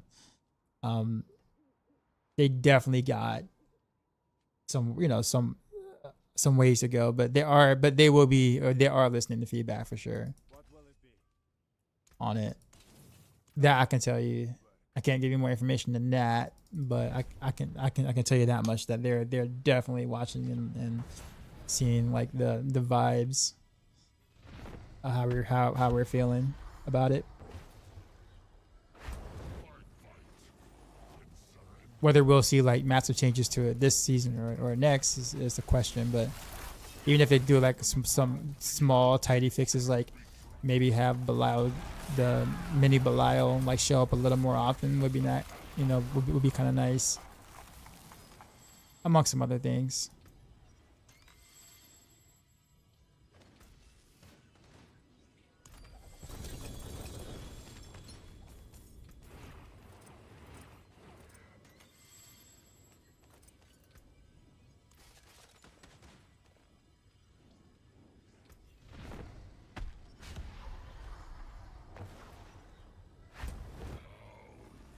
The Scoundrel's Leathers. Actually not a terrible robe.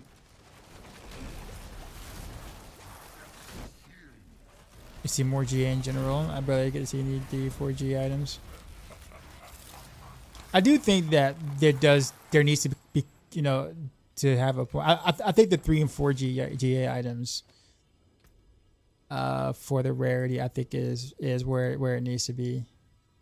Simply because that's all we got left, right, to farm for. Like, if those are too easy to get, then we shorten the journey, the loot journey, right? But I do think that the single GAs,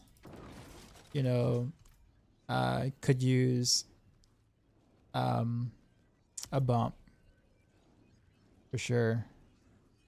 I think the multiple GAs are okay where they are at.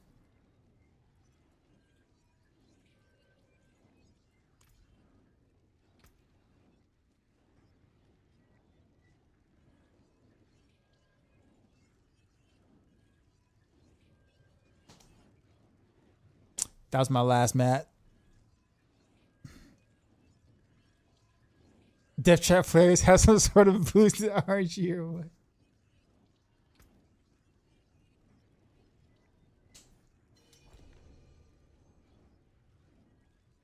What do you trade me for?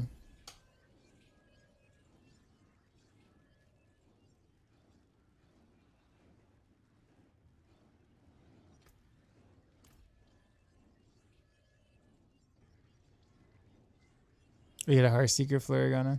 Oh, for Blame. Yeah, so Blame plays the basic attack builds. He's like the other guy I kind of like consult with when it comes to basic attack skill stuff, because he likes basic attack stuff as well.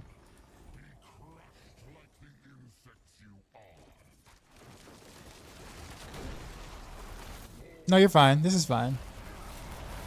Now this one's my last one, like for real. I'm Misery. Are you there still? I got a couple of things for you. Okay.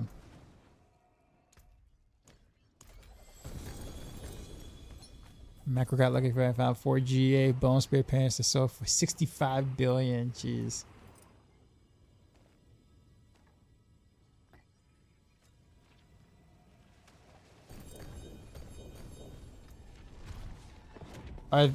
Are there any basic attacks that are good? Heartseeker and Invigorated Strike are good. Who has 65 bills gold to give this early? Botters. Basically. Yo, that's a nice shroud. Did you have a shroud before? Well, actually, I don't know. You're playing Death Trap, right? So I guess you don't really care for that. Yeah, botters are the ones who have that kind of gold. That's how gold gets pumped into the economy so fast, like extremely fast, because of the botters. Because you think about it, like, people are selling like gear for like close to $1 billion on like day one, and it's like, who the hell has that kind of gold on day one? Like, legit have that kind of gold on day one, right? And people say, oh, well, I sold this for this. I'm like, yeah, but like someone had to already have that gold before you sold it to them. So how did they get that gold when you think about it, right? So it's like,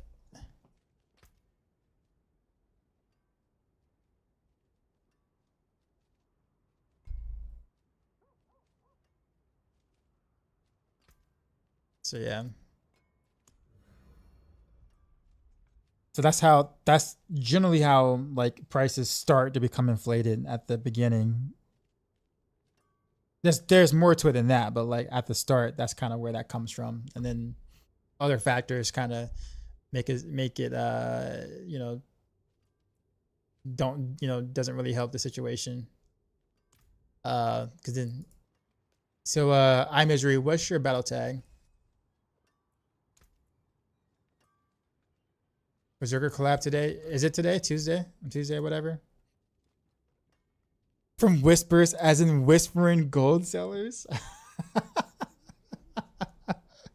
I mean, you're not wrong. I should use that. I think I'm gonna steal that and use that in a certain super secret society cord of disc that shall not be named.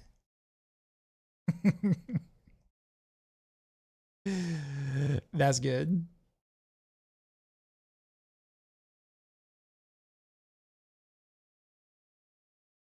Title of next YouTube video. All right, I can send your requests. Request invite.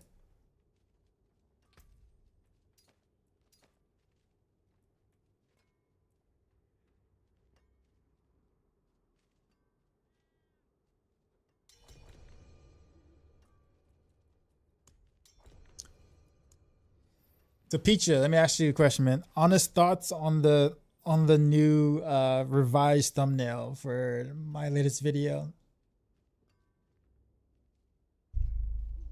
Actually, I'm gonna kind of get all of you guys' thought on there. Now that I have a bigger audience to,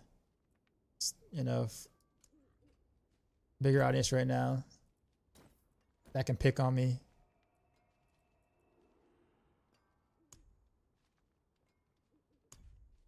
Yeah, so I don't have a I don't have eyes in the dark pants. I usually don't keep those. Actually, no, I do. I do. Hold up. I got you, sir.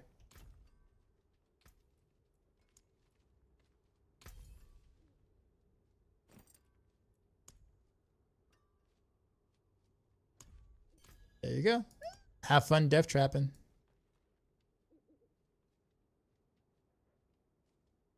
What class has access to the least amount of mythic uniques? That's a good question. I will almost say rogue. Because rogue can't use grandfather. Nor I think rogue. I don't know.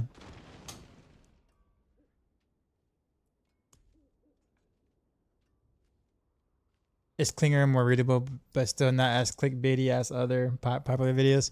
Yeah. So like, hold on. Let's see.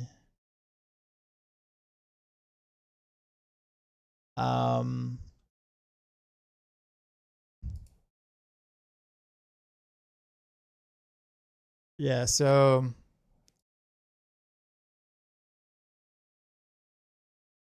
yeah. So like, I kind of wanted something like a little neater than just having like a black background here for the words. So I got the little like pattern in the back and the little D4 logo in the back. So there's a little bit of like eye draw, I guess you could say. Now, of course, when it comes to the image here, I just kind of pick the basic one, but eventually I'm gonna, like, usually I would just crop out the background and just do like a, what is it? Like an image like that where I crop out the background and it's just the character or whatever. But in this case, I can actually keep the background because different layout. So it's slightly different layout. So I think in the future, I'll have more flexibility in terms of like what type of like thing I can add here with probably more like electrifying background that's going to catch your attention. Like the background that doesn't catch your attention at all here. Character is fine, but the background of the character is like really bland.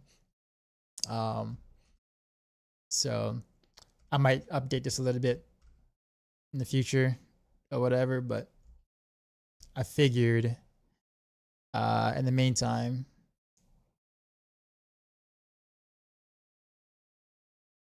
she fine. No. But I guess the template going forward though, I think is this. So like, because this was the template before, right? Where I had like the red curtains or whatever, smoky background, lightning in the background or whatever. Well, I think this is like probably catches your attention first more. This feels a lot less professional as like, let's say this. So I figured let me try something a little new ish.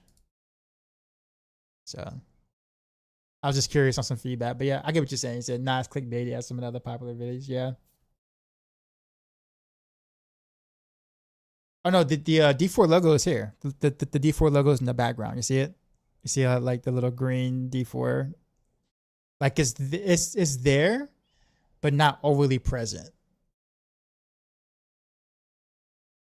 I could up the whatchamacallit, so I could do like 15 or whatever, but I don't want to take away from like the wording. See, like right now it's like, okay, now you see it and it kind of draws too much of your attention, but before it's like cleverly like just just enough, just bright enough to be like, oh, actually that's kind of cool, like when you actually like see it. But yeah, now of course this whole like torment, bossing, and pit and glyphs, I'm not gonna always do this. I might do like a little bubble here where she's saying something like sassy or something, or or whatever. So I might do that at some point. But in the meantime, people are looking for builds that can do these things. So I figured this is kind of necessary for now. But I generally don't like to do checklist stuff. But I figure this time around it's okay. But yeah, so we're going from that to this basically, or this type thumbnail to that type thumbnail. What's up? You get where I'm going with that question? Oh, what question? Sorry. Well, if I cost use the least available Mythic uniques, I can shrink the margins when you gamble. Yeah. That makes sense.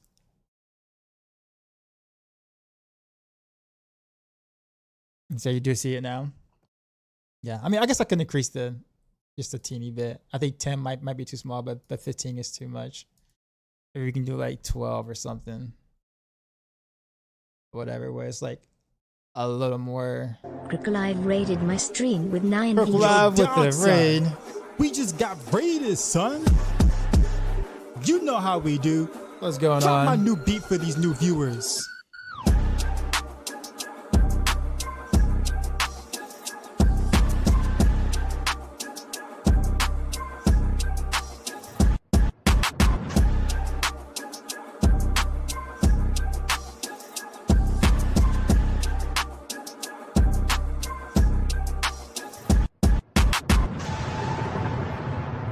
Sheezy out.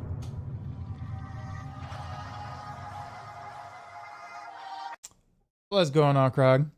Appreciate the raid. How's it going? He said, did you know you can make up to 3 thumbnail choices and ask you to suggest which one would get clicked better? I'd actually never. I know that's there. I guess never used it, because like doing thumbnails like on your own for someone who doesn't do like Photoshop stuff or whatever like that. I'm like amateur at all of this. It just takes a lot of time to actually put this together. And when I look at some thumbnails out there that get like lots of views on like a small channel, and like some of those thumbnails are just like I don't want to say trash, because that's kind of harsh, but it's like you look at some of the other thumbnails and you're like, how did this even get anything, right? So I almost think more often than not, just the timing of when it was posted, and just the algorithm kind of being in your favor based on when you post also plays a major role. Yeah, it's just it gets a lot. So I think that's the reason why, another reason why I kind of want to simplify the template, because they like this is easy to reuse. I just change the photo here, right? Change the wording here, and I guess the pics for the bill, and then that's it. Like that's all I have to change, right?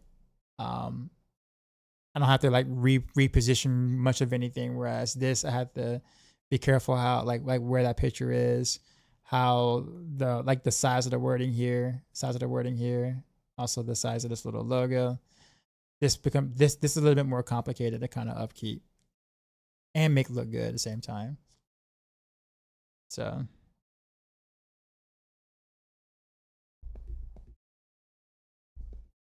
But it is a change in pace, so it might take a while for people to like see that this is like my new template, I guess, for my build guys going forward. So people may not recognize this initially, but I try to keep the border, if you notice, the little border. I kept the border and the spotlights on both, so the spotlights and the border are still there.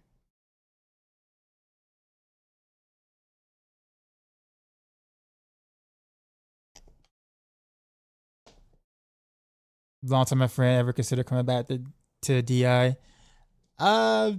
There's so many games out right now. It's kind of hard. I haven't been able to like catch up to any of the games I really want to play. I haven't finished Berserker yet. Kind of sad about that. Actually, wait a minute. Where's my whatchamacallit? Let me duplicate that. How's it been going for you, man?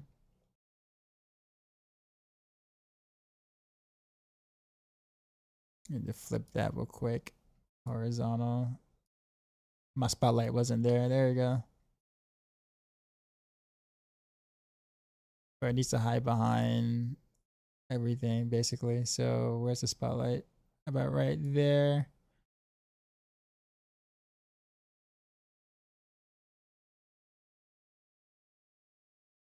Gotta raise this a little bit.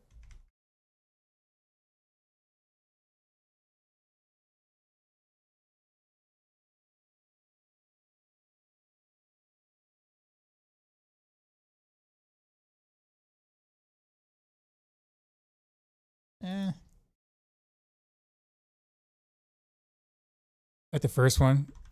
You mean this one here? You said it looks more mature.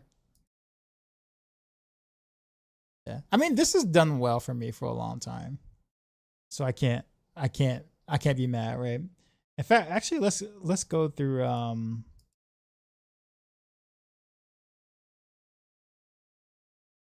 on a sec.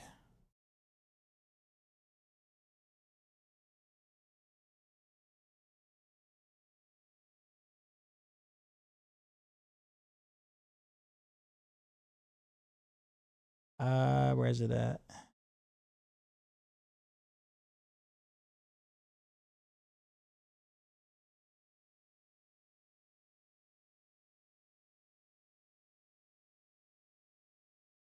I can't find it. I can't make it the thing.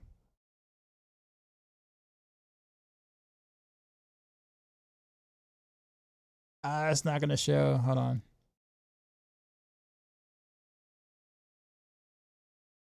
Why doesn't it want to pull it up?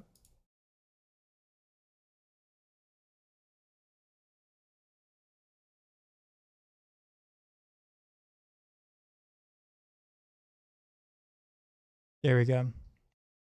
Okay. So yeah, so if you look at my channel, we'll kind of go through the videos real quick.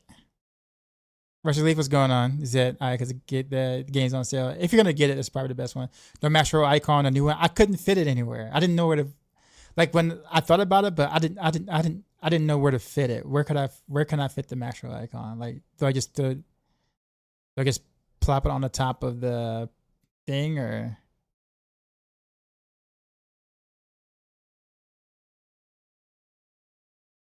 Because it looked a little awkward trying to put it on the top right like I normally do. So I couldn't think of a good place to put the Maxroll icon on. The Berserk come out? You mean the cosmetic stuff? Not yet. I think that is later today, Tuesday. But yeah, you can kind of see what my thumbnails used to look like, and then you look at that one, and it's like, it definitely looks a little different. Just heading to bed. All good, man. I really like that pic though, like the image I used for the Shank Rogue. Put it between her cleavage. That's where most dudes look at anyway. Nah. What video got the most views? It was definitely Heartseeker season 4. But yeah, you could totally see my thumbnail style for a while.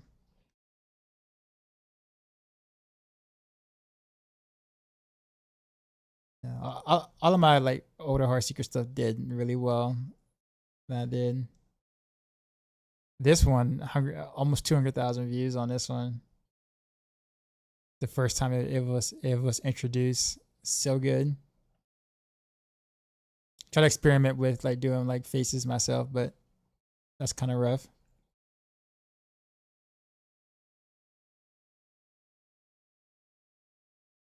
Super popular stuff. I'm not looking for like the most popular. I'm just kind of looking at all the different thumbnails.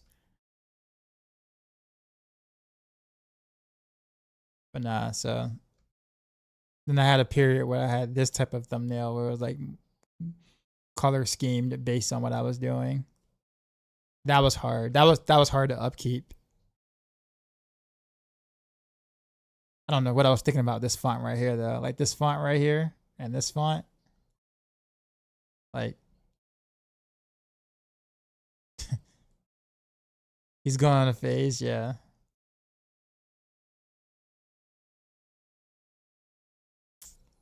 That was it. And then of course more of my, now this is like my D3 thumbnails right here. Like this is my peak D3 thumbnails. I was trying to get back to this a little bit. Try to get back to that, but in a different way. So if you look at this and then you look at the top, you can kind of see where that inspiration is coming from a little bit. So it's like a little bit of old school mixed with the new school, I guess. The flaming sword, yeah, dude, that was good. I craft, like I stretched that and like literally like blended just right to make it look like it was, yeah. That was fun. That was fun to do. Took a while, but that was fun to do. But you know, like some of my best videos were the ones that had the pog face. So yeah, there's like two pog face speed clearing videos that people liked.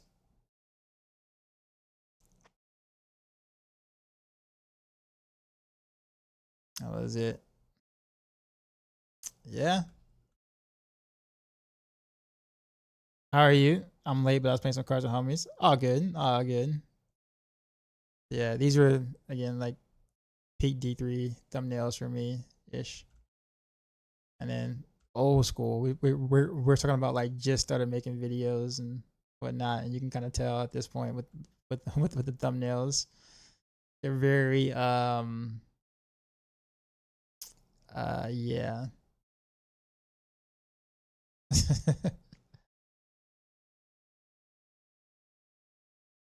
Back when you don't really understand like how something looks like this. Like this actually wasn't too bad. Yo, this is young Dash. Look at that. Oh, Dash Easy. That's right, because Dash Easy was like in my videos here. I think I had some decent ideas back in the day. And then videos with no thumbnails because I didn't even know how to even do thumbnails at the time, or even video editing. I just recorded and just plopped it up. Yeah, a long time. Oh, also some videos with my students performing their indoor show, whatever like that. So there's that. But yeah, There's a history, as you can see. We kind of go up, and it's like it gets a little better, a little better, a little better. We started getting to the bright era, coming into D4 initially. And then we kind of keep going a little bit, kind of change up the style just a little bit. I started using like the Bitmoji avatars to kind of give me some emotions and expressions. Then I got rid of that and just started doing characters. Then I started doing speech bubbles. The speech bubbles I actually want to go back to actually. I like the speech bubble. This is my true form. I think considering how clean this one looks now, I think not having the torment bossing and pit like that, just having a speech bubble here, I think would actually kind of bring more attention to it. But that'd be for later vids. If I ever make videos for YouTube, I'm just putting anime booba and just call it a day.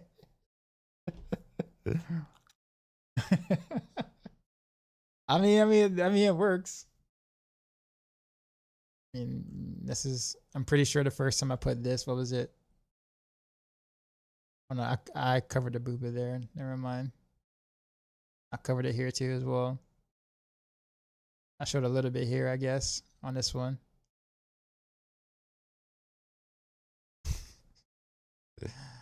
That one's exposed.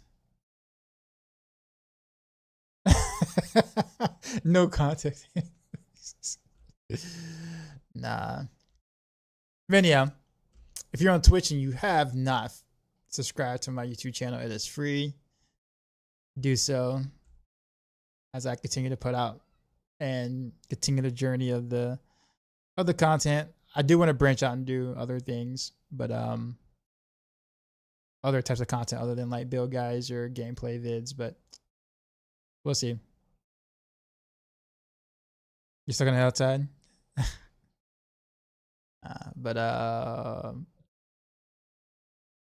Yeah, that's about it. I think that's actually all I have for this whole walkthrough of this thumbnails. We can still plug together to follow. Actually, I didn't think about that until I saw this, and I'm like 13.5K subscribers. Hey, we can do better than that, right? I was like, oh yeah, you guys can sub. Nah, but we'll get there. We'll get there eventually. I am going to head out for tonight. I think I did tell you guys the rest of the week I will be starting earlier than your usual. So I'm thinking like maybe between 6 or 7 o'clock p.m. Eastern Standard Time versus like the 9 or 10 that I normally do or whatever for the rest of the week. And that's probably what it's going to end up being more so going forward, just because I'm not like at the school more, but like I'm also like doing other gigs on the side to try to make some more money, because times is being a little rough.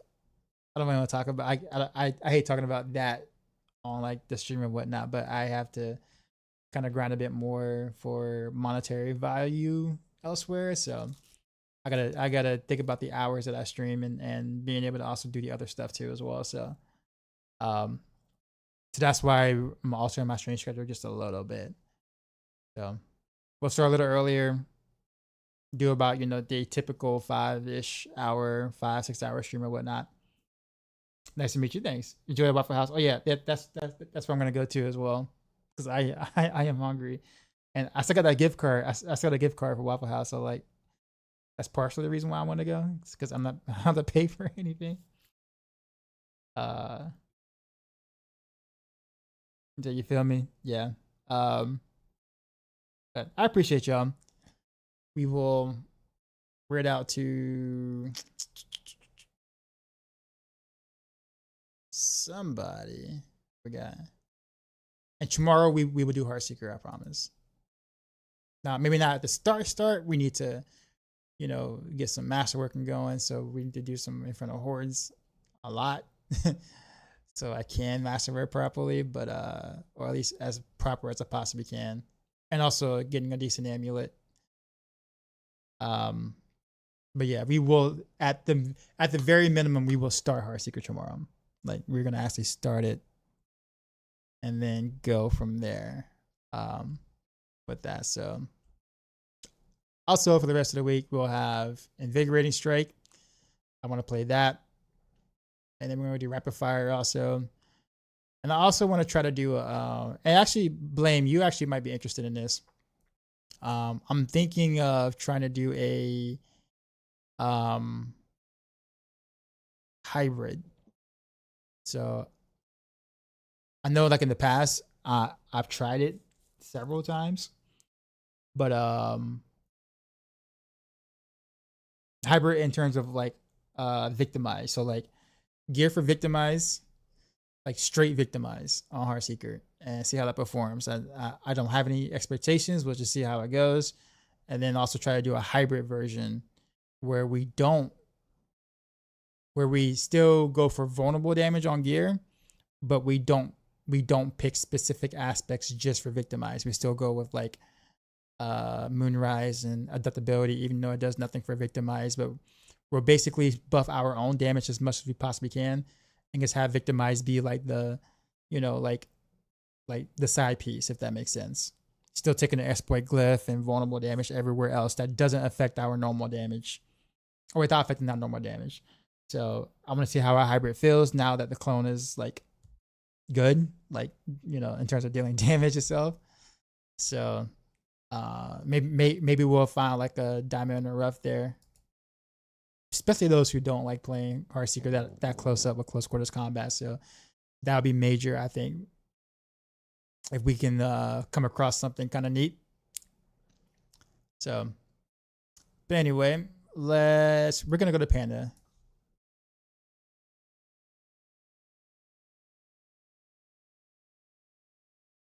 Panda's grinding. So with that being said, we got quite a bit of things to do. That'll give me like another 2.5 weeks ish of content. 2.5, maybe 3 weeks worth of content. All the builds that I want to try and get off the ground and see how they work or whatever. So it's my way of being able to extend the season as much as I can. Because if it wasn't for that kind of stuff, or even streaming and doing content creation, yeah, like I'd play a lot less, I think, in general, after the first week ish. But enjoy Panda. I will see y'all tonight.